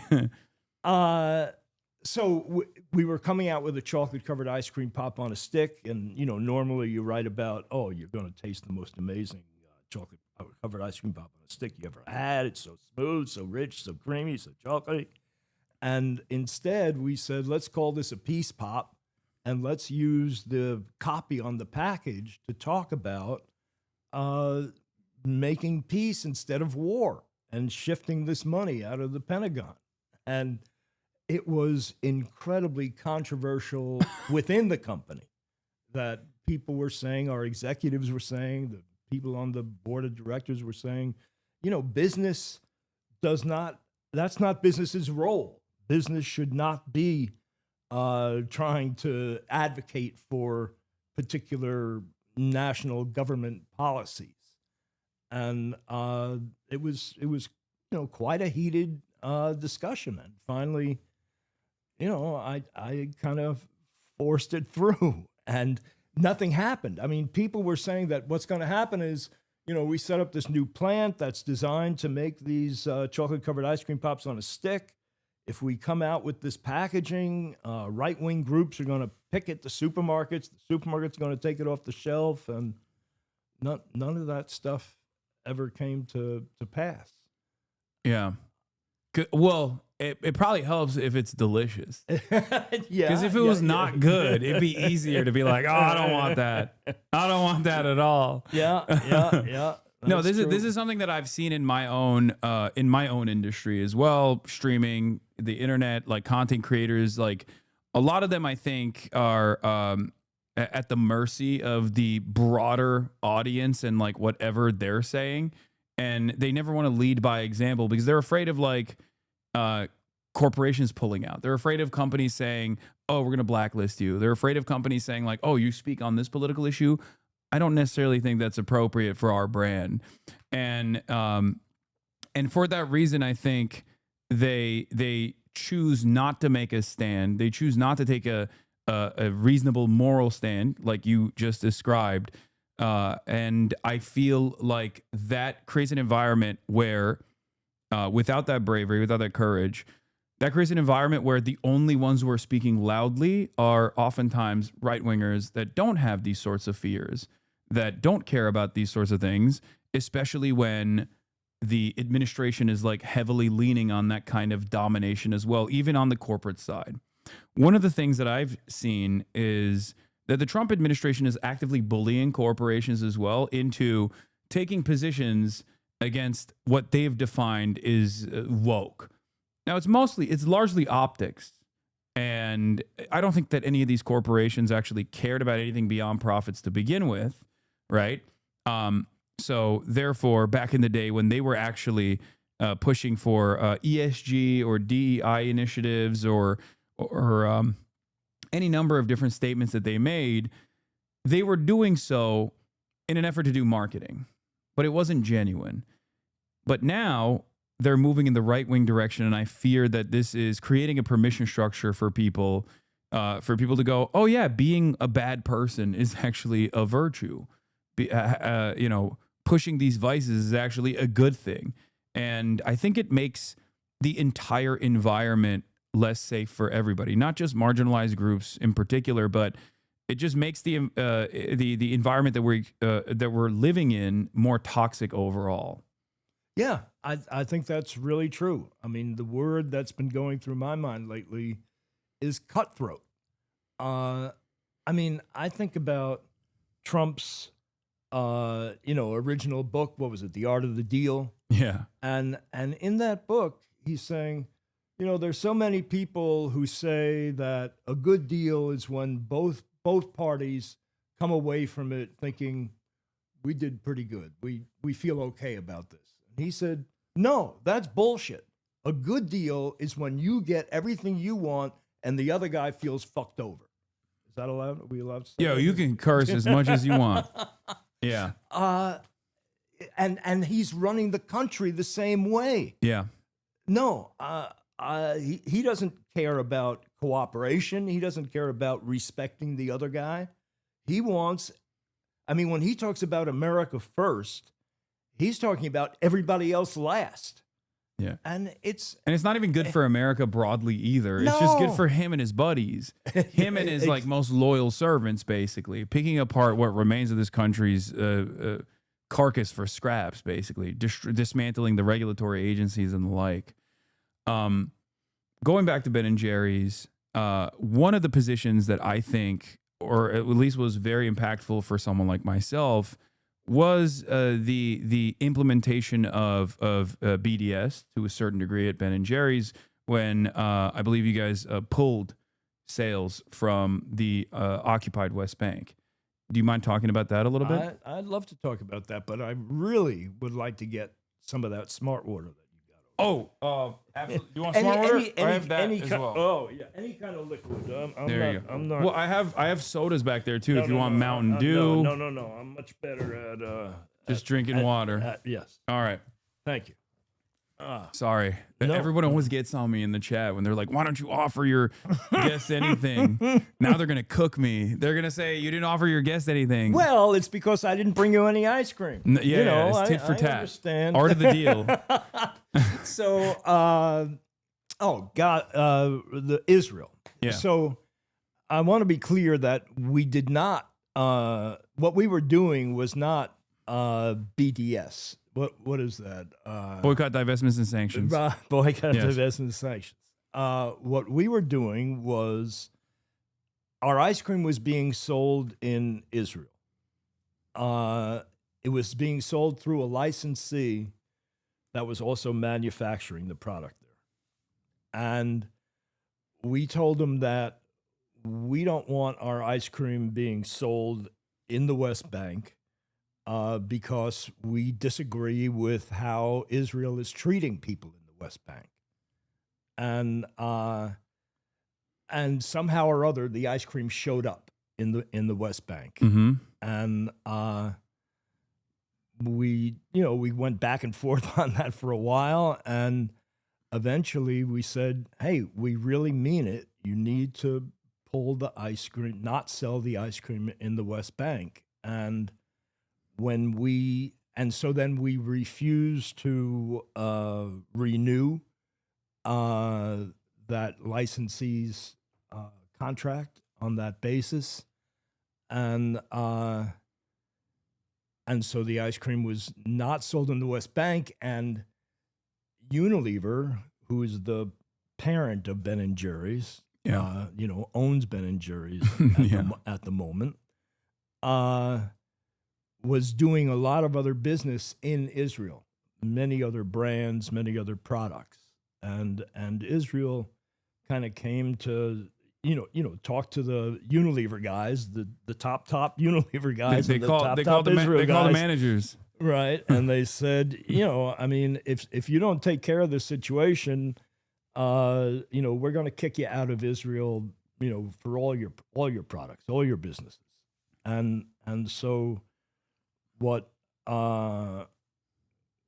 Unilever did was they sold the rights to Ben & Jerry's to an Israeli, and now Ben & Jerry's in Hebrew. They didn't sell. You can't write it in English, but is now available anywhere in Israel or the occupied territories, I guess. But it's not called Ben & Jerry's. It's in Hebrew. It's in Hebrew. It's Hebrew letters that I guess are pronounced Ben & Jerry's. But that was illegal according to the terms of the contract, the acquisition agreement that was made with Ben & Jerry's when they bought Ben & Jerry's. Ben & Jerry's has an independent board of directors who is responsible for the social mission and the essential integrity of the brand, marketing, and the product quality. And so that move by Unilever usurped the power of the board. And so the board sued Unilever, and there was an out-of-court settlement, and now the board is saying that Unilever did not live up to the out-of-court settlement, and so they're suing Unilever again. Oh wow. So Okay. That's the. I didn't know there was still ongoing. That's the current. They're like, no, the status. West Bank has to get Ben and Jerry's. They were like, they're adamant. I mean, this is a part of, I think, a much broader, much more complex influence peddling operation that has taken place in America to basically get as many people on board or to completely diminish like some of the most violent aspects of Israel's occupation over the course of the past 80 years. Do you want to talk a little bit more about that specifically, considering that you were also protesting against the Trump administration as well on this issue? Because I don't know, were you there with the Code Pink people, or were you there separately? When I was in D.C.? Yeah, when you're in D.C. We were there separately, but Code Pink was being very supportive. Yeah. And they were very... You know Medea Benjamin? I know her very well. She's the GOAT. I love her. She's great. And so she was very helpful in terms of getting me into that committee hearing. Oh, she's the best at that. Yes, I don't know how she does it. I don't know how she does it either, because for decades now. They ought to know who she is by now. No, she just finds a way to sneak into everything. Well, I guess it helps to be kind of small. Yeah. Yeah. So, but Code Pink was also very helpful in terms of creating the video. You know, when I was being walked in zip ties down the hall, it was Code Pink that was prompting me with the right questions and doing the videotaping. Yeah. I guess it's not taping anymore. Video filming, video clipping. They're good with clipping. That's what the Zoomers say now. They say clips. Clips? All right. Yeah.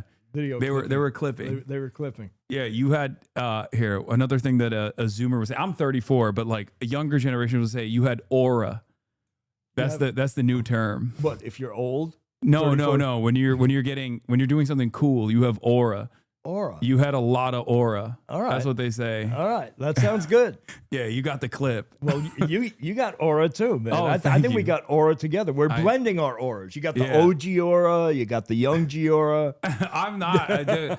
My audience says I'm unk. So they say I'm what, old. You're like really old? Yeah, they say well, I'm what old. the hell am I? You're at that point. You're ancient. That's why you're OG. You're OG. OG. There's unk and then there's OG, and your OG status. So do you want to talk about your experience in general? You're Jewish, and you grew up in Brooklyn, and then in Vermont as well. And I was wondering like how your opinion on Israel evolved throughout time, if you don't mind me asking. No, be my pleasure. After I slurp. Yeah, go ahead. Kaya, place. So I went to when I was in like elementary school. I went a couple of afternoons a week to a thing called Center Island Jewish School. And it was mostly teaching you about Jewish culture, and teaching about how Jews had been discriminated against, and teaching you the Jewish songs and the dances and the holidays. And they also taught us about Israel. And what we were taught was that, after World War II, the Jews needed a homeland, a place they could feel safe. And it was Israel. Israel was created for that purpose. And it was this really shitty land in the desert that nobody wanted and nobody lived on. And that's what they got. And a land without people for a people without land. And then the Jews, with the help, the Jews who moved to Israel, with the help of, the international Jewish community, ended up creating this very vibrant, highly developed society and culture. And what we were told was that the Arab countries, the Arabs who lived around them, were kind of were kind of jealous of that culture, that development, that quality of life, and so they made war on them. Yeah, and so that's the way I thought it was for a long time, and I understand that on both sides there's people that have screwed the other side, and I don't know, one guy starts making a war and then the other guy starts making a war. I mean, I'm sure sometimes Arabs were responsible for some of the horrible things. Sometimes Jews were responsible. But that's as I understand it. So what was a formative part of your development that made you feel like the way that this was presented to you initially might not have been entirely correct? I think it was only maybe 20 years ago that I started understanding that, whoa, there were people who lived there. Mm-hmm. And there were people that were pushed out. And then it didn't sound so good. Yeah. And I think that both the Jews and the Arabs have claims to that land. Some biblically and some legally and whatever, but it seems that they need to find a way to get along. And what I believe strongly is that the mothers of people of kids on one side don't want their kids to die, and they don't want their kids killing the other guy's kids. And I'm aware of all these efforts at peace, and that almost created peace, and then some extremist on one side or the other screws it up.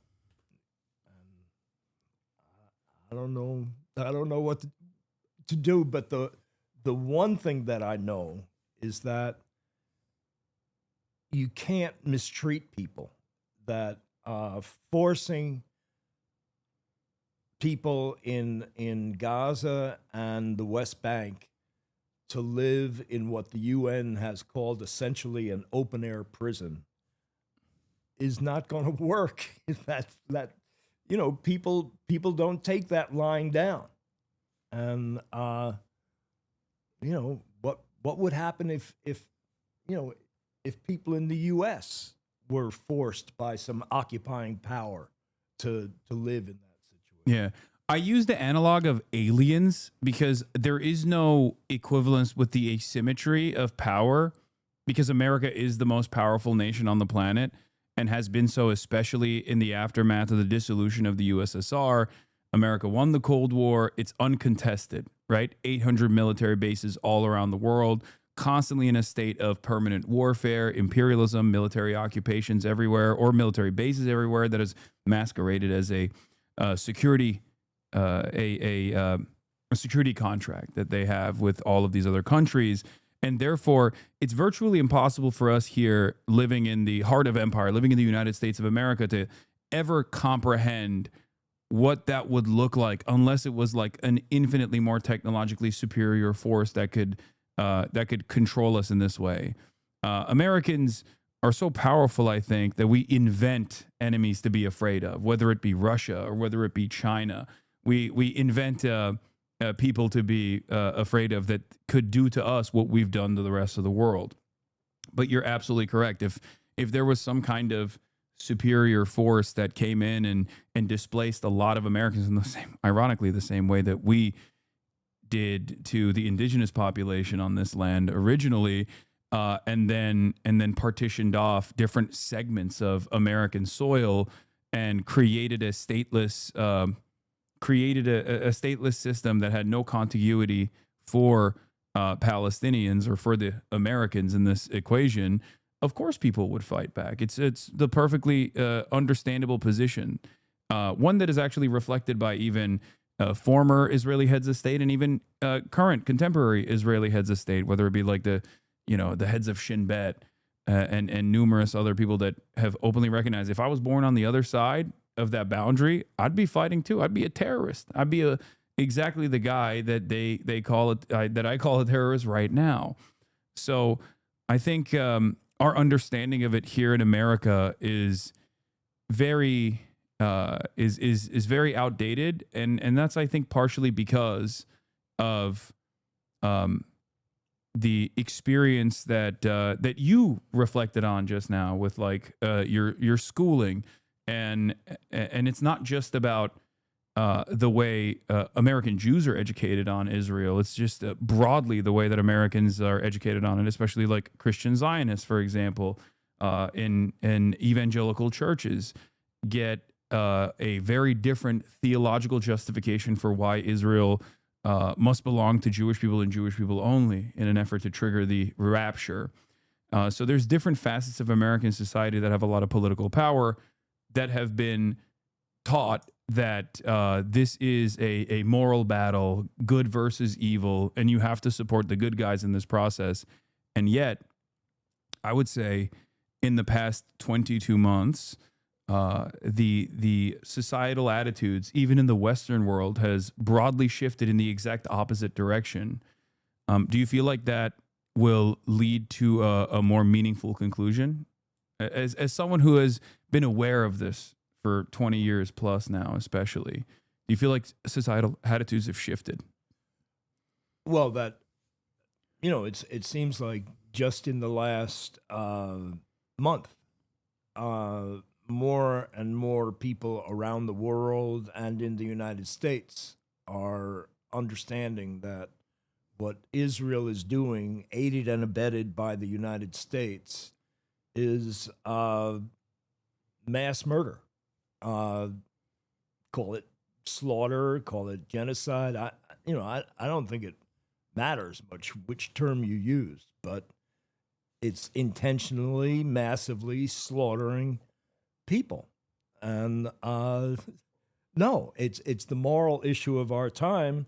Yeah. And the people of the world say this is horrible. This needs to stop. We will not allow this, and yet the leaders of our countries go against the population and continue to kill, mothers, fathers, sisters, brothers, sons and daughters, families just like ours in some other country in our name. That's what gets me about it, is that they're doing it with my money and in my name. Yeah, absolutely. I do feel like the changing societal attitude, at least, is like going to cause a generational divide that hopefully will lead to better outcomes for the Palestinian population down the line. Of course, they are running out of time. They don't have time at this moment. One thing that I've noticed, and I'm wondering how you feel about this, is that this has become such a moral stain that is so undeniable, that's so undeniably wrong, that it's almost making people in the Western world question whether we have a real democratic process at all. Do you see that as a warning for American politicians in general? That, like, if they don't pack this up? Absolutely. Yeah. We do not have a democratic process. We do not have a democracy. We do not have government of the people, by the people, for the people. We have government of the money, by the money, for the money. And so, I mean, a big part of it is we need to get big money out of politics. But, the most hopeful thing that I'm aware of is Mamdani, winning the primary in New York. And, he ran on, on a platform that says, let's take care of the actual everyday needs of people. Let's make it so that they can afford to have a decent place to live, that they can afford to buy food, that they can have a decent, livable wage. And these other guys, the Democrats and the Republicans, have said they don't give a shit. Have mouthed the words, "Oh yeah, we care, we love the children," but you look at the federal discretionary budget, which I just happen to have with me here. Let me see. You just walk around with that? Yeah, I walk around with the federal discretionary budget. Somebody has to, somebody has to pay attention here. What? Wait a minute. Here. This is the 800 military bases. Oh yeah, you got it right there. Here, hold that. Put it up there. You know where to put it. That's amazing. And this is the discretionary budget. So all that big red stuff, that's what's going into the Pentagon. And then you got veterans, which is essentially retired soldiers and injured soldiers. Mm-hmm. And those little slivers, that's the stuff that we really want. That's the stuff that we really need. That's healthcare, childcare, housing, education. It's absurd. So let's talk about up in arms.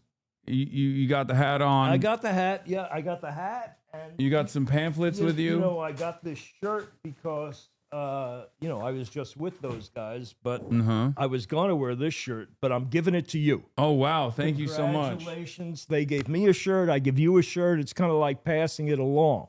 Hell yeah. Thank you. Yeah. So what's Up in Arms' mission about? So Up in Arms is a campaign to get the issue of federal budget priorities, of taking care of the American people, of reinvigorating the American dream, making it possible to achieve the American dream by shifting money out of the Pentagon into those things that we care about.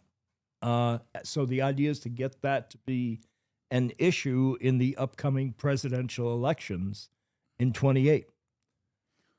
Yeah, that sounds like scary talk. Someone's got to keep funding Raytheon.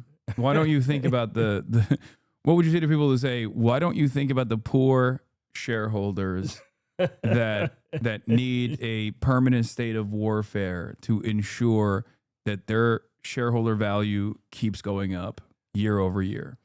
I'm telling you, those stock prices are rising humongously as we conduct these wars and as we continue to give weapons to all these different countries. They just love war. The small war business is good business. Yeah, small business of Raytheon, Lockheed Martin, Boeing, Northrop Grumman, and many others. Now also we have the tech bros that are moving in this direction as well, because they realize that's like the last part of the imperial coffers that they could raid, with very limited repercussions, if any at all. And you can have these expansive budgets and constantly drive up costs. But of course, So I think of it as these pigs feeding at the trough.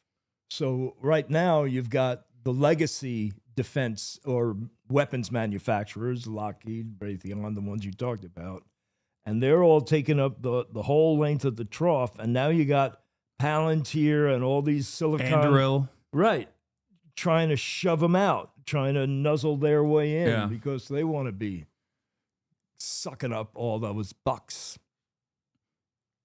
Yeah, no, absolutely. So do you feel like the Democrats are actually going to push back against this? Or do you feel like where does the lack of interest from the Democratic Party overall come from in terms of saying the things that you're saying? Because I would say that you are by no means a radical. I would say that I definitely have a lot more radical, probably a lot more radical opinions that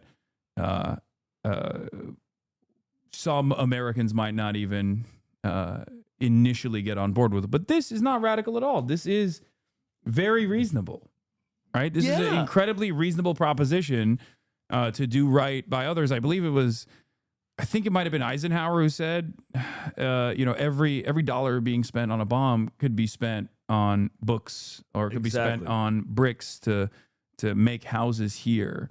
And yet we spend it over there. We spend it on weapons of war instead. How do we get back to that mentality? Every gun, every rocket launched, every missile fired signals in the final sense a theft from those who are hungry and not clothed, those who are something or other. That was Eisenhower's thing. Yeah. So how do we get back to that? I think we get back to it by electing politicians that are not mainstream Democrats or mainstream Republicans. I mean, everybody realizes that the Democratic Republican parties are broken, that they're corrupt, that they're about self-preservation, that they're not about what's good for the country. They're about what's good for the particular politician to get elected next year. And so, Bernie was running, and he, the DNC, kind of tilted the table against him. But if the DNC had not done that, he would have got the nomination, and I believe he would have got the presidency. I mean, because, Trump got it because what people wanted was none of the above. They wanted, no, I don't want a mainstream Democrat. I don't want a mainstream Republican. I don't want more of this shit, because year after year, they keep on saying, oh, yeah, we care about you. We care about you. We care about you. But year after year, things get harder and harder and harder. In the richest country in the history of the world. I mean, we have enough money. You can't believe, we can't conceive of the riches that this country has. I mean, we have $1 trillion a year that's now going into the Pentagon. That is a little under $3 billion a day. I mean, just on nuclear weapons, we're spending over $100,000 a minute. What could you do with that money? I mean, for less than 5% of the Pentagon budget, you could eliminate homelessness. You could eliminate starvation and food insecurity, not only in our country, but around the world. I mean, there are 3 million kids a year that are literally dying of starvation. Yeah. For $50 billion, that's 5% of the Pentagon budget. We could provide food security for every one of them and provide food security for everybody in the United States who doesn't have enough to eat. Yeah. And we make the decision to instead, let's build more nuclear weapons.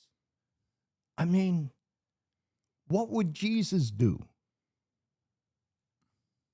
I mean, what does that do to the soul, the spirit of our country? Supply side Jesus. Yeah, like Al Franken's joke. It's just Jesus would not cure the lepers unless they were in their network of coverage. That's how he operates. You don't understand. American Jesus is very different.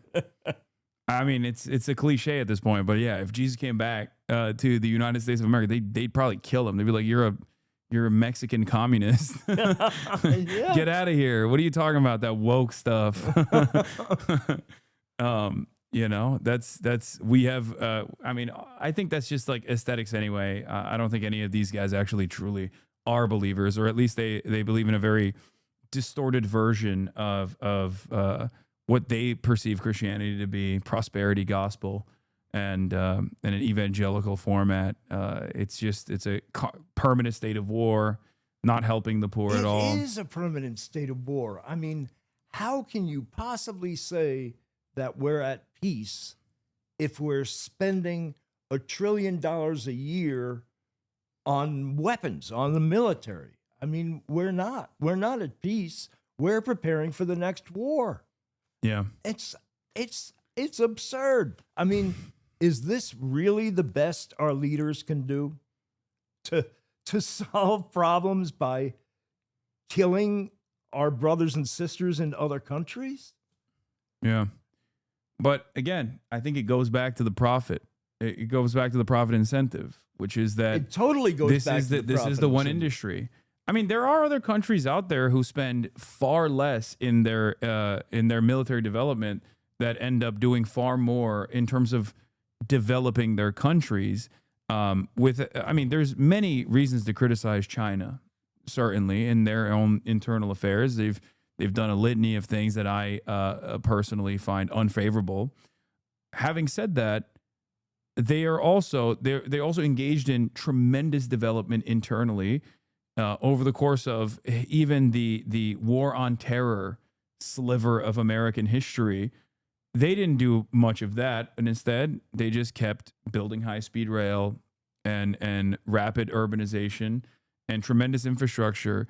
And I always point to that to not say like, oh, we should be more like China, even though America does actually seemingly take on more of the social repressive aspects of Chinese governance in an exaggerated manner, as a matter of fact, and apply it here.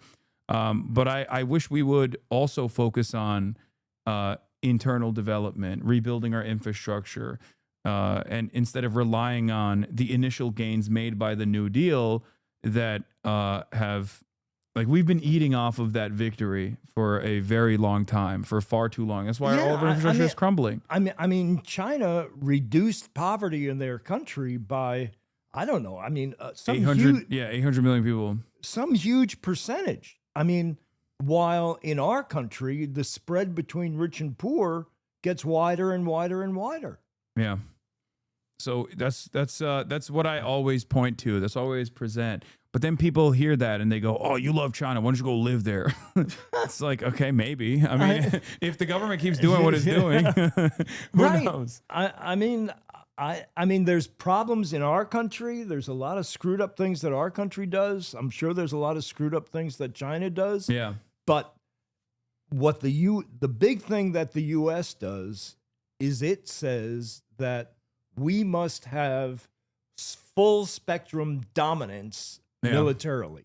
That any country that starts to develop economically or starts to develop militarily is automatically considered to be an enemy. It's the official policy of the United States to not let any country become developed militarily or economically. And as soon as one does, like China, that for that reason only, China becomes an enemy. Yeah. And why? I mean, yeah, they produce 30% of everything that we consume. So it's additionally crazy. And you see that with what Donald Trump has been doing now with this like universal tariffs regime.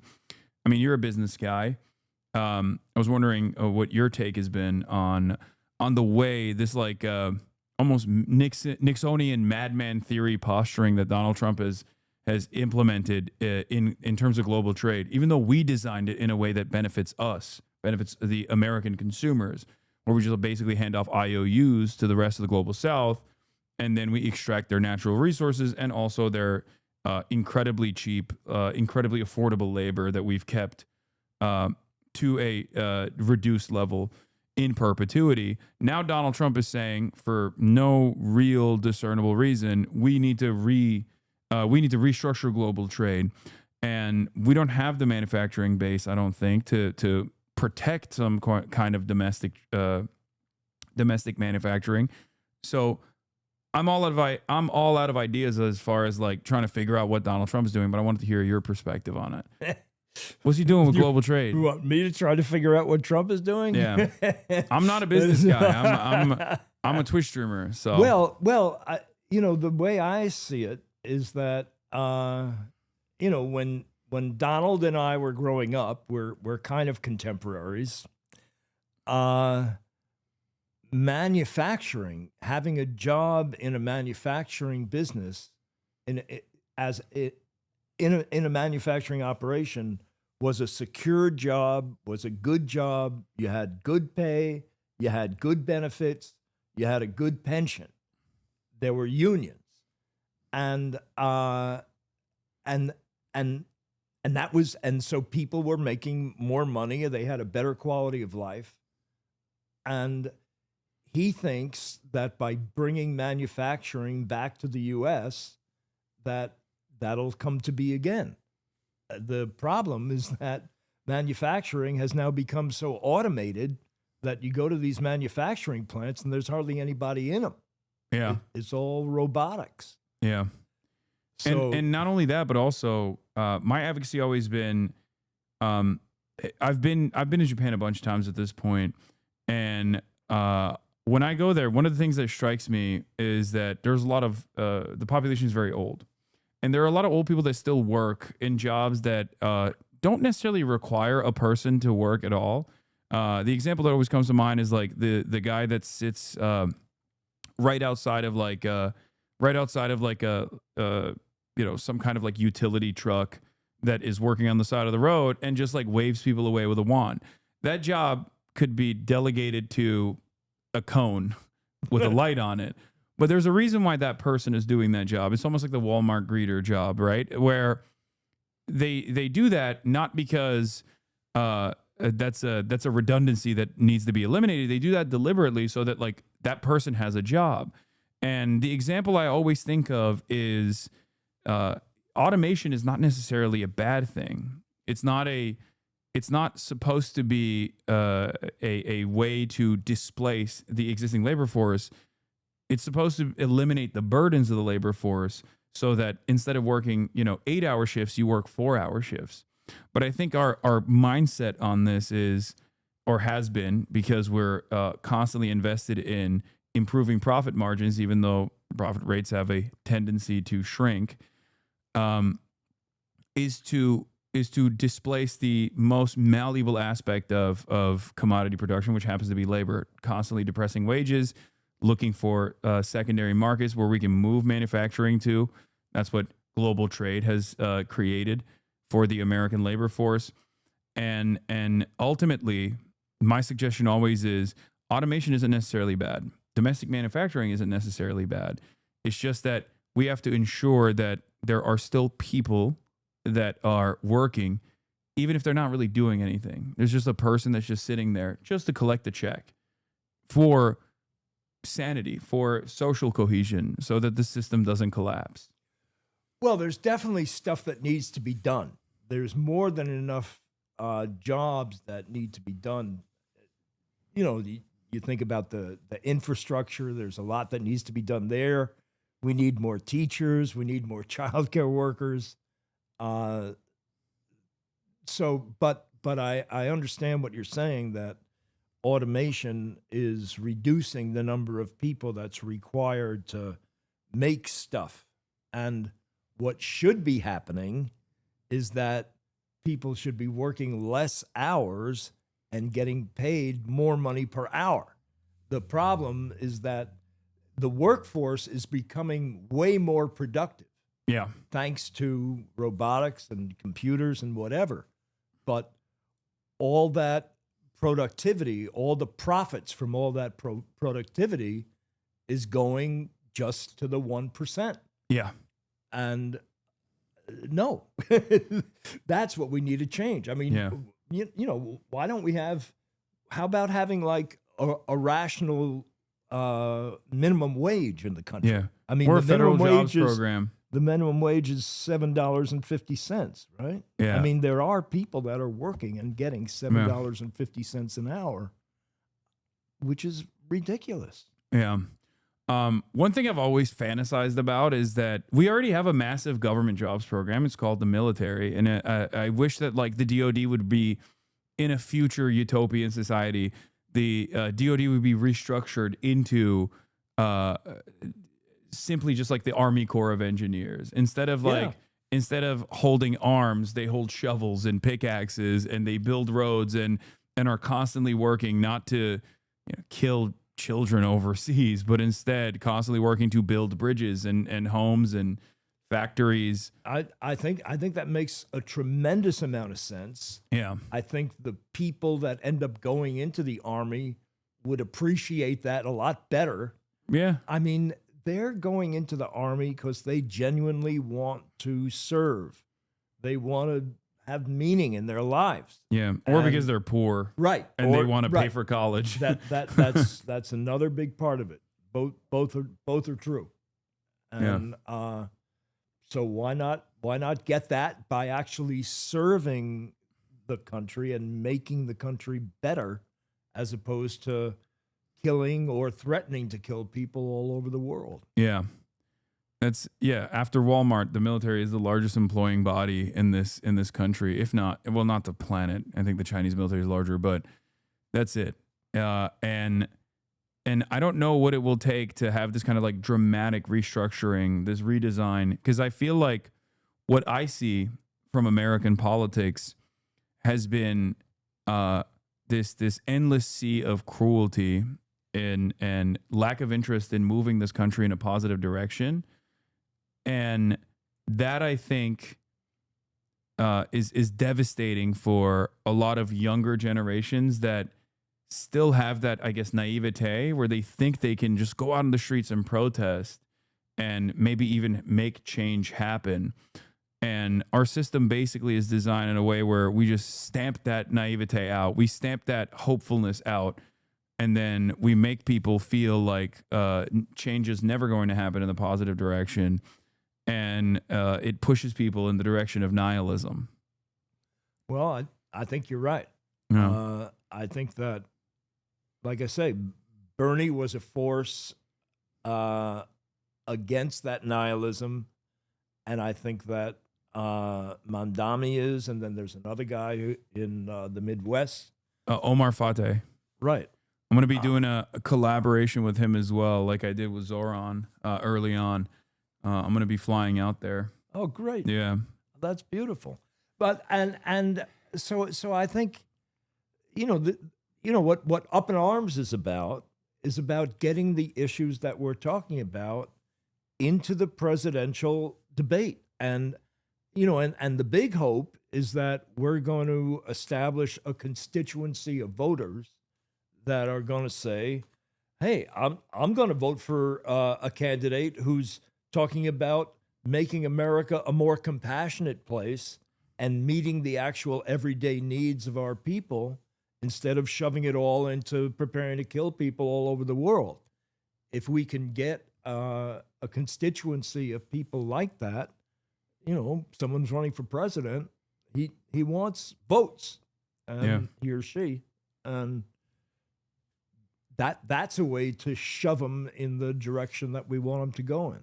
But I mean, when you talk about nihilism, I mean, what? You can either fight it or you give up. Yeah. Or you say, you either fight it or you say, okay, I'm in a country that's going to screw a whole bunch of people, and I'm going to keep paying my taxes, and there's nothing I can do about it. That's the case. Well, and I'll tell you, you mentioned young people. There's this group called Dissenters. The website is wearedissenters.com. And they are amazing. They're organizing on college campuses. They're multiracial, they're multigender, they're working on exactly this same issue. And that's what we need to do. Yeah, we need to rise up and continue pushing back, no matter what the letter is next to the congressperson, because I feel like a lot of people find themselves falling into the team sports mentality, and they think like, oh well, the Democrat is they're good by design. Definitionally, they're like morally better. And while there is truth to that, if you compare all of the policy outlines of the Republican Party versus the Democratic Party. Certainly, there are plenty of instances where the Democrats are not as bad as the Republicans, and yet they still actively, in my opinion, especially we saw this with the Kamala Harris campaign, they run in the direction of the Republicans, and then they end up reiterating Republican policy from 4 years prior that they had run against. Kamala Harris did this with immigration, for example, and so did Joe Biden. Joe Biden ran on a promise of, in the first 100 days, that he was going to push for amnesty for all of the non-citizens that have been living on U.S. soil. Conditional amnesty has always been more popular than mass deportation, and yet that never happened. They completely dropped that. And of course, the Republicans never stopped pushing lies that immigrants were not simply people trying to make an honest living in this country, that play an incredibly important role in the American economy and in the social fabric that binds us, that keeps us together, are active members of our communities and a part of American culture, but instead violent parasitic forces that must be removed using Nazi style rhetoric. And then the Democrats looked at that. They looked at the polls and they saw that the societal attitudes were shifting in the direction of white nativist anti-immigrant sentiment. And they said, oh yeah, well, they're right. Immigrants do constitute a national security threat.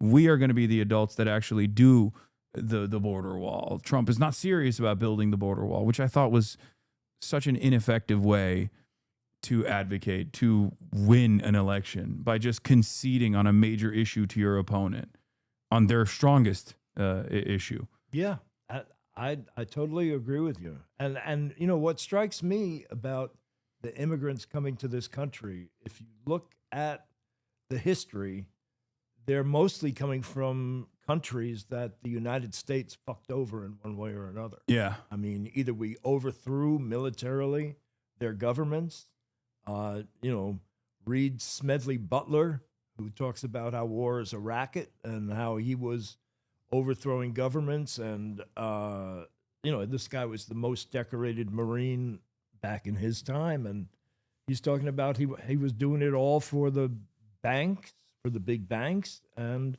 for the big corporations. Yeah. And that's the other thing, of course, is that there's no problem with immigrants coming here, but if you even wanted to, in a positive manner, make sure that the host nations were or the nations where people are coming from were livable and habitable, then you would stop interfering in their affairs and instead only positively intervening. And by that, I mean actually help rebuild their infrastructure and allow these countries to thrive. Exactly. I mean, I came here. I'm very privileged. I am an American citizen. I was born on U.S. soil, and I am what is known as a anchor baby, and something that Donald Trump is trying to take away from the next generation, even though it's unconstitutional. Anyway, and even with all of that fortune, even with all that privilege, I have family members that live in the United States of America beforehand as well. I had been to the United States of America. I learned English at an early age. I'm a native speaker, even though it's my second language. And I always thought my own journey is to the United States of America. When I was at the age of 18, I came here for college. That journey was so easy in comparison to the treacherous trek that so many people have to engage in, where they leave their entire lives and their livelihood behind. They leave their culture behind. They leave their families behind in many instances just to make $1 in the United States of America. So in spite of that privilege, there were still hardships that I experienced, loneliness and changing everything about how I lived and what I knew about the world when I came here to a totally different environment. So I always think about how people who are far less fortunate than myself came here, and that's what gears me to advocate for migrants in general and the humanity of migrants in general, and to advocate for amnesty in general. Because I just can't understand how people look at all that and think, no, these guys are actually here to destroy the country or something. Yeah, what I don't understand is what is the problem with immigrants. I mean, how are they making our lives any worse? I mean, yeah. I mean, my understanding is that unemployment is really low in the country. They're not stealing our jobs. It's jobs that Americans refuse to do. Mm-hmm. And they pay taxes. I just don't understand what's the issue? It's just scapegoating because if you don't address the real, no one wants to address the real problem, which is corporate consolidation and endless greed and endless war as a consequence of endless greed. And therefore, they have to look for new villains. I mean, we already know historic examples, like in Nazi Germany, where they presented the villains of society rather than addressing the root causes. They turned around and scapegoated Jewish people and political dissidents like socialists, trade unionists, communists. Said it was Jewish Bolshevism that was the real threat to the superior German culture that was, destroying it from within with degeneracy. A lot of these points of propaganda are damn near identical and have never really changed all that much for Republicans since the aftermath of World War II, I would say. We very quickly engaged in the Cold War, and in that process, I think we just never really gave up our fascist tendencies. And here we are. I think it's like unfolding. The logical conclusion of all of that enmity is the Trump administration. Yeah, I think that's exactly right. And I think what's missing, and I think what is, I don't know, an intrinsic part of the American people is compassion and spirit and a soul of and empathy. I mean, they're starting to say that, empathy is a really bad thing. You shouldn't. Yeah. I can't believe that. They're just being whole ass villains. That blows my mind. People, because I call empathy gets in the way of, yeah, give it all to me and fuck everybody else. Yeah. We don't care about those other people. Fuck them. They say violent empathy or toxic empathy. Right. That's crazy. It's just, I call it vice signaling. Because conservatives used to say like, oh, you're virtue signaling, which is, signaling that you're more virtuous than you actually are. The underlying premise is you must be faking it, right? But it's still basically is an admission that like the thing that you were advocating for is virtuous. Nowadays, I think conservatives are vice signaling, where they say things like suicidal empathy or toxic empathy, and actively push for toxicity, actively push for more violence and more harm to others. It turns into this incredibly weird, immoral proposition that they're running off of, which is like being a bad person is actually a virtuous thing. It's a good thing. Right. And I don't understand how people don't see it. That's the horrible part. I mean, I think that most people believe that there is some kind of spiritual aspect to our lives. As you give, you receive. As you help others, you're helped in return. And it's the same for countries. As you give, you receive. As you help others, you're helped in return. I mean, the major way that the U.S. interacts with the world, especially now that, Trump has cut off, the measly aid that we used to give out. Yeah.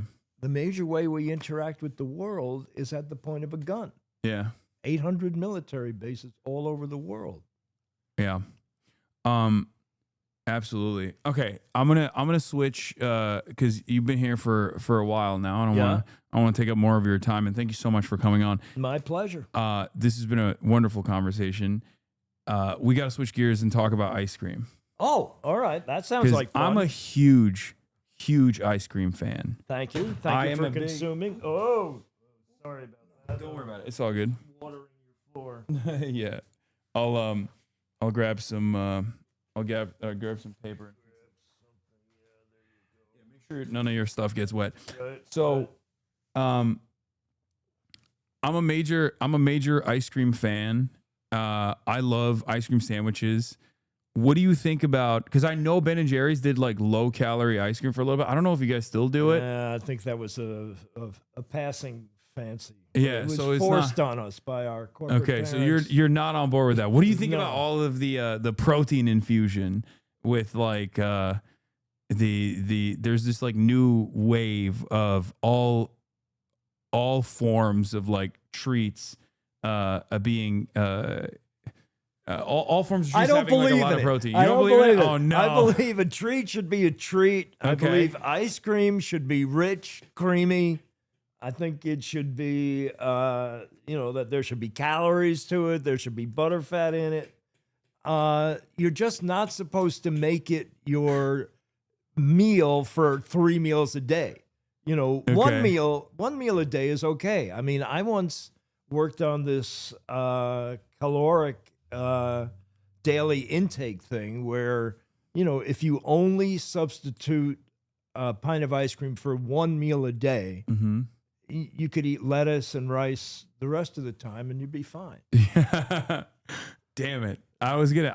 This was all a trap. I brought you in here so I could convince you to not only You brought me in here because you thought I'd bring you ice cream. Yeah, well that, but then also I brought you in here because I thought I could convince you to not only do low calorie ice cream again, but also on top of that do protein ice cream. Oh God! I need my protein. But ice cream is supposed to be an indulgence. I know. It's supposed to be. It's like I was once at some restaurant in France, and some other American tourist is at another table, and he's giving his order, and he'd say, "Can you hold the butter?" That's crazy. And the chef comes out and he says, "What are you, crazy?" Right, just like you. Okay, that's crazy. That's crazy. You're right about that. No, I get that. I'm just, I like to put protein into every meal that I have because I need a lot of protein. All right. I'm a big boy. Shake it on the top. Use protein sprinkles. Okay, that's what I'm gonna do. Where instead of convincing you, it seems you're an immovable object. That's correct. On this is no, and I'm not into tuna fish ice cream. I'm not into chicken ice cream. I'm not into any of of those course not. savory ice cream things. No, I would never. That's No, That's a thank bridge you, too thank far. you, thank you. That's a bridge too far for sure. But it's just. I mean, protein. That's close to chicken. You can make it. You can make sweet protein. A lot of the protein is sweet. You put a little bit of whey in there. Okay, ice cream sandwiches. Best version of consumption, I think. What do you think? Well, I'll tell you my secret pleasure at night. Okay. It's mostly good after between 10 p.m. and 1 a.m. Vanilla ice cream on wheat thins.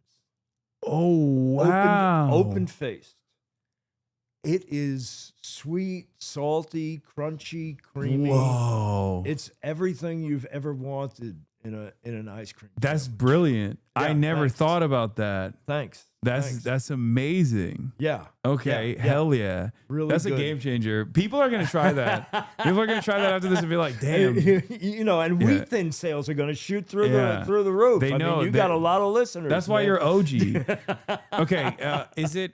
I don't know if this is like asking you to pick through who's your favorite children, but like, do you have a favorite flavor of Ben and Jerry's? I move around, but I stay with Chubby Hubby, New York Super Fudge. Let me look this up. Cherry Garcia.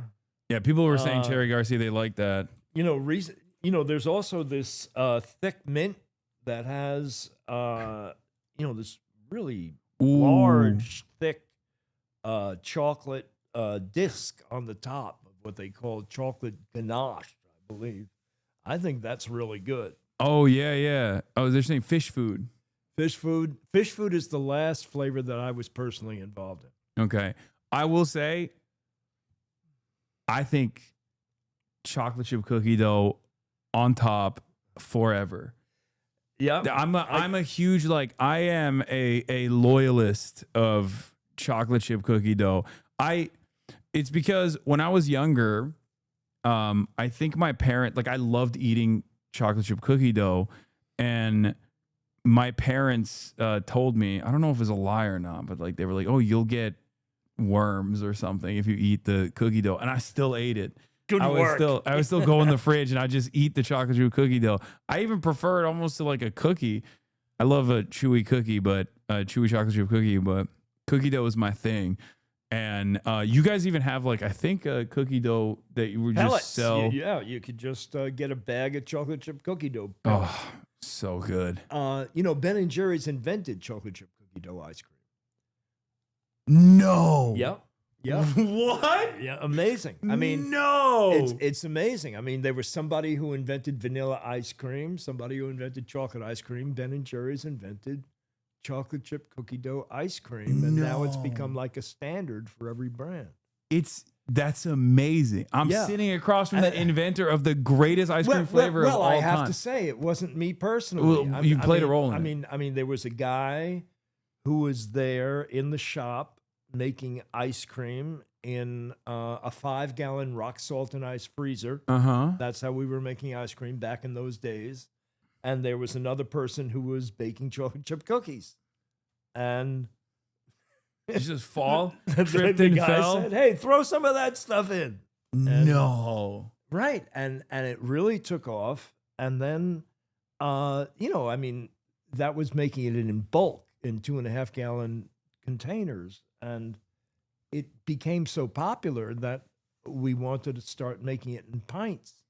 And the problem was that the little chocolate chip cookie dough balls, I mean, people were rolling them by hand. Yeah. You know, I mean, that's a lot of balls to roll. Yeah. And they're really sticky, and they would get stuck to all the machinery and crap.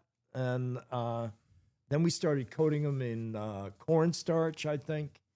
And now they're made by this great company in Vermont that employs people who speak like 5 or 10 different languages. I mean, they're all immigrants, and what they do is that they freeze them as soon as they're extruded into these little pellets. And I'm blown. I can't get over this. It says that it was in 1991, Ben & Jerry's began selling pints of the flavor, which quickly became popular with consumers. 1992, chocolate chip cookie dough accounted for 20% of the company's total ice cream sales. Wow. 20%. Well, today, the biggest selling flavor is half-baked, which is half chocolate chip cookie dough and half chocolate fudge brownie. Yeah, no, I love that. That's my Ben & Jerry's flavor. That's my top flavor. I love it. Wait, someone said ask him about grape flavor. You guys have no. We don't do grape. Yeah, that's crazy. We had grape nut ice cream for a while. Grape nut cereal. Have you ever had Turkish ice cream? Who's Turkish? Oh, is that stuff that's like really stretchy? Yeah. I think it's got because I asked my cousin how it's made. Because it's like, what makes it so chewy? Because it's like kind of chewy. Maraş dondurması. It's from the area called Maraş in Turkey. And he said that they use, where is it? They use sahlep, which I don't know what it is. I don't know what sahlep is in English. Let me just see. Sahlep powder. I guess maybe it's the same thing. Yeah. It's a warm, milky drink popular in the Middle East and Turkey. Flour made from the tubers of the orchid genus Orchis. Huh. That's what makes it like, because I initially thought it was like mastic. Like I thought it was like mastic gum that they put in it, but it turns out it's not. That's what makes it chewy. Anyway, if you guys want to broach into the Turkish ice cream territory. What is this? Show Ben your favorite Ben & Jerry's flavor. Oh, the Americone Dream.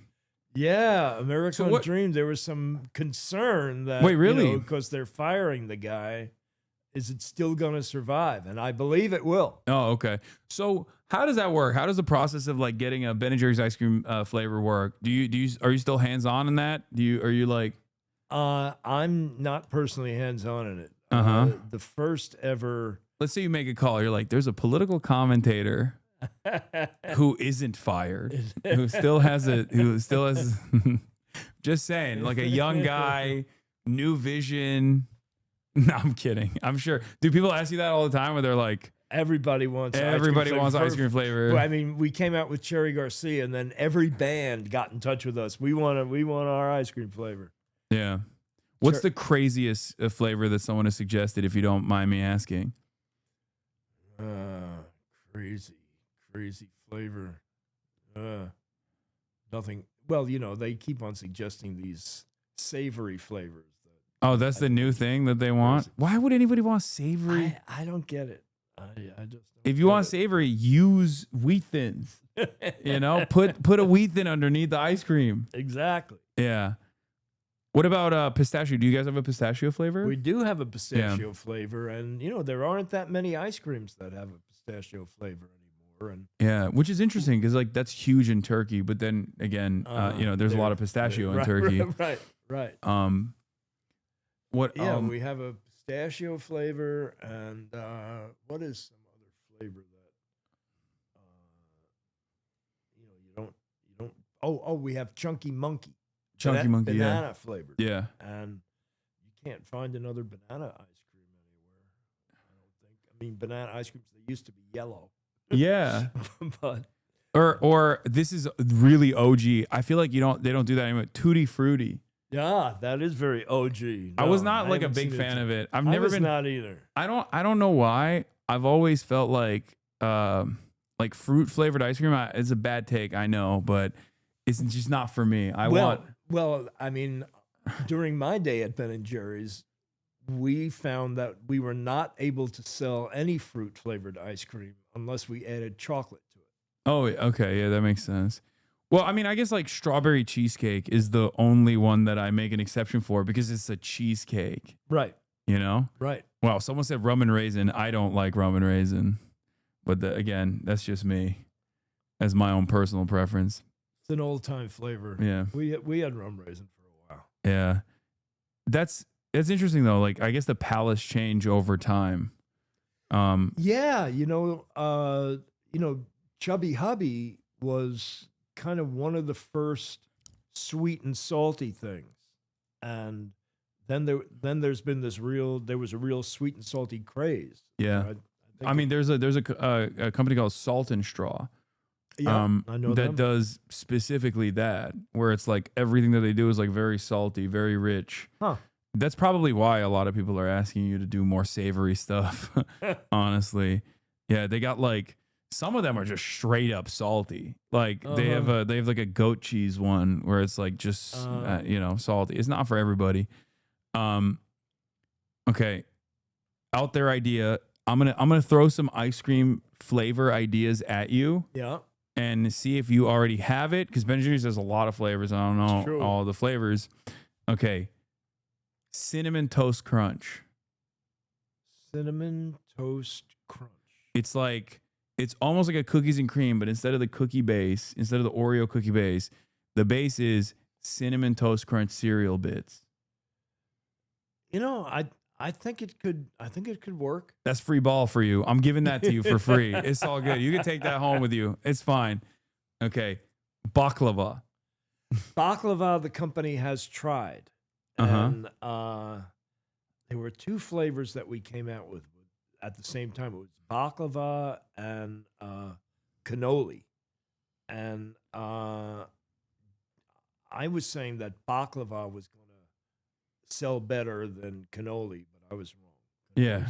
Well, baklava seems too oriental for Americans, I think. Still, it might have a resurgence now that like Dubai chocolate. I don't know if you know what that is, but Heard of it. Dubai chocolate is like popping off right now. It's a TikTok trend, but it's basically. Do you know what kunefe is? It's a Turkish. It's like a Middle Eastern dessert. It's like phyllo dough pieces. I think it's almost like it looks like thick pieces of hair, strands of hair. Kind of hairy. Yeah. And they douse that with like some kind of pistachio chocolate, and then they put that inside of a chocolate, and that's how they make Dubai chocolate. Sounds pretty good. Yeah, it's not like coconut, chat. It's not. It doesn't have the same mouth feels like coconut at all. It feels like it's closer to like a noodle, like a crispy pastry than coconut. There's a lot of. I don't like this personally, but have you guys ever tried a rose flavoring? Yes, we have tried rose. I don't really like it, but I kind of liked it. It was kind of subtle, and I think we added some pistachios to it. Yeah, and I'm usually not kind of a subtle guy, but yeah, worked for me. Okay, what is your favorite flavor that went away? You have one where you're like, I really like this. I banged for this, and people just didn't get the vision at the time. Well, the original one was mocha walnut. You know, I used to be the delivery guy. I would be delivering it. You just be eating while you're delivering. Yeah, and you know, we got complaint letters. Half of them said there's too much coffee in the mocha. Half of them said there's too much chocolate in the mocha. So, you know, it was kind of a subtle. You know, there's nothing. The walnuts and the mocha, it's kind of a subtle thing. And you know, you had to have a hankering for that kind of thing. Okay. And then there was coffee almond fudge, which I thought was a great flavor, no longer around, and coconut almond fudge. So you're a fan of you're a fan of the nuts in the ice cream. Yeah, well, you know, you might have heard that I don't have that much of a sense of taste. Oh, I have not heard that. It might have been considered, you know, a problem for an ice cream man, but we turned it into an advantage. So, you know, when you don't have much of a sense of taste, You go for texture. correct. That's Yeah. exactly it. No, texture is very important. Right. I agree. I think mouthfeel is a Mouthfeel, very I love it. very important aspect You of know, it. not that many people, Yeah. you know, use that word Yeah. aside from myself. Yeah. No, I love using that word. Yeah, mouthfeel. yeah. It's a subcategory of the sense of touch. My chatters made churn out the vote. Socialist woke bet. All right. Yeah. I mean, I'm just, no pressure. No pressure. I'm just oh yeah. As far as like a chicken as dessert, tavuk göğsü, which means chicken breast, is a Turkish chicken dessert. It's made with literally chicken breast. Really? It's got a crazy mouthfeel, and it's not even remotely savory at all. It's really interesting. Huh. But yeah, that's another one. There was one more thing I wanted to ask you as far as flavors goes. So I gave you cinnamon toast crunch ice cream. What else? What else could there be? Chat, do you have any that I haven't thought about? Oh, bacon and maple. That could work. I could definitely understand that. Yeah, that was another one. Oh, people are saying Vegemite. Ugh. Oh no. Ugh. Yeah. No. Okay.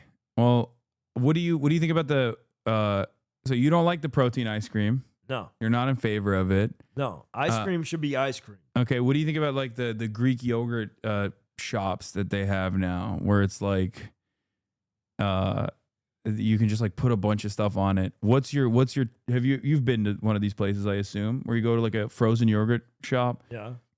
And they have all these toppings that you put and then they weigh it. Yeah, I like it.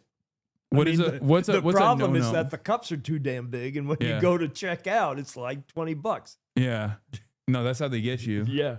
So what's a no-no for you in terms of toppings? Let's say you're Gummy bears. I think this gummy shit is really ridiculous. Yes. That's why I asked you, because someone was suggesting gummy bears. No. Gummy bears, I love gummy bears.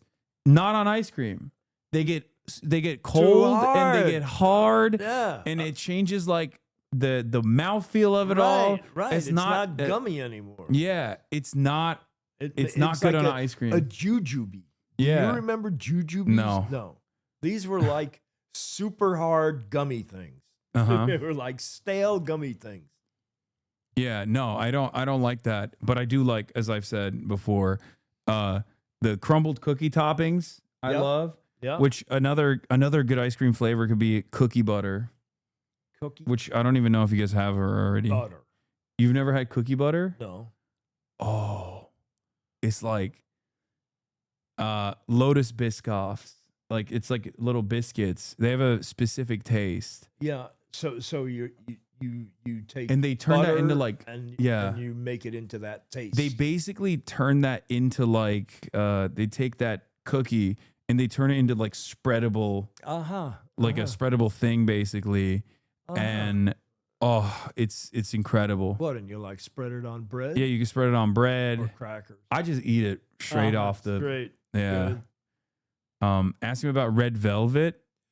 You know, I don't believe in red velvet. Well, I And- mean, and it's not. It's nothing. It's just food it's coloring. just red, right? Yeah. I agree. Okay, we're locked in on this. So yeah, red velvet believers, you're wrong. It's true. I don't know what it is. I still think it's different. In my mind, it tastes different, but I know it's not different. If that makes sense. Well, you know, especially for a guy who doesn't have a sense of taste, it's really not different. Okay, someone's asking Earl Grey tea flavored ice cream. Too subtle. I mean, well, you know, again, a guy who doesn't have a sense of taste, I Uh-huh. can't tell the difference between all these different teas. Yeah, you just got to put sprinkle some nuts in there. Yeah. Tea and nuts. Okay. Well, Ben, thank you so much for coming on. It has been a was pleasure, dude. amazing. Thank You're you. beautiful. You're awesome. I'm gonna go grab some napkins. to Yes. fix the water damage here, but it's all good. No, don't worry about that. I got it. I'm gonna do that right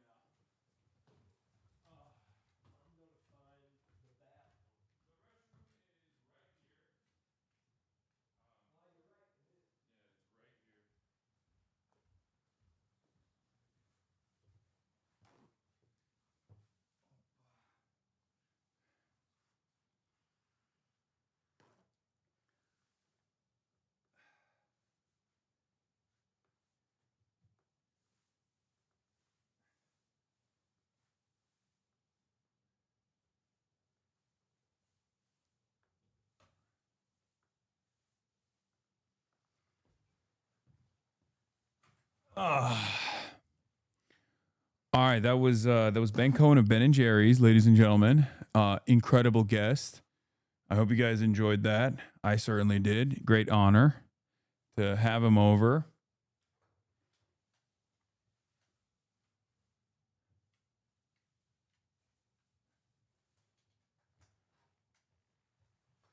An OG. He hasn't left yet. He's just using the bathroom.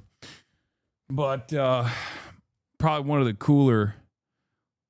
Yes, he's coming back. Don't worry. His bag is still here. And so is his cool and heat cream Lycodane. Lidocaine, not Lycodane.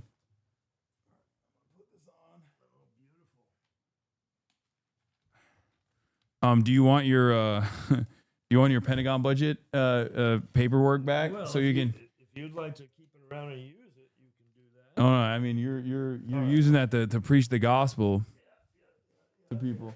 You help with anything? No. Wait, so you say you were born in 1950? How old are you now? Oh, thank you. How old are you now? Oh, really, really old. 74. You're 74 years young. Yeah. And also you're very active. Yeah, I can get down on the floor. Yeah. I want to leave you with a couple of these pens.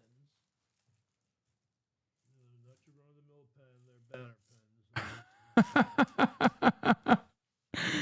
Is a move our money, pull here.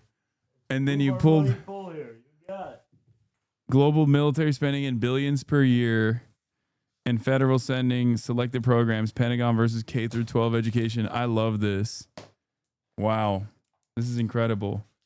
Thank you so much. You're very welcome. You know, if you have some kind of relationship with your viewers or listeners, Mm-hmm. I can supply you with large quantities of those and you can give them to them. Ben is saying that if you guys want some, he can supply us with very large quantities of these pens. If anyone's invested in it.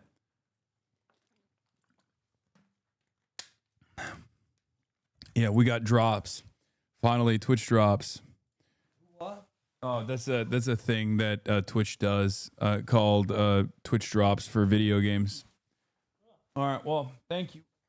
Dude, it's been a pleasure. Thank you very much. Amazing. Tell me what your brother is doing going around with that chainsaw on his motorcycle. Oh yeah, he's a sawyer. He got a sawyer license, so he can cut trees off the trail to open up trails. Oh, that's great. Yeah. Very cool. And he bikes, and now he's just got a pilot's license too. He's much cooler than me. Hasan, this has been great. Thanks a lot. Well, Take care. you just gotta hit that button on the way up, just to open the door.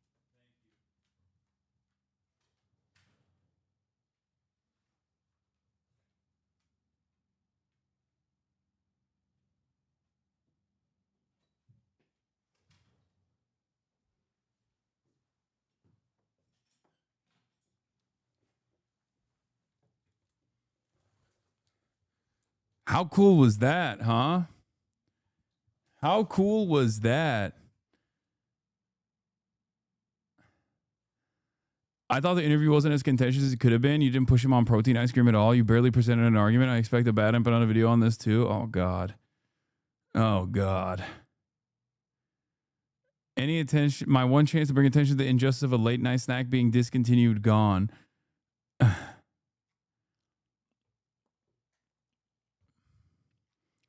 That was amazing. I went to my local B&J store with the coupon from earlier. They said they don't do coupons.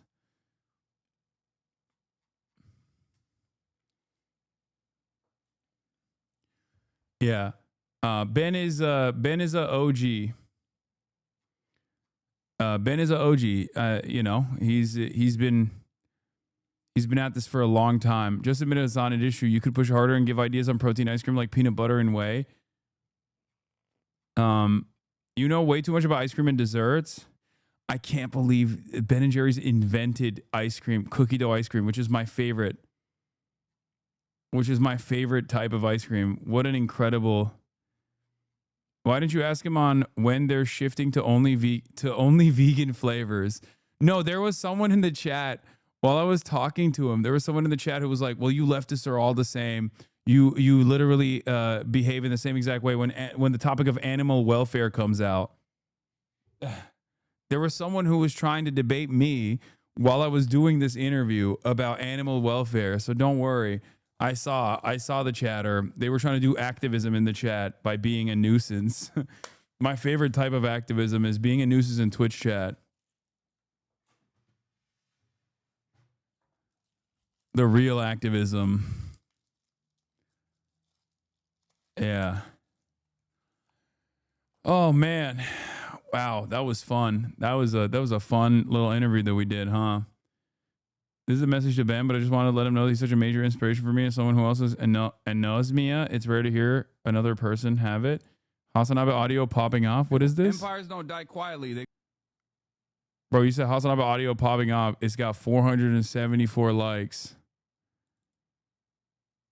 Go away kicking and screaming, and it's incredibly bloody. And especially given the short timeline of human existence, we will experience all of that. I'm going to kill myself before that. You shouldn't. You want to know why?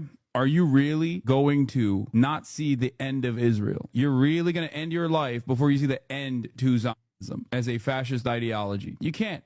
You can't do that. You got to survive directly out of spite. You're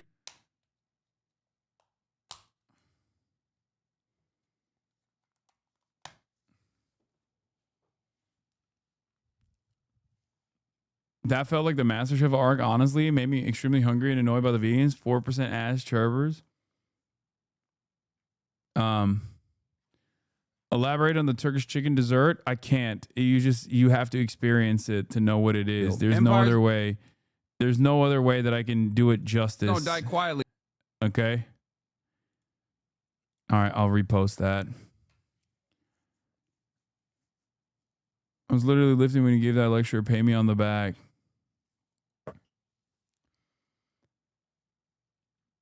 I didn't read chat once, and that interview was awesome. Yeah, I didn't either, because he faced me immediately when he sat down. So I was like, you know what? I'm going to do the same. And I think that led to a spectacular interview. We're going to obviously get back to the untold fresh new hell that is opening up on a daily basis. But wonderful interview overall. I enjoyed it quite a bit. I hope you guys did too. Yeah. Your autistic guys is much better when you cut off chat. I agree. Ben & Jerry's posted the first and farthest left content I ever saw when I was stuck in my lib MSNBC days in 2020. I didn't know there was such clear ideologies that matched mine. It was Ben & Jerry's Matt Bernstein. That was it. They're excellent. But then I found your stream. Hell yeah.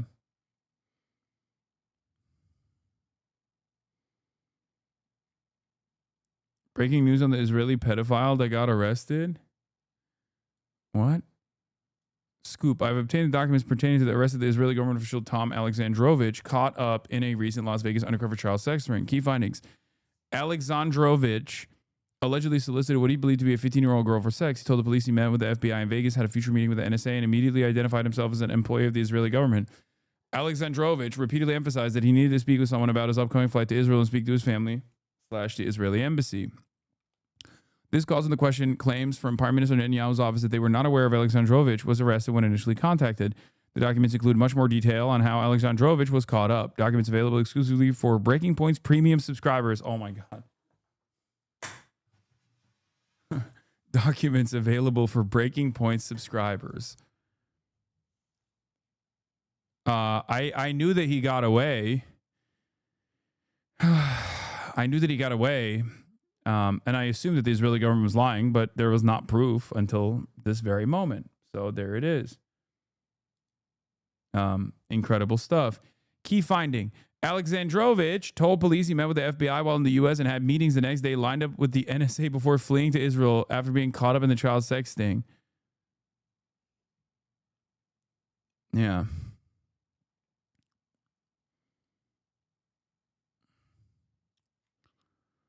Typically, the left's so-called premier journalists refuse to ask the hard-hitting questions like whether or not he condemns Hamas. As a so-called devout Israel supporter, I expected better of you shaking my damn head. Yeah.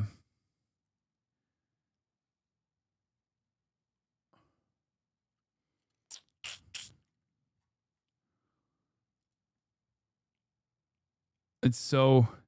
This is the least surprising turn of events for the saga of Israel, for the record. Okay? Anyway, let's get back to Hot Mike catching Trump saying he thinks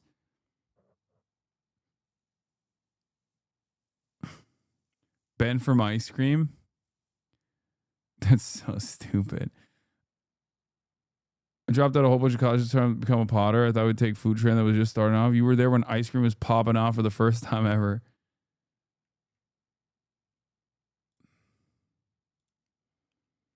Did Hasan ask him what his favorite flavor of Houthis was?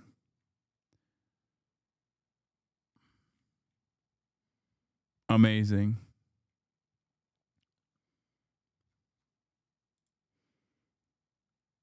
Dude, you can't live a happy life like this. I swear to God. It's so sad. Anyway, let's get back to the news. Because he just says it on a mic that he doesn't care if it's hot or not. I mean, he actually said it just earlier. But yeah, but for me versus for Biden. This is Biden's war, he said, sitting in the Oval Office with Zelensky, that they had agreement on Friday, that Putin agreed with him, that had Biden, had Trump been in office, this war would not have started the way that Trump had been arguing forever. And so he loves the thinking through his lens that just by his presence and being, that world events would have been different. But it's been 8 months and he's not been able to end it. Yeah. Well, is there any evidence that what Donald Trump clearly believes, that Putin will do something for him, is true? Look, this is evidence that Vladimir Putin in Alaska got the magic working again, that KGB training to assess people, to see their desires and their weaknesses, got him right back where he wanted to be. And the point that he There never would have been a war had Trump been president. Vladimir Putin said 4 weeks after the inaugural in response to a reporter's question in Moscow, and I'm sure it lit Trump up at that point. So Putin will get another chance tonight after the Europeans work Trump over to work him right back. It's just like a vaccine. Knowing that's a whole different conversation. Knowing President Trump the way that you do, what is that conversation, phone call that he's going to make? I know I'm jumping ahead right now, but I'm just curious what you think after this meeting is done. What's that phone call going to be? And how important is it that it's Putin who's going to get the last word at the end of the day with that call? Well, I think the unspoken issue here really is land. And if published reports in this country are true, that Putin basically said, if I don't get Donetsk, there isn't going to be anything, and you have to go to Zelensky and say, if you give Russia Donetsk, the rest of the province, the 30% Russia doesn't control, then a lot of these other things are possible. And if that is rejected by this group, Trump is going to report that to Putin, and Putin's going to say, I told you Zelensky was the obstacle to peace. And that's the next part of the manipulation. I'm doing this for you, Donald. We're on this together. Zelensky is the problem. And again, that's why all the European leaders said in the public part of that ceremony, all of us here want peace, meaning including Zelensky. Mm-hmm. I think that's the first place Putin will go at. Whether he gets a chance to go after the security guarantees may not even be necessary. Yeah. The backdrop to all this, of course, is the continued fighting, the assault in Ukraine, where the country's military says Russia launched 4 missiles and 140 drones overnight alone. One strike in the city of Kharkiv killed 3 people, among them a small child. Holly Williams is in Ukraine for us. Holly, good morning. Good morning. For more than 3 years now, Ukrainians have been fighting to defend every square foot of their nation. They've been applauded for their courage, but make no mistake, they are exhausted by this war. Nearly 70% of Ukrainians now support a negotiated peace deal, according to a recent poll, and that's up from just over 20% at the beginning of the invasion. Yet the devil is in the details. President Volodymyr Zelensky has said it would be unconstitutional to permanently cede to Russia the parts of his country that are currently under occupation. That's around 1/5 of Ukrainian territory. And many Ukrainians we've spoken to say that giving up swaths of their country and the people who live there is not a price they're willing to pay, even if it brings peace. Meanwhile, Ukraine and its allies in Europe also fear that sacrificing Ukrainian territory to Russia would set a dangerous precedent, effectively rewarding Vladimir Putin for his invasion and even encouraging him to do it again. Vlad. All right, Holly Williams in Ukraine, thank you very much. Donald Trump says Vladimir Putin wants to stop the killing. Try telling that to the people of Kharkiv, hit by multiple drone strikes at dawn. Dazed residents were led to safety while rescue workers raced to save survivors, prizing them from the rubble. Among the civilians killed, an 18-month-old baby girl, a 16-year-old boy. More than 20 were injured. There was no reason for Putin's military to target this place. I want to say that this is not a military house. Families live here. Children, youth, old people. There is no military object here. But still, every drone hit it. You can all ask, why is this happening? There were similar scenes further south in Zaporizhia, more attacks on residential areas. Russians are combining drones with ballistic missiles from multiple directions now and increasing the frequency of their attacks. On his way to Washington, Ukraine's President Zelensky wrote, "The Russian war machine continues to destroy lives despite everything. Putin will commit demonstrative killings to maintain pressure on Ukraine and Europe, as well as to humiliate diplomatic efforts. That is precisely why we're seeking assistance to put an end to the killings.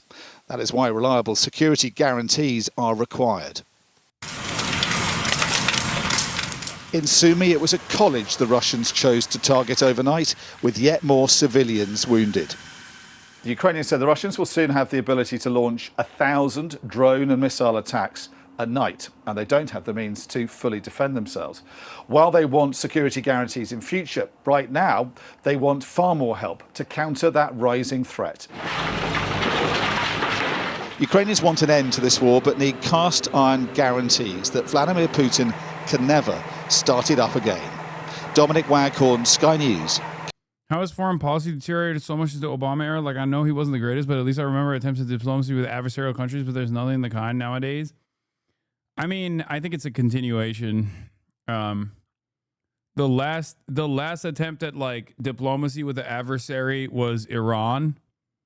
And look where that went after, you know, look where the fuck that went when Donald Trump became president the first time. It's not even a thing. It's not even, and even with Obama, there was like plenty of moments where people were losing their minds. Kyiv. Let's turn. Hamas agrees to the latest Gaza ceasefire proposal, source and group says. The very fact that this is being reported on the BBC is interesting, because normally I wouldn't hear from the Hamas side of things from the BBC. I would hear from Drop Site. So I wonder where this is. I wonder where this is coming from.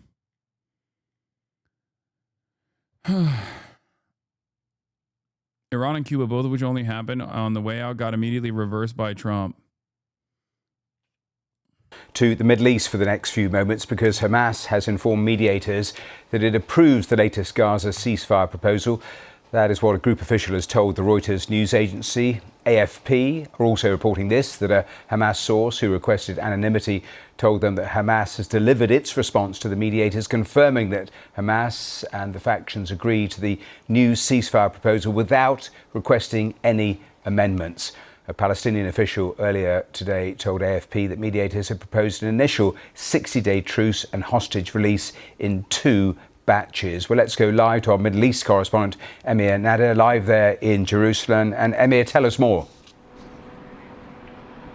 Well, what we understand is that this proposal is been based on a proposal originally put forward by the US envoy to the Middle East, Steve Witkoff, earlier in June. We've heard from a Palestinian official familiar with the talks that is what this 60-day ceasefire proposal is based around. It would see hostages and Palestinian prisoners exchanged in 2 batches over those 60 days. So an initial release of living Israeli hostages of perhaps around 10. That's around half of the Israeli hostages in the Gaza Strip, believed to still be alive still, and a number of bodies of Israeli hostages.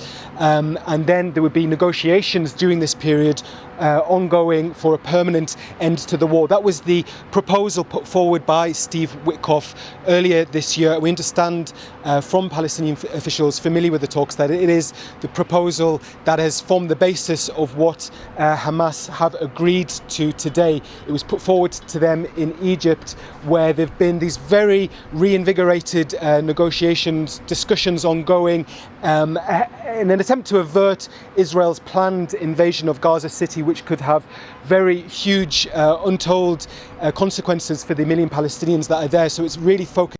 I'm fairly certain that Israel's only accepting this. If they do, who fucking knows? They'll probably stop bombing again after the 2 hostages have been released now, because there are 500,000 protests in Israel at the moment about Bibi not bringing hostages home. Yeah, it feels like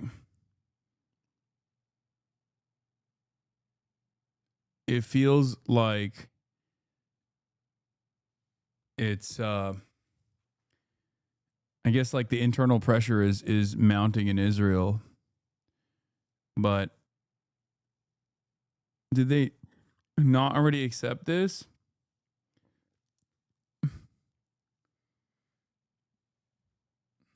Minds.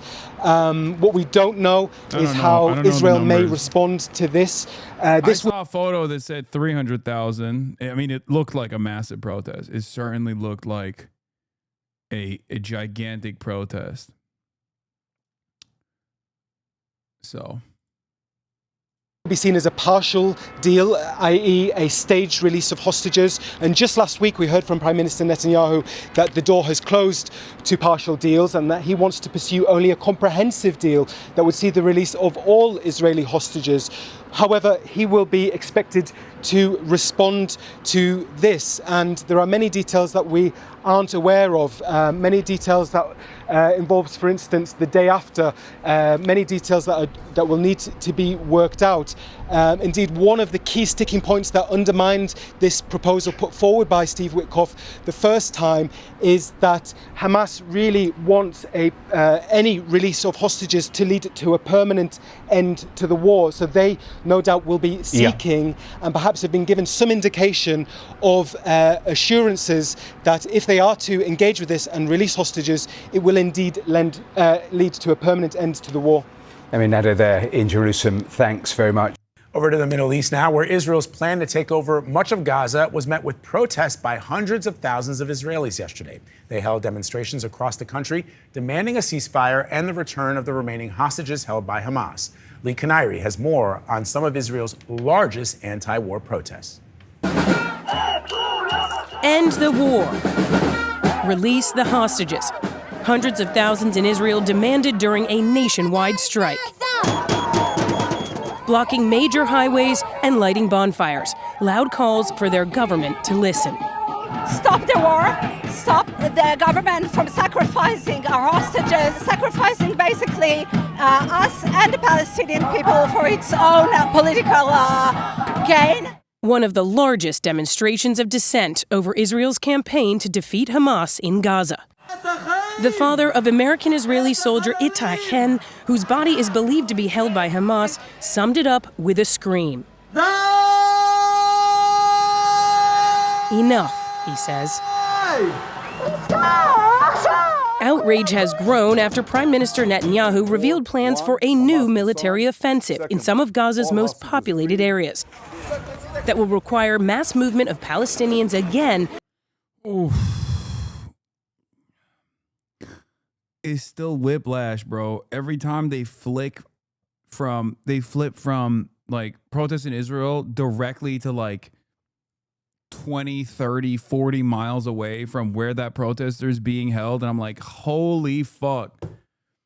Dude, it's like living in Chicago and bombing the ever-loving shit out of like right on the other side of the fucking Illinois state boundary. You know what I mean? I don't think we think about it enough. Like, this is Gary, Indiana versus Chicago, Illinois. Okay? Like, imagine if the people of Chicago were just like absolutely destroying, just like bombing the fuck out of Indiana. And before you joke and say, oh, Indiana deserves to be fucking bombed or whatever, like, it's just so insane. Oh my God.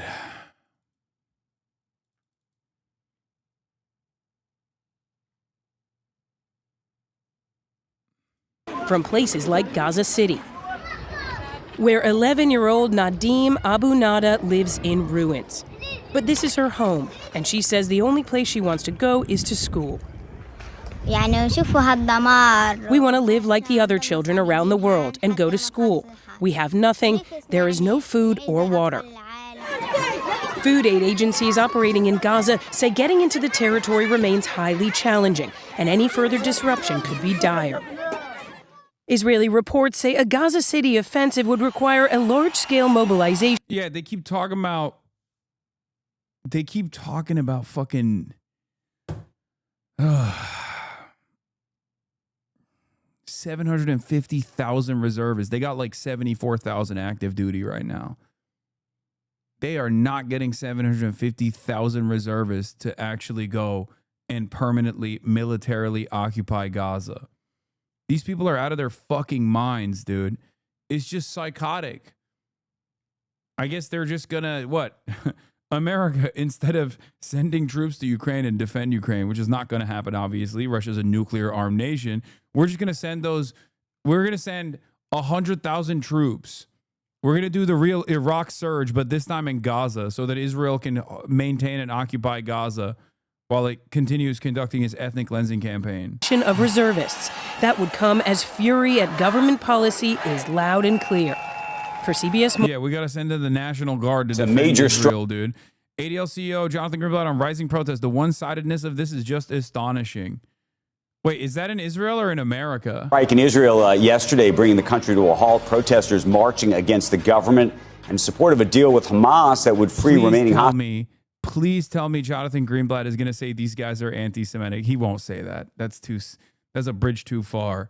But that would be really fucking funny if he was like, these guys are so one-sided. They just don't understand. They don't understand that Netanyahu's ambitions in Gaza contain multitudes. Okay, that there's so many different good reasons to permanently militarily occupy Gaza.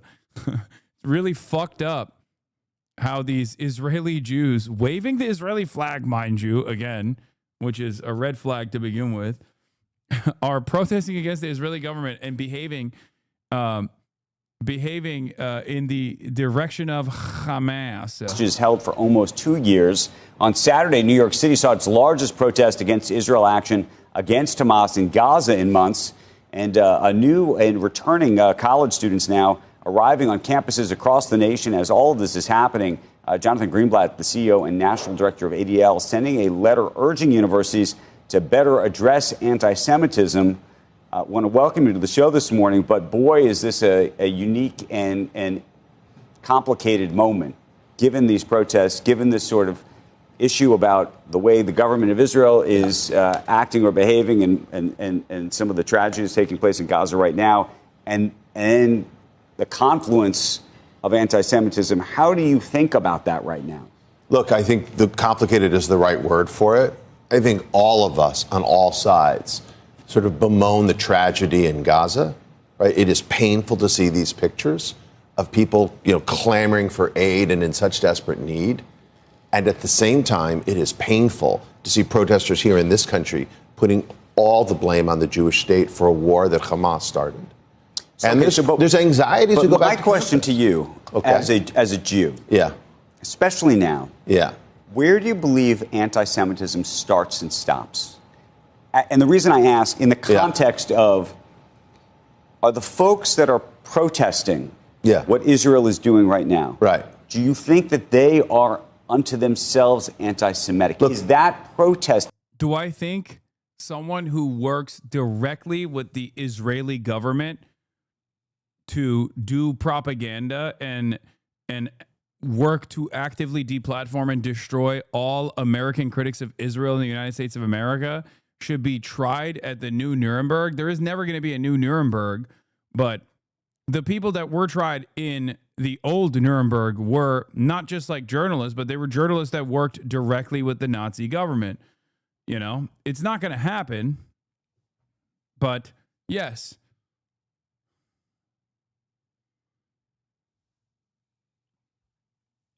I love the news asking Greenblatt for some objective line where you cross it, and that is anti-Semitism. Lamau preposterous on his face. Yeah, it's crazy because it's a layup every time. It's a layup every time, and he still fucks it up every single time. I don't even know how. They'll be like these guys agree with Jonathan Greenblatt. He went on the New York Times interview and they were like, what's the line between anti-Semitism and anti-Zionism? And he was like, it's all anti-Semitism. And even the fucking New York Times was like, that sounds a little crazy. You know what I mean? Your job is to just be the number one communicator that all critics of Israel are anti-Semites. You should be able to figure out a better way to do this. Honestly, it is shocking how bad he is at this job. Anti-Semitic. Look, I've got to say, it's a fair question and kind of an amazing. It's a fair question, but it's all anti-Semitic. Sorry, Mr. Squawk of Squawk's Box. MSM still acts like ADL's the king of the Jews. I mean, it's just the Pope, as Sam Cedar would say. The Jewish Pope. Here he is to ordain all critics of Israel as anti-Semites 22 months into a genocide that Israel has been engaging with.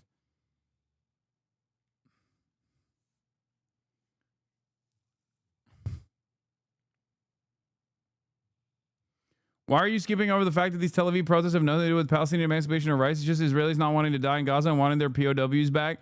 One, I'm not. I often explain that incredibly important part of this conversation. And two, not only is that correct, but also, even if that is correct, anything that gums up the works is still good. Okay? That's just my attitude at this point. It's one born out of desperation. Make no mistake. Like, I see people, for example, that retweet Israelis who are conscientious objectors, who like literally are going to fucking prison for not serving in the Israeli occupying force, and some dumb fuck like American is quote retweeting them being like, it's the bare minimum. It's like, dude, shut the fuck up.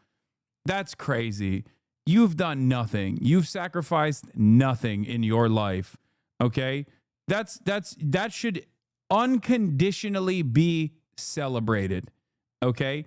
That should unfucking conditionally be celebrated. No reason ever.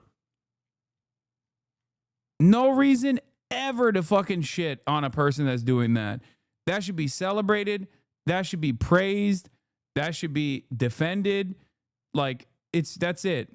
That's it. You got to do positive reinforcement. These people are fucking doing, these people are doing, like, their sacrifices are obviously nothing in comparison to the average Palestinian, but you're not an average Palestinian. You're not. You're not a Palestinian child born in Gaza. Okay, you're not, half the time you're not even a Palestinian diaspora.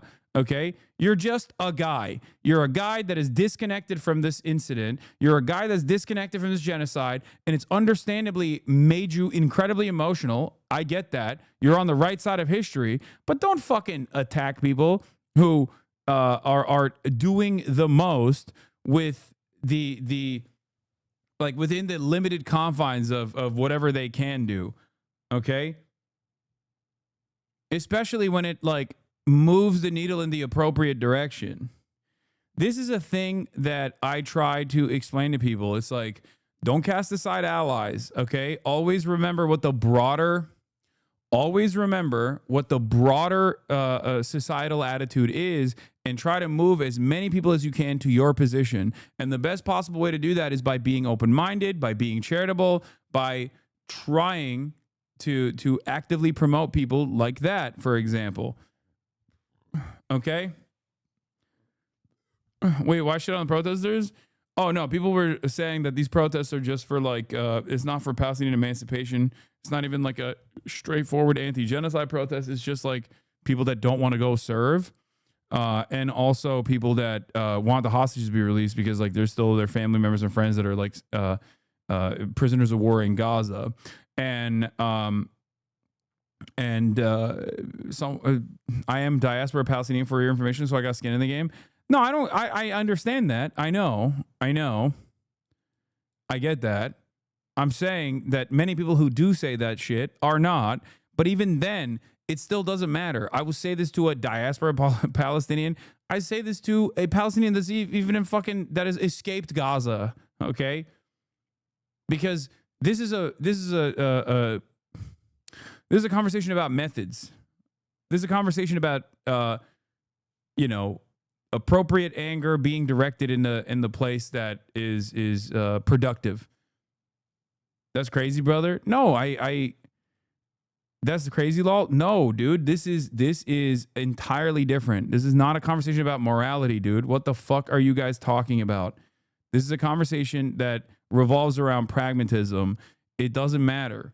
I understand where people are coming from, but ultimately you need positive reinforcement, and it's a good thing. It's not a fucking lip take. None of you are doing anything. Shut up. People get so fucking goddamn annoying about this shit. Shut the fuck up. Shut the fuck up. Oh my fucking God. Everyone that goes, that's crazy. No. If someone is a refusenik, you should absolutely support them. You should praise them. They are doing a good thing. They're refusing to serve. They're saying it's a genocidal army. They are anti-Zionists. Okay? Shut up. You need to expand the permission structure. And ultimately, you're picking away, you know, one by one. Maybe it's like a handful of people, 30 people or whatever. But like you're picking away at people who would otherwise go and serve in the genocidal Israeli army and continue the fucking occupation. It's a good thing. Every obstruction, even if it's not immediately for Palestinian emancipation, is still a good thing because this gums up the works for the Israeli state. Okay? Do I wish that these guys were actually straight up anti-genocide protesters that were like, fuck you, Benjamin Netanyahu, fuck Zionism, fuck Israel, blah, blah, blah? Absolutely. Okay? I wish they had the same level of smoke for their government as I do for mine. As someone who protests every goddamn day of the fucking week, okay? As someone who does advocacy every goddamn day of the week, someone who attends protests frequently, I have a lot of smoke for the American government. I want the American government to change its ways. I wish broader subsects of Israeli society had that same level of anger and resentment for their own government, okay? I do. I wish that was the case, okay? Having said that, even if they don't have that same level of smoke, this still fucking gums up the works. This is still a hurdle that they have to fucking overcome. Okay? And the same goes for people who protested the Nazi regime, the people who like refused to serve in the Nazi military. It's a good thing. It's objectively a good thing overall. Okay?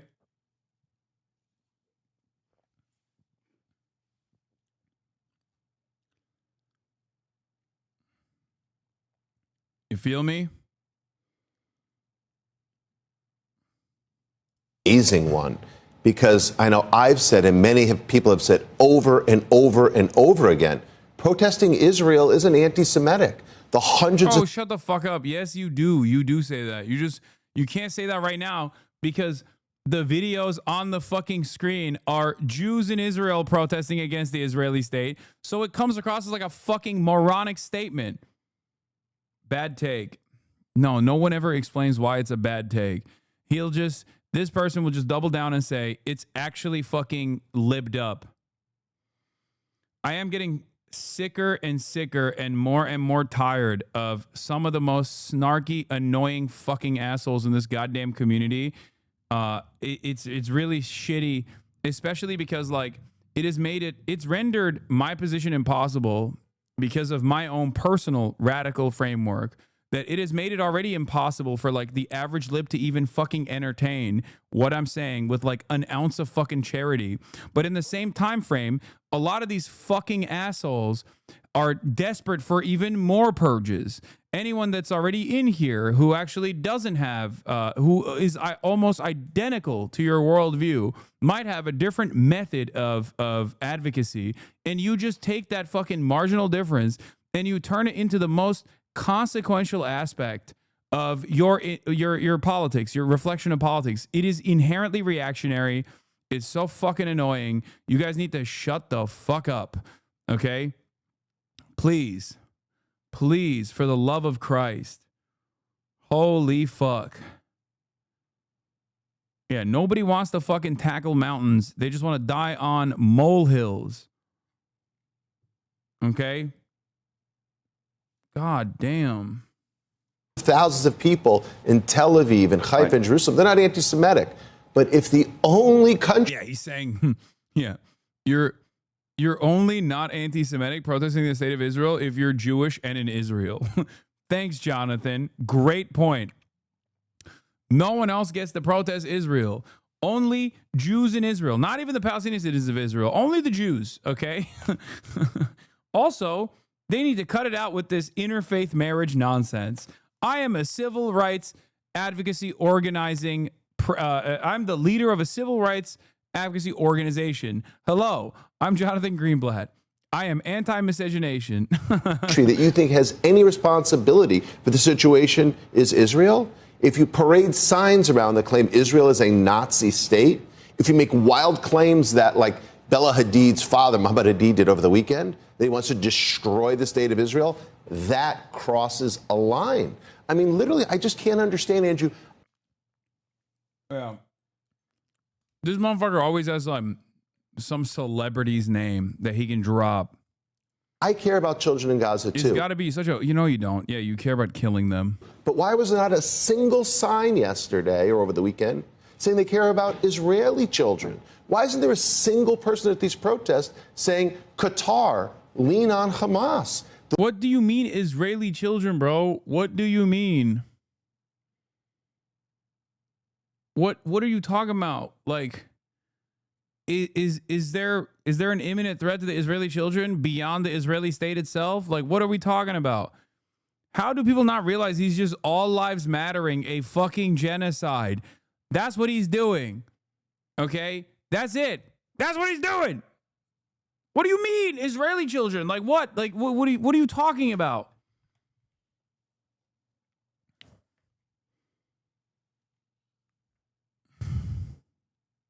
The one-sidedness of this is just astonishing, and it makes people like me, people who care deeply about all human beings, wonder, is there something else going on when you only blame one side? Here's the thing that I worry about. Yeah. I agree with you, by the way. Yeah. Why is Israel the only one being blamed? 100%. Yeah.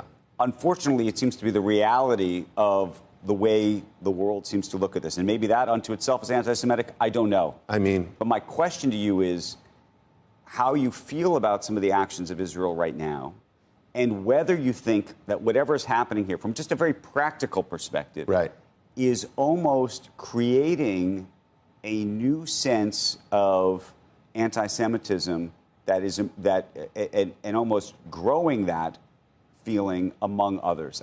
That's what scares me. Well, look, I'll tell you what. I think even if you 100% agree with what Israel is doing, in some ways, it may have this counter effect that I'm now increasingly worried about. Look, Hamas staging a war while hiding behind civilians, Hamas holding hostages, which is their only point of leverage, creates almost an impossible riddle I agree for with Israel to but solve. Then the question is, what's the right answer? So the question is, like, why is it that Jewish people in this country get blamed for...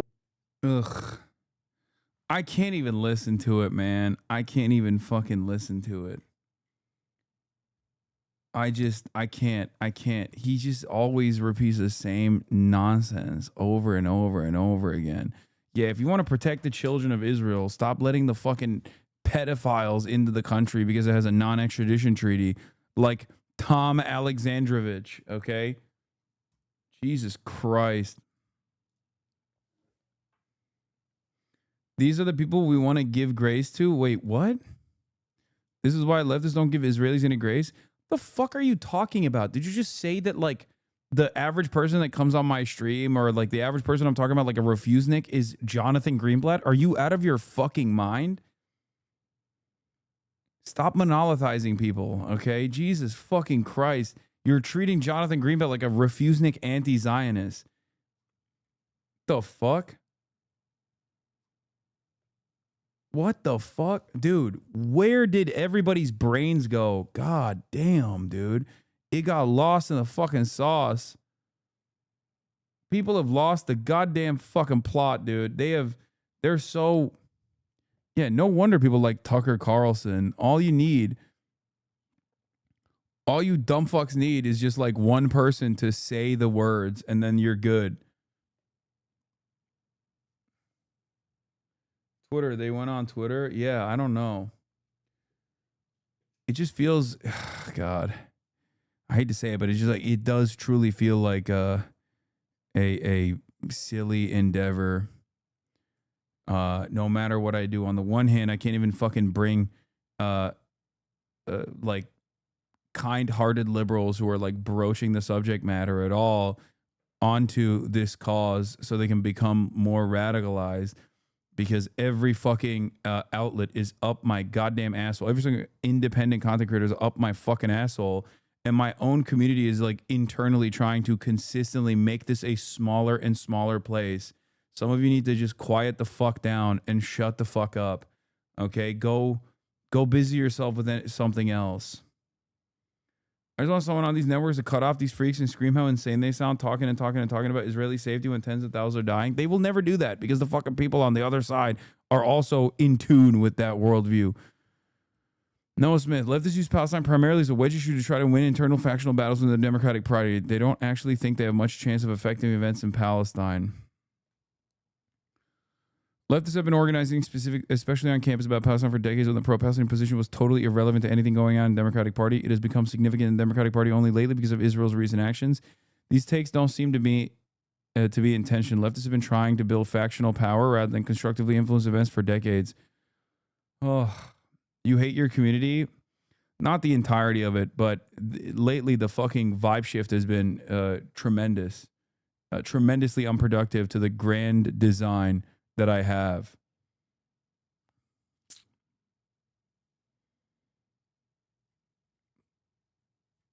Of course, I don't hate the entire community. It's the one thing that it's that and spite keeps me going.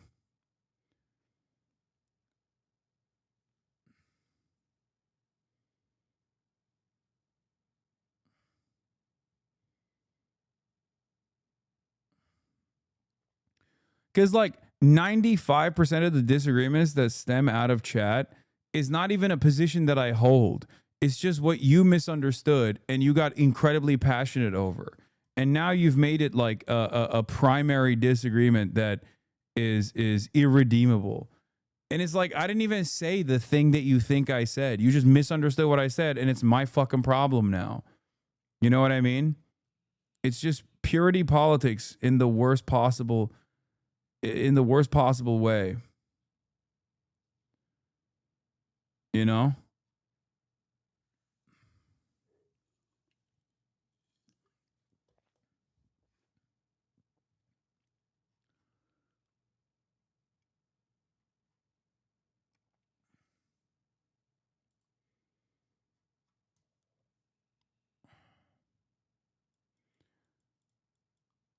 Yeah, it is.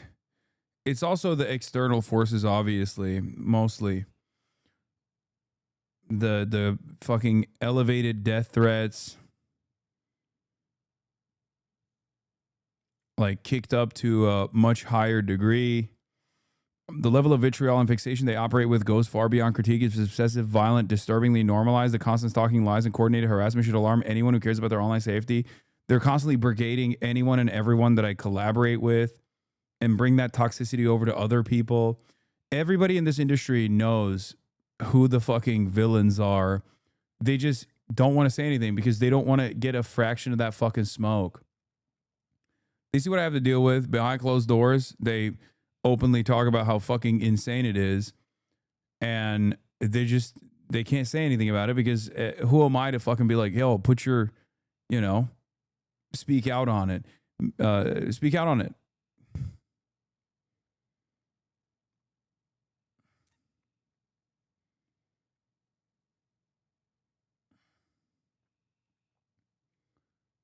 Why not fight fire with fire? What do you want me to do? I'm a leftist, okay? We don't get the same level of fucking breathing room to just operate with the same level of toxicity, okay? I don't even make death threats, and I abhor them. I think it's fucking ridiculous. Even if I joke about something, they will present it as though I'm sincerely advocating for the death of a fucking sitting senator, okay?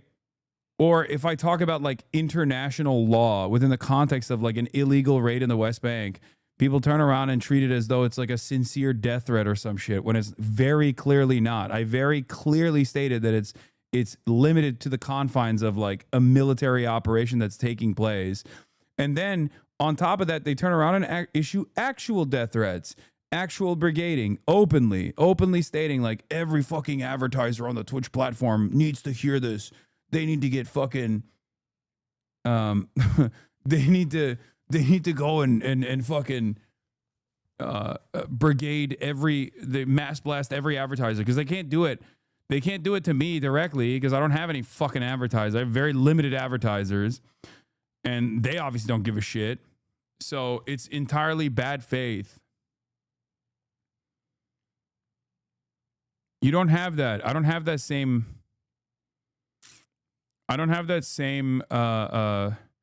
capacity to do so. especially because it gets in the way. Like even this meta commentary about like being visibly left, being visibly progressive on the internet, and how much that opens you up to the floodgates of hatred is unironically deviating the attention away from the shit that I want to talk about. You know?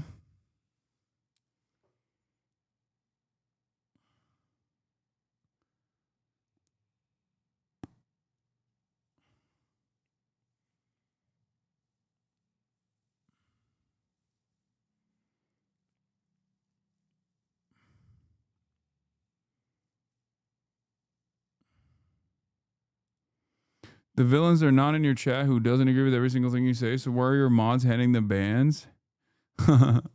It's because you're fucking annoying.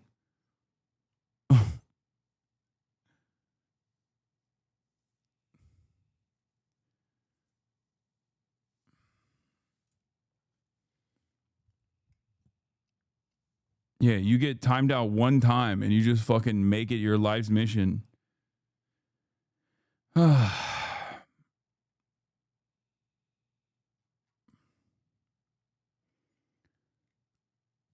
I don't know where the Ukraine stuff is going to go, and it doesn't seem like it's going to go anywhere productive, but what do I know? I'm confused by the overall positive vibes that came from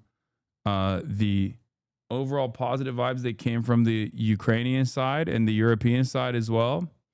But I don't know.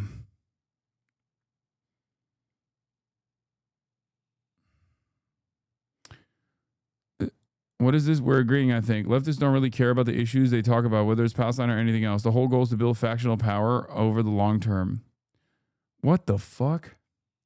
Yeah, dude, leftists don't care about the issue of Palestine. They're just using the issue of Palestine to build power within one of the two parties so they can put an end to Israel's violence, which is somehow not caring about the issue of Palestine. This is a psychology thing. He needs to justify the fact he doesn't care about the genocide, so he has to say to himself, well, nobody actually cares anyway. Yeah, I can see that.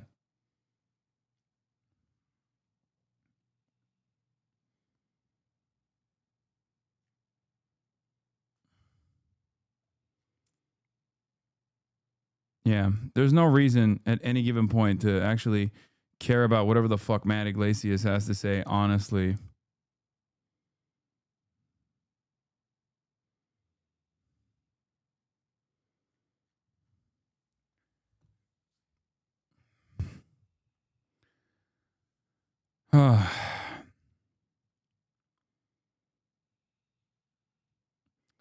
Yeah, also, Catherine Clark, the second most powerful Democrat in the House of Representatives behind Hakeem Jeffries, just admitted that Israel is committing a genocide in Gaza. New, days after saying we have to take action to stop the starvation and genocide and destruction of Gaza, top Democrat Catherine Clark backtracks, says she wants to be clear, I'm not accusing Israel of genocide. Yeah, she should have followed that up with saying, I'm not accusing Israel of genocide. I'm saying Israel's doing a genocide, and everyone can see it. It's not an accusation.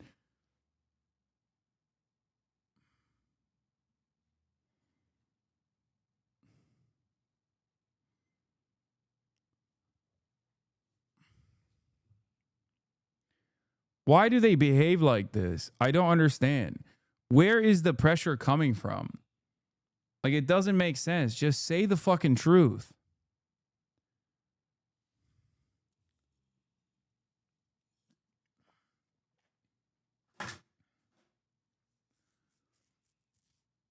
Ugh.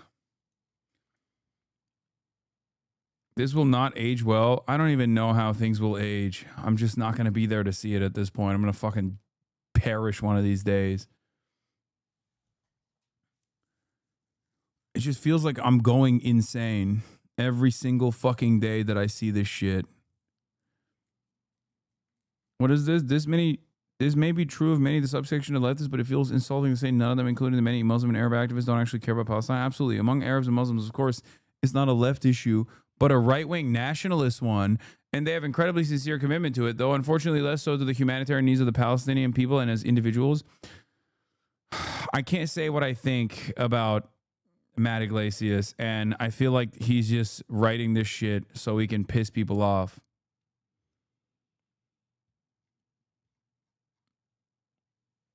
I'm just not even gonna say nothing. I'm not gonna say anything. All right, I'm done. I'm done. It's too much. I'm fucking annoyed. All right, I'm done for the day. All right, everybody. Fuck Noah Smith. Fuck Matty Iglesias. Charlatans that are professionally wrong all the fucking time. You don't have to listen to them. You can just keep pushing, you know? Anyway, love you guys, and I will see you tomorrow. Peace. Sunny Los Angeles, California, says Hasan.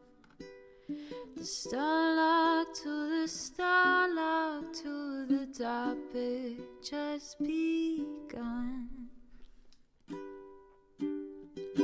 There he is again, Hasan is streaming. Hasan is streaming. There he is again. Hasan is streaming. Hasan is streaming. Reviewing the P.O. box, Uncle Uyghur's face. Sudden discord agitprop, great names take embrace.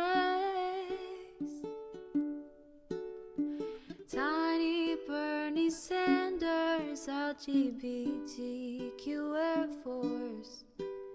The whole left at your fingertips, Ane at your door.